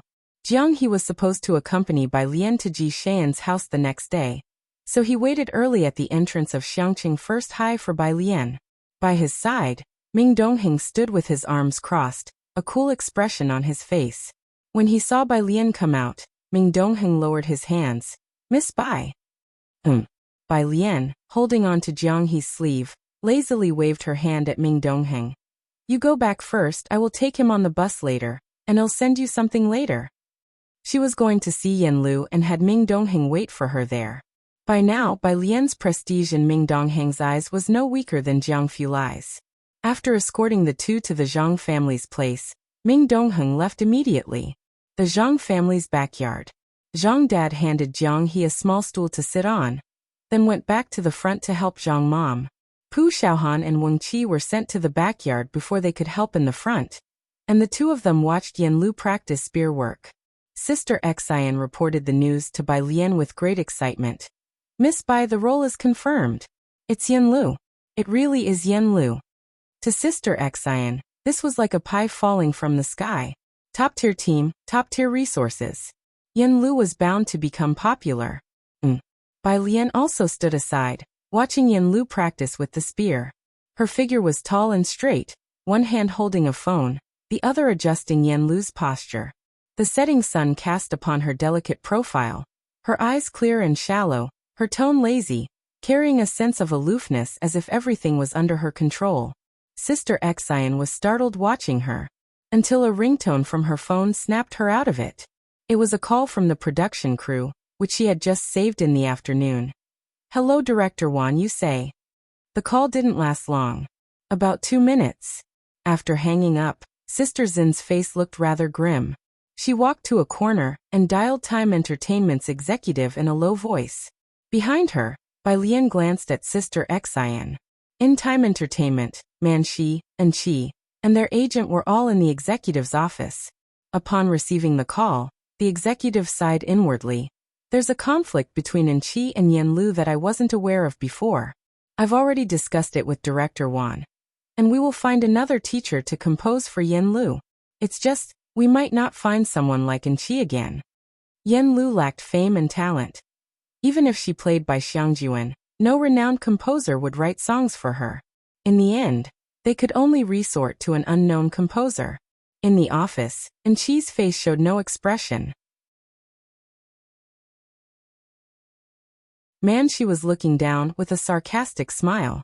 Sister Xian bit her lip and hung up the phone. This was the plight of not being famous. Bai Lian extended her hand and nudged Yen Lu's spear upward. Steady your squat. After adjusting the posture, her tone was as casually indifferent as ever. What's happened?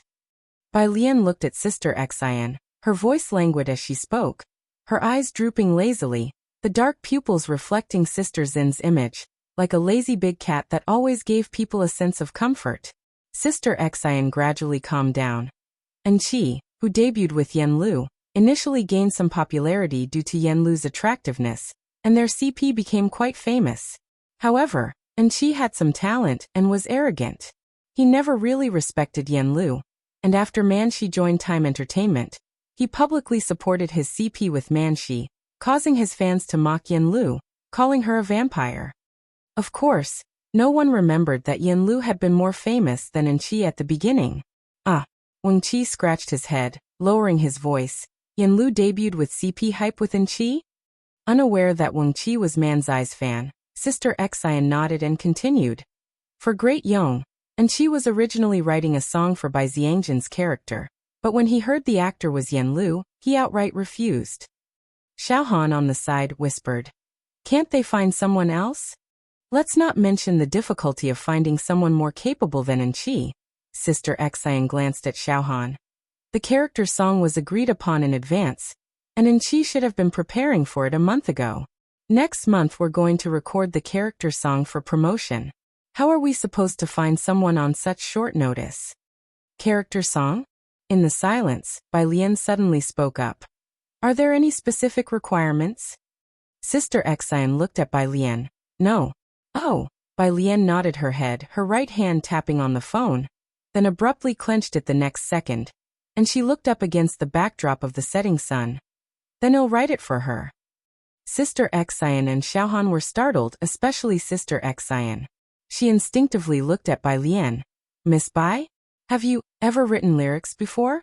Studied music theory? She recalled Bai Lian was a high school senior studying science.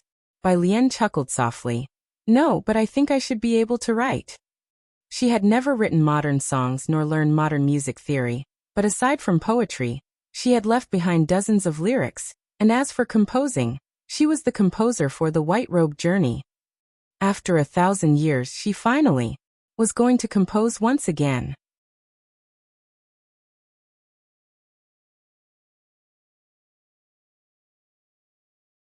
Chapter 270. 102 Aliens Power. The aloof and hypocritical young master Jiang _1 Xinjie.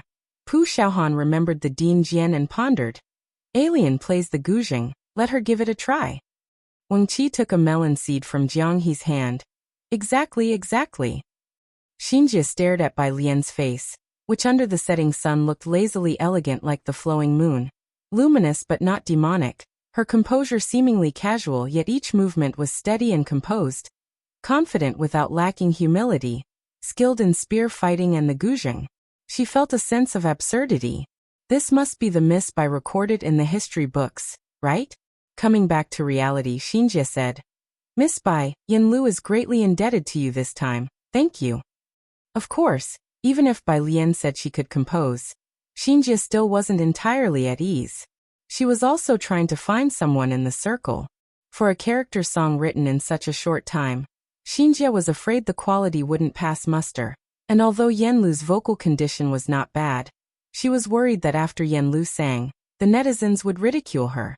This was something Xinjie really didn't want to see. After Bai Lian and Yanlu had contributed so much to this character, she didn't want there to be a single flaw. Xinjie didn't place all her hopes on Bai Lian, so she took out her phone and communicated with Director Wan, trying to use various connections to buy an unreleased song that matched the character. Bai Lian knew that Xinjie couldn't completely trust her, and not just Xinjie. Bai Lian herself was also uncertain. While contemplating, she had Yanlu hold the spear horizontally and practice walking back and forth. Yanlu had a natural talent for performing, and with just a little guidance from Bai Lian, she could exhibit that kind of temperament. Xiaohan. Bai Lian felt she had learned well enough, and then leaned over to ask Pu Xiaohan. Can I take the school's guzheng home for a couple of days? Pu Xiaohan didn't know. Wait a moment. Pu Xiaohan took out her phone, pulled up Sun Qian's number. I'll ask Sun Qian. Sun Qian was the head of the arts department, and had the keys to the storage room. She said it's fine. Pu Xiaohan put the phone back in her pocket. I'll go get it for you. Pu Xiaohan was a bit more familiar with Sun Qian, so Bai Lian continued to watch over Yanlu here. Meanwhile, Jiang He, who sat on the steps, watched Bai Lian and then turned his gaze to the departing Pu Xiaohan. Lost in thought, Bai Lian returned home with the guzheng, accompanied by Jiang He.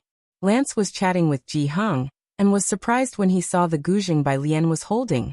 What's that? Guzheng. Bai Lian placed the guzheng back in the room unhurriedly, and then came out with acupuncture needles, carefully explaining to Lance. It's a type of musical instrument from our country. Lance had never seen a guzheng and curiously plucked a string. Zheng. The sound was like the clear cry of a lonely wild goose flying away. He reached out again, plucking the strings haphazardly, making it sound like a horde of demons dancing. Jiang He silently covered his ears, not saying a word, just sitting there watching Lance. Lance, getting more excited, only stopped when Bai Lian took the silver needle and demonstrated near his head, slowly saying, "If you continue, and I insert this wrongly, you might get paralysis." Lance, he understood, quietly returned to the lounge chair outside, and let Bai Lian perform the acupuncture. After finishing the acupuncture on Lance, Bai Lian returned to her room. She placed the guzheng on the table, recalled the incident with Ming Dongheng, and took out her phone to send him a long message. *& amp. Yuan at #@ Meditation requires firm grip, focusing on breath control, breathing with the abdomen, and concentrating. After sending the message, she then reached out to pluck the strings of the guzheng. Jiang He lay beside her table, watching her fingers as she plucked the strings with just her left hand, sometimes coordinating 3 or 4 strings at once. The sound was light and heavy, though not forming any distinct melody. It was more like casual plucking to listen to the sound. Sharp and prominent. Jiang He watched, utterly astonished. Bai Lian looked at him and laughed lightly. "You look like my cat, Man. After speaking, she jotted down a character in the notebook beside her. These experiences were her own, filled with emotion, but how to interpret the melody was something she was still attempting. At this time, Jiang He would go over and see what she had written. Bai Lian's handwriting was always neat and clear, but upon seeing it, Jiang He, who had just finished consulting a dictionary, started to question his life, staring blankly at the character Bai Lian had written. It contained a 4, a 7, and even a square frame? Is that still a character? He sat back down stunned.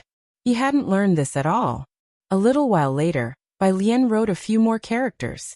He, not willing to give up, took another look, and this time, in one character there were a 9, a 4, a 3, and even a big included. Jiang He stood up, quietly moved outside and watched Ji Hung teach Lance to play Go.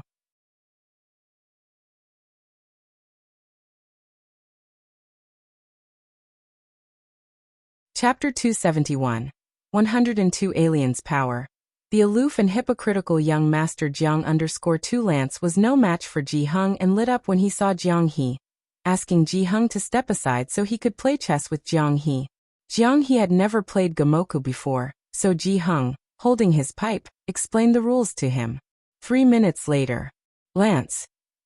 Again. 2 minutes later. Lance. Again. 1 minute later. Lance. Smile. Jiang He put away the white pieces, finally gaining some confidence. He sat on the stone bench, prodding his watch, and sent Jiang Fulai a message. Jiang He first tested the waters with. On the other side of the phone, Jiang Fulai was still in the lab, and he had to go see Zhang Erbi with Bai Lian tomorrow morning, so he needed to make the most of his time in the lab today.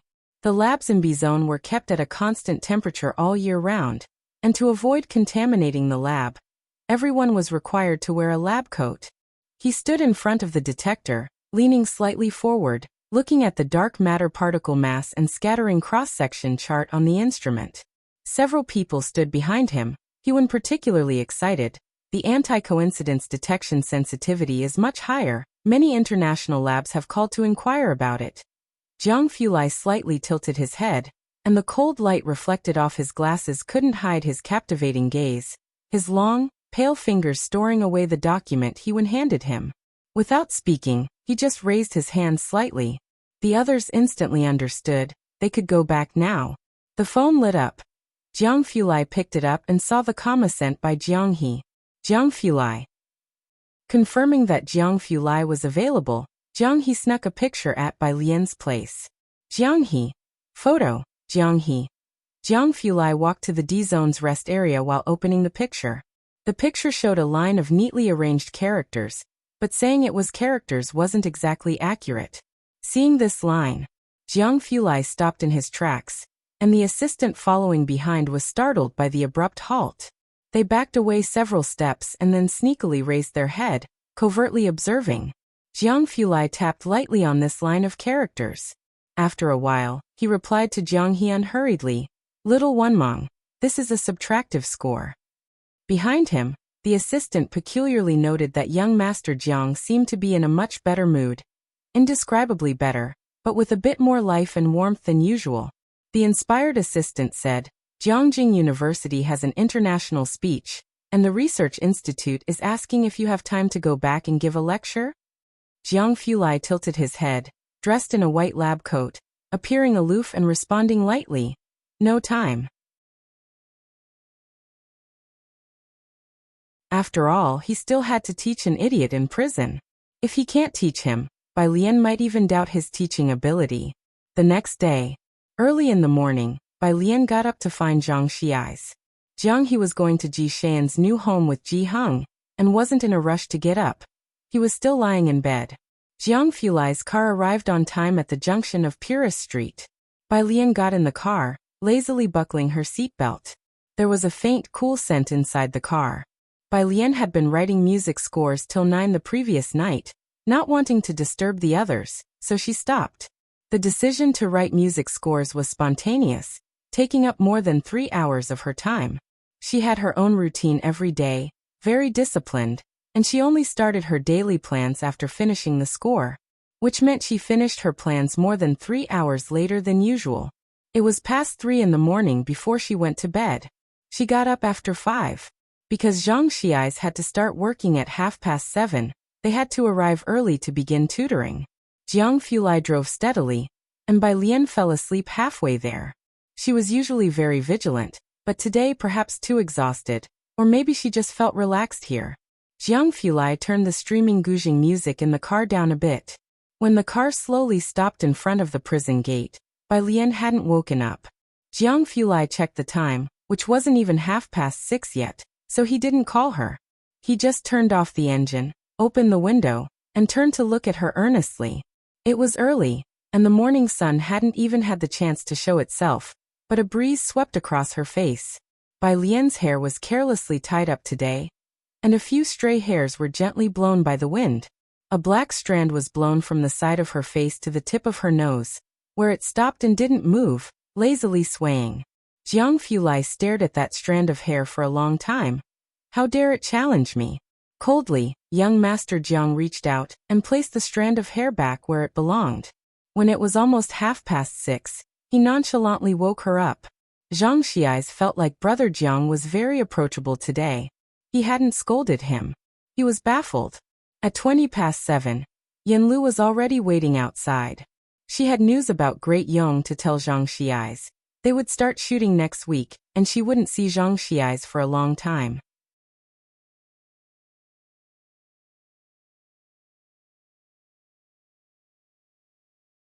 Chapter 272, 102 Aliens Power. The aloof and hypocritical young Master Jiang _3 Bai Lian took the lead in going out. Jiang Fulai followed behind her. Zhang Xiais, normally talkative, found himself at a loss for words in front of Yanlu, who herself was of a cold and distant disposition. The last time Yanlu and her parents visited, the two of them hardly exchanged a single word. As Jiang Fulai lagged behind Bai Lian, and was about to close the door, he glanced at Zhang Xiais, then at Yanlu, and suddenly asked, "Zhang Xiais, has your injury healed?" Zhang Xiais was startled. Yanlu looked at Zhang Xiais, and then at Jiang Fulai. Last time he fought with Lu Ximing and suffered severe internal injuries, which haven't healed to this day, Jiang Fulai said, pointing to the spot where Zhang Xiais had been hit by a fellow prisoner, then elegantly walked out. Zhang Xiais touched his stomach, then looked up at Yanlu, who appeared anxious. It was an awakening. The new apartment Ji Xiaojun had bought was in Sinan Community. Located on Ring Avenue, it wasn't far from Puris Street, at Block 11 Unit 101. The community was newer than the previous one, built just a few years ago with 12 floors to a building, a low occupancy rate, and an affordable price of just over 3,000 per square meter.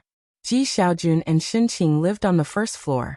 By the time Bai Lian and Jiang Fulai arrived, Ji Xian's home was already filled with many guests. Chen Jingyu was discussing chess with one of Ji Xian's colleagues while Ji Heng lay on his side with a smoking pipe, offering advice. Ji Xian's place also had 2 students playing with Jiang He, who mainly watched in amazement as Jiang He assembled a cube puzzle. Ji Xiaorong was in the kitchen helping Ji Xiaojun, while Xin Qing, having recently recovered from a serious illness, wore a hat as she entertained the guests in the living room. The modest living room was packed full. As soon as the door opened, Shen Qing saw Bai Lian and Jiang Fulai and called them in, shutting the door behind them. "Alien Xiaojiang, you two are here." Standing beside Chen Jingyu, Ji Heng instinctively looked up. His gaze met Jiang Fulai's. An air of joviality pervaded the lively hall, as if brushed by a cold breeze. Chen Jingyu hadn't turned around yet, his hand pausing in midair. His past experience told him that someone must have arrived. He tilted his head slightly. As expected, he saw the aloof young Master Jiang one step behind Bai Lian.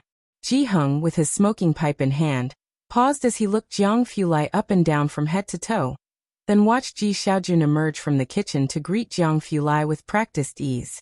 Ji Heng. Who was this unexpected figure? Dad, this is Xiaojiang, Shenqing said as she took 2 cups out, pouring water for Bai Lian and Jiang Fulai with warmth, and introducing Jiang Fulai to Ji Heng. Last time I was in the hospital, he was a great help. Shenqing broke the tension by warmly introducing Jiang Fulai to Ji Heng. Jiang Fulai politely greeted Ji Heng, hello. Next to Ji Heng, Chen Jingyu with his chess piece hastily moved aside. So he was the only one who didn't know him? Ji Heng looked at Jiang Fulai, his voice muffled, and merely grunted an acknowledgement, not one for many words. Shenqing asked Jiang Fulai to sit down, and went back to busy herself with cutting fruit for them. Jiang Fulai sat on the sofa methodically, with Ji Heng occasionally glancing his way. Both were silent. Bai Lian sat lazily to one side, brushing up on questions. At times, she would reminisce about musical scores and jot down whatever came to mind. Shenqing brought out a new plate of fruit from the kitchen for them to enjoy. Jiang Fulai was indifferent to fruit, but upon seeing cherries, he tried one. The cherries Shenqing had bought weren't sour. Not bad. He took 2 more and casually handed them to Bai Lian. He then reached out and pulled the trash can that was by Jiang He's side toward himself. Jiang He looked at Jiang Fulai expressionlessly. Big brother, a high school student beside Jiang He gently tugged at his sleeve, pointing to the cube in his hand. Can you scramble this one too? Upon hearing this, Jiang Fulai looked down at the cube in Jiang He's hand and scoffed sardonically. Jiang He. He resentfully restored one side of the cube. The high school student was blown away. Opposite, Ji Heng caught a glimpse and slowly averted his gaze. After the meal, Chen and Ji Heng decided to stay here to play cards. Ji Xiaojun carried a painting to give to Bai Lian, asking her to deliver it to Su-en. Su-en hadn't arrived today, but his gift was already here early in the morning. This was Ji Xian's return gift to him. Bai Lian sent a WeChat message to Su-en, who was still at a reporter press conference and didn't have time, saying he would come to pick it up at night. Then Ji Xiaojun would definitely criticize her, so Bai Lian asked Su-en to send her his address. She would go find him later. Su-en quickly sent an address to Bai Lian. There's a dinner party, and if you have time, you can eat a bit. There's a lot of nice food. It's a pity your uncle and the others can't make it. Shenqing had a crowd. Bai Lian wanted to find a place to do some problem solving, and Jiang He also went back with them. Jiang Fulai directly drove the car back to his usual residence, the detached building. Bai Lian fell asleep again on the way, and felt more refreshed than before. Ming Dongheng was sitting cross-legged on the lawn in the garden, his 4 fingers gathered in the palm, as immovable as a mountain. Jiang He jumped down from the car, and then squatted beside Ming Dongheng, looking up at him.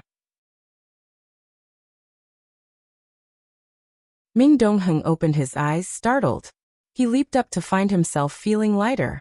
Young master, when did you return? Looking up, Bai Lian and Jiang Fulai had also gotten out of the car. Ming Dongheng opened his mouth to speak to Bai Lian, but seeing Jiang Fulai, he quickly stood up straight, reverting to his usual cold and stern demeanor. Young master, Miss Bai. Jiang Fulai gave him a glance. Bai Lian smiled at Ming Dongheng. Jiang He pulled at the hem of Bai Lian's clothes, asking her to look at his painting.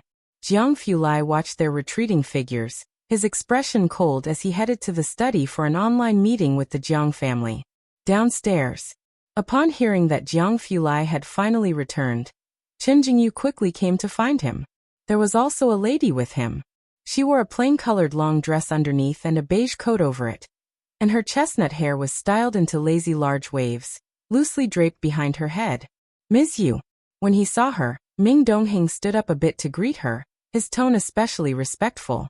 Yu Hongyi's lips curved up slightly, her demeanor somewhat cold, as she nodded to Ming Dongheng.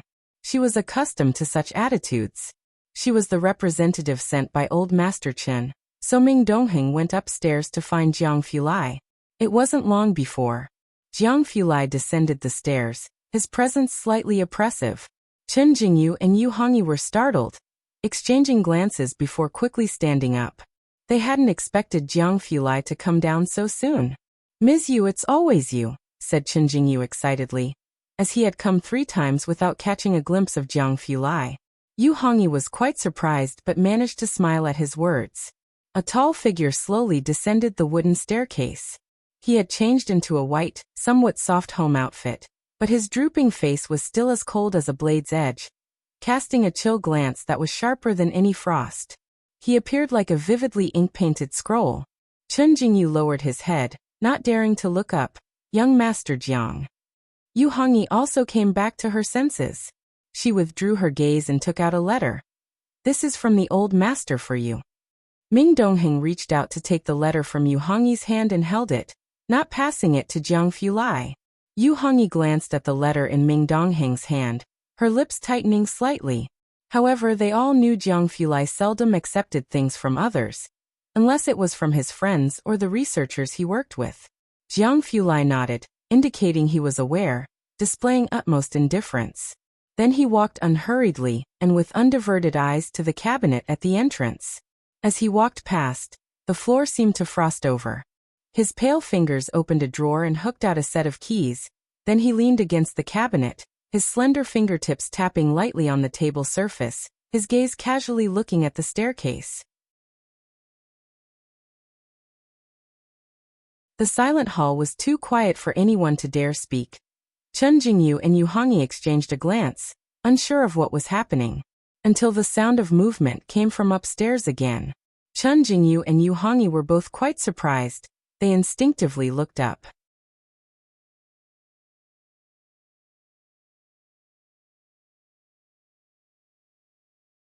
Chapter 273. 103 Banquet. Ren family members dumbfounded. Second update. _1 Both of them thought that the person descending the stairs would be Jiang He. They were both aware of Jiang He's existence. Wherever Jiang Fulai went, he would take him along.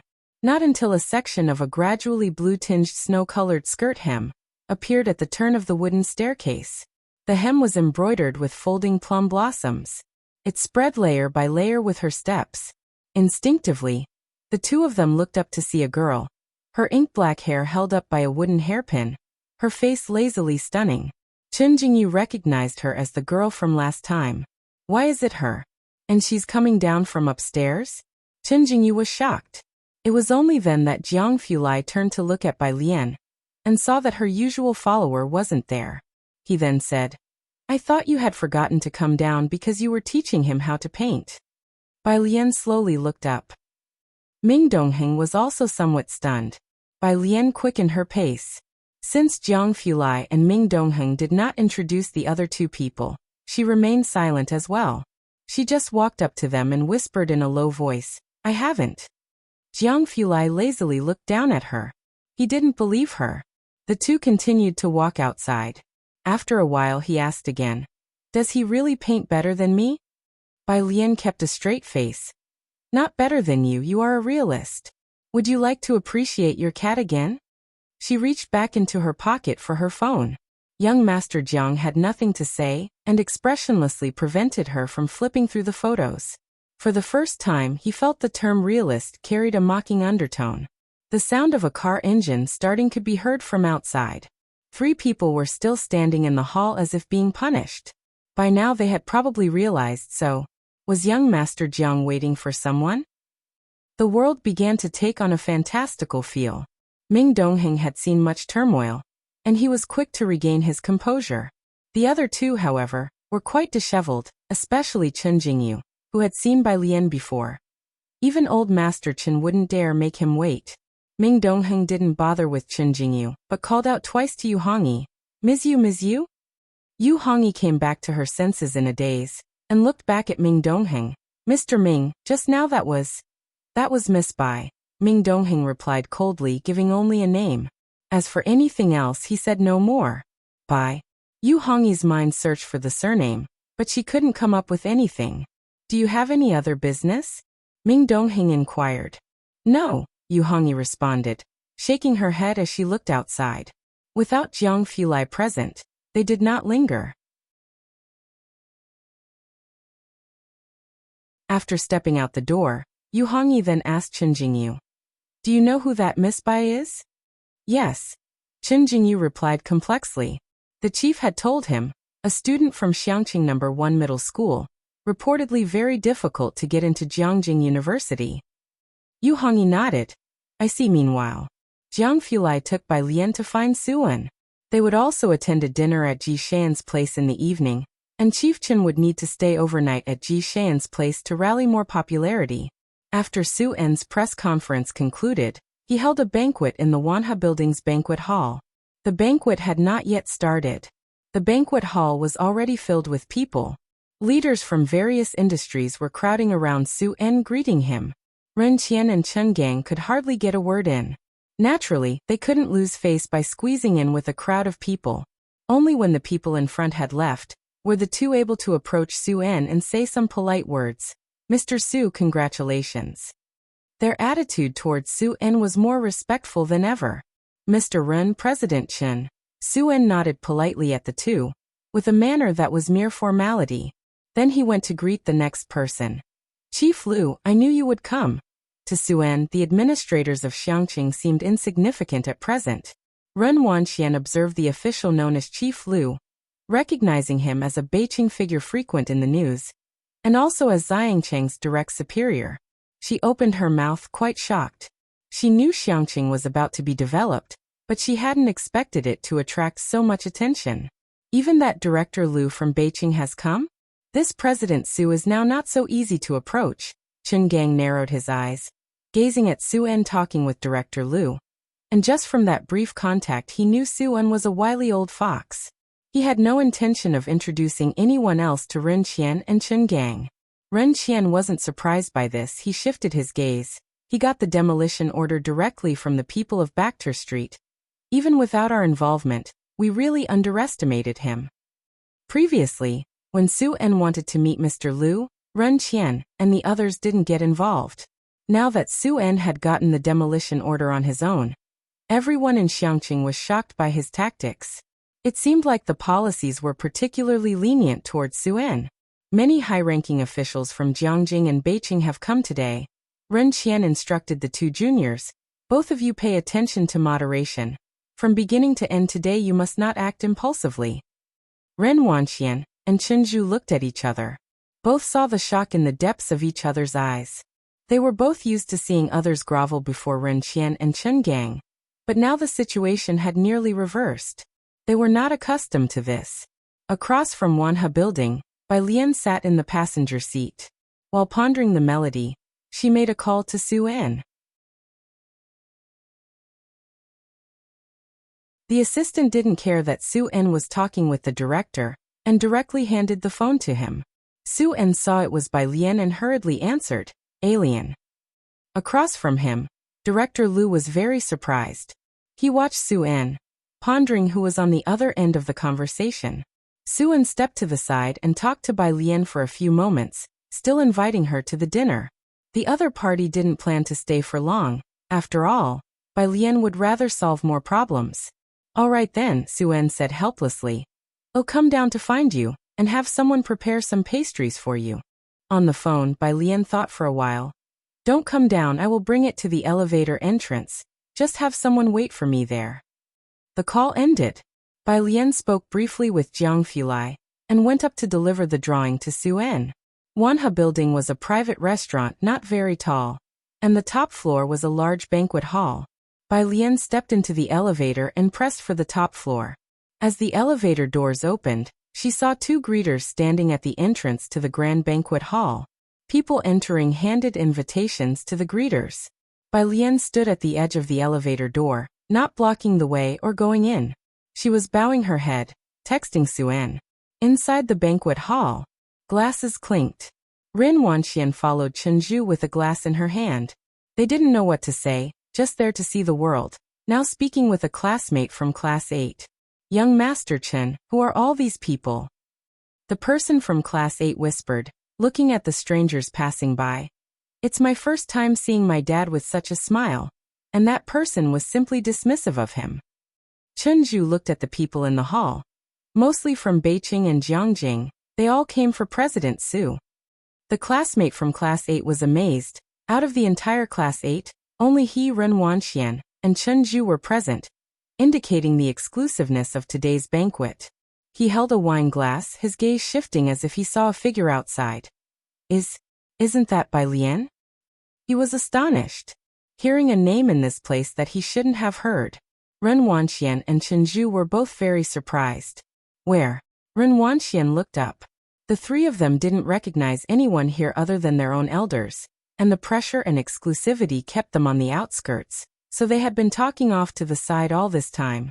The elevator area actually had a blind spot, but the classmate from Class 8, who didn't quite fit in with the banquet hall and stood in a secluded spot, could see Bai Lian, who was standing by the elevator, through the glass window from this corner. Bai Lian's face was half obscured by the huge potted plant by the elevator, but her visage was notably striking. He recognized her at a glance. There. He pointed down. Wasn't she not coming? Ren Wanxian tilted her head, finally seeing the person, and sneered. Chen Zhu thought more deeply. He frowned and stood up.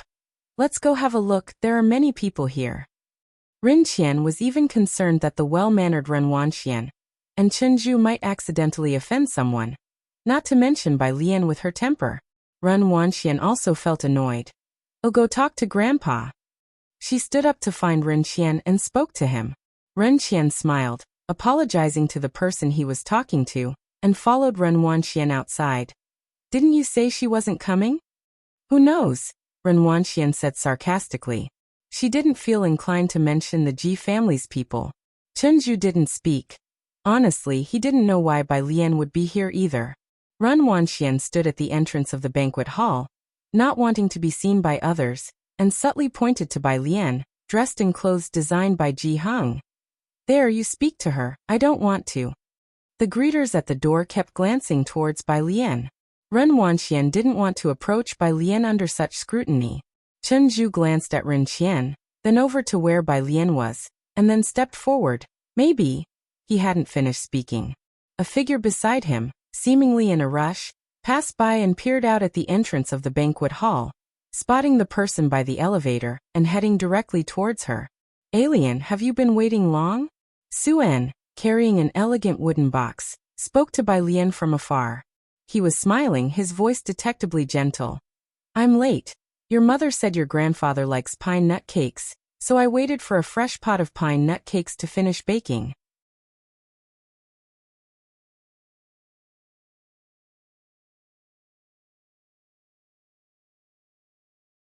Chapter 274. Questions about Jiangge, becoming Jiangge_1 Ren Qian, and the others turned their gaze onto Suen, who was being called alien? Ren Wanxian suddenly had a ridiculous idea in her heart, but felt it was impossible, as she had always seen the Ji family as nothing more than inconspicuous residents of Purist Street. She never introduced her classmates and friends to her father and grandfather, fearing that Bai Lian would use the Ren family's name to act in school. Until now, Xiang Cheng's elite, who were keen to make his acquaintance, stopped in front of Bai Lian. Bai Lian, who was looking down at her phone, looked up and saw Suen holding a huge wooden box. Suen noticed her gaze. I'll help you carry it downstairs. There's no need. Bai Lian handed over the exquisitely packaged painting to Suen.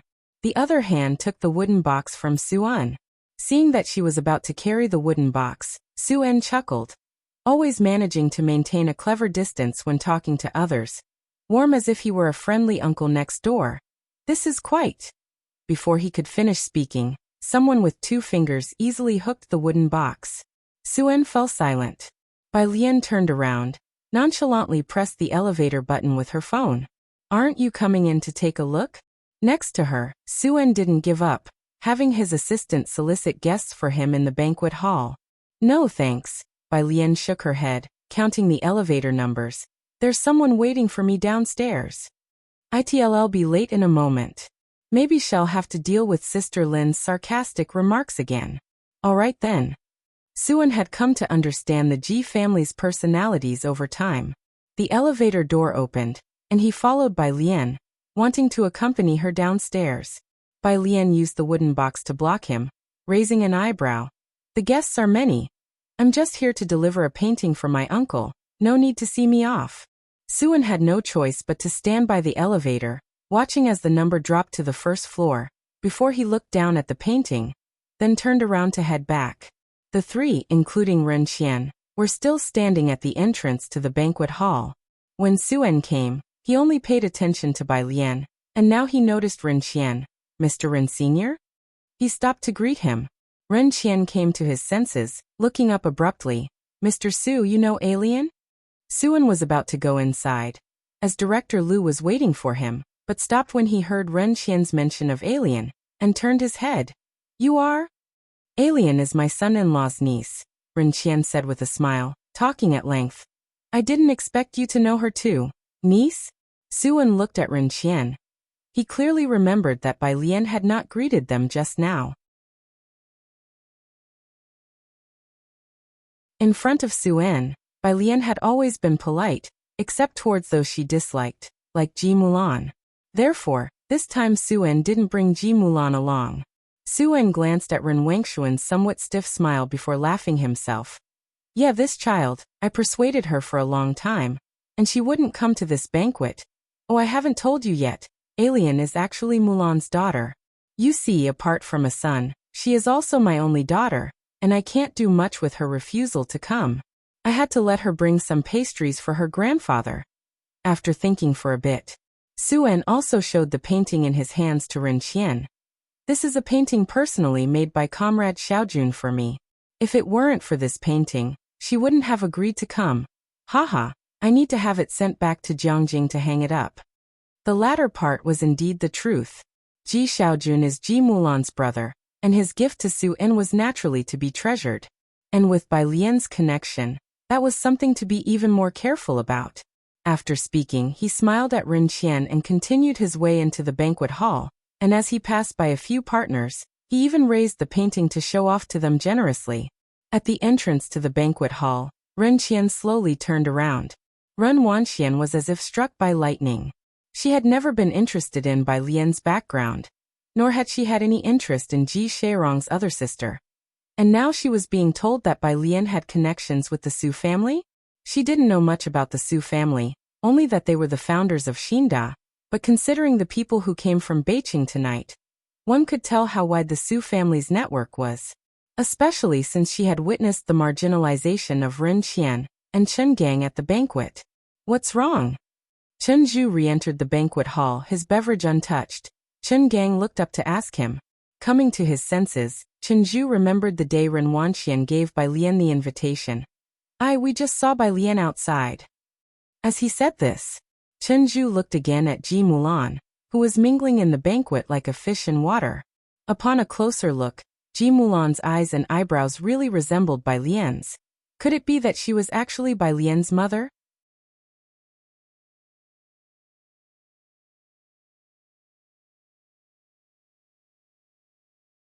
Chapter 275. Questions about Jiangge, becoming Jiangge_2. No wonder Bai Lian always seemed indifferent towards the Ren family. If Bai Lian was from the Su family, that wouldn't be so strange after all. But she doesn't have the surname Su either, Ren Wanxian said, her voice low as she looked at the people present, unsure of what expression or emotion to show. After listening, Chen Gang finally understood. Her luck is really good. It's enough that President Su acknowledges her. As for the surname, the Su family also has a foundation in Jiangjing. It's not easy for her to change her surname. This Ji Mulan, she's not simple. Ren Qian nodded at his side. Xiangqing prison. Zhang Xiais finished his labor and returned to his room, where he took out a pen and practiced problems and started doing his homework. The prison cell was small, for people lived in one room. His neighbor was a fearsome, bald-headed man. Just as Zhang Xiais turned a page, the bald man who came out of the restroom threw away his towel, grabbed Zhang Shi's hair, and pounded his little stomach. Didn't you hear me ask you to rub my back? The bald man was the boss here, and no one else dared to touch him. He always washed up first in the evening and in the morning. The other two people in the room curled up on their beds and pretended not to see anything. Zhang Xiais coughed, then put down his pen and flipped over, locking his hands around the bald man's neck. Bang! Both of them fell to the ground, and despite the bald man's strength, once the naked choke was properly applied, he couldn't shake free. and his face gradually turned red. Smack! The two of them crashed into the iron door together. The noise finally alerted the prison guards. Clang! The door was opened. Zhang Xi's let go and squatted to one side. The guard surveyed the scene with an electric baton. Prisoner 0147. Prisoner 1108. What are you two doing? The bald man, holding his neck, was about to speak. Zhang Xi's looked up first. He glanced at the bald man and then, as if too frightened to look, quickly averted his gaze. I don't know. I've been doing my homework the entire time. The guards had come to know Zhang Xi's well over these many days. He was always seen studying hard with a word book in hand, diligently learning. Being beaten by prisoner 0147 wasn't something new. Others beaten by prisoner 0147 didn't dare speak up, for fear of a worse beating when he got out. Zhang Xi's was the first to speak up. Prisoner 0147, it's you causing trouble again. Take him away. The guard, wielding the electric baton, took prisoner 0147 to solitary confinement for 3 days. The bald man couldn't believe what he was seeing as he looked towards Zhang Xi's, about to say something but was hit with an electric shock instead. After the door was shut, Zhang Xi's expressionlessly spat out a mouthful of bloody saliva and returned to his bed, picking up his pen. The other two were even more terrified and didn't dare to speak. Zhang Xi's turned another page, and this time, no one disturbed him. Question Jiang, understand Jiang, become Jiang. Sunday. Bai Lian arrived at the Calligraphy Association early, much busier compared to her first visit. Pu Xiaohan was recording a video for an elderly Mr. Tao. From afar, Bai Lian could hear Pu Xiaohan's voice. Grandpa, just do what you normally do. Well, just add a recorded introduction. Bai Lian didn't interrupt, silently watching from the side. There were also quite a few onlookers nearby. Pu Xiaohan then asked Bai Lian to help with lighting. Bai Lian was not very experienced with this, but luckily she was quick to learn. With Pu Xiaohan's precise instructions, the two cooperated fairly well. It took an hour for Pu Xiaohan to finish recording a single shot, and then she sat down with Mr. Tao to watch the footage she had captured. Seeing that she was not needed, Bai Lian then went to the Calligraphy Association. Since it was Sunday, there were more students than usual at the association. By the way, sister, Jianjia, who saw Qiu Shiwezhing teaching children, suddenly remembered something. We need to sign up for the Calligraphy Association assessment in December ahead of time. Are we signing up? The higher the level, the more funding granted from the headquarters. This year, most of the funds were still personally provided by Jiang Fulai. Without much thought, Bai Lian immediately replied, sign up. Okay, Jianjia noted. Recently, there have been a lot of people going next door. It looks like they all want to buy the martial arts school's property, but they've all been chased out. Ordinary residents hadn't received any news yet. But some businesses had long known about Xiangcheng's plan to develop tourism extensively. With the martial arts school occupying such a large area, it was a prime piece of real estate that many people had their eyes on. Since Bai Lian was interested in the martial arts school next door, Jianjia would ask about it when he had nothing else to do. Bai Lian nodded, and then, as if remembering something, she turned her head to look at him, raised an eyebrow. So how's your calligraphy practice going? Jianjia. He silently returned to his desk and wrote the character for eternity. The strokes were strong, and after finishing, Jianjia couldn't help but admire it for a long time. Put down your stuff, Bai Lian said slowly as she walked over and looked down for a while before speaking.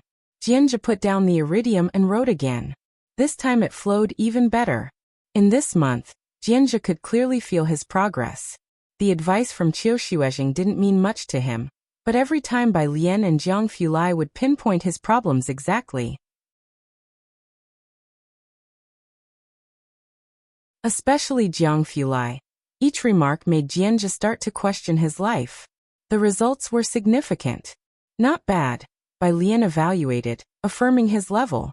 Jianjia dried the ink and saw a message on his phone. Jianrong, aren't you coming back for your apprentice banquet?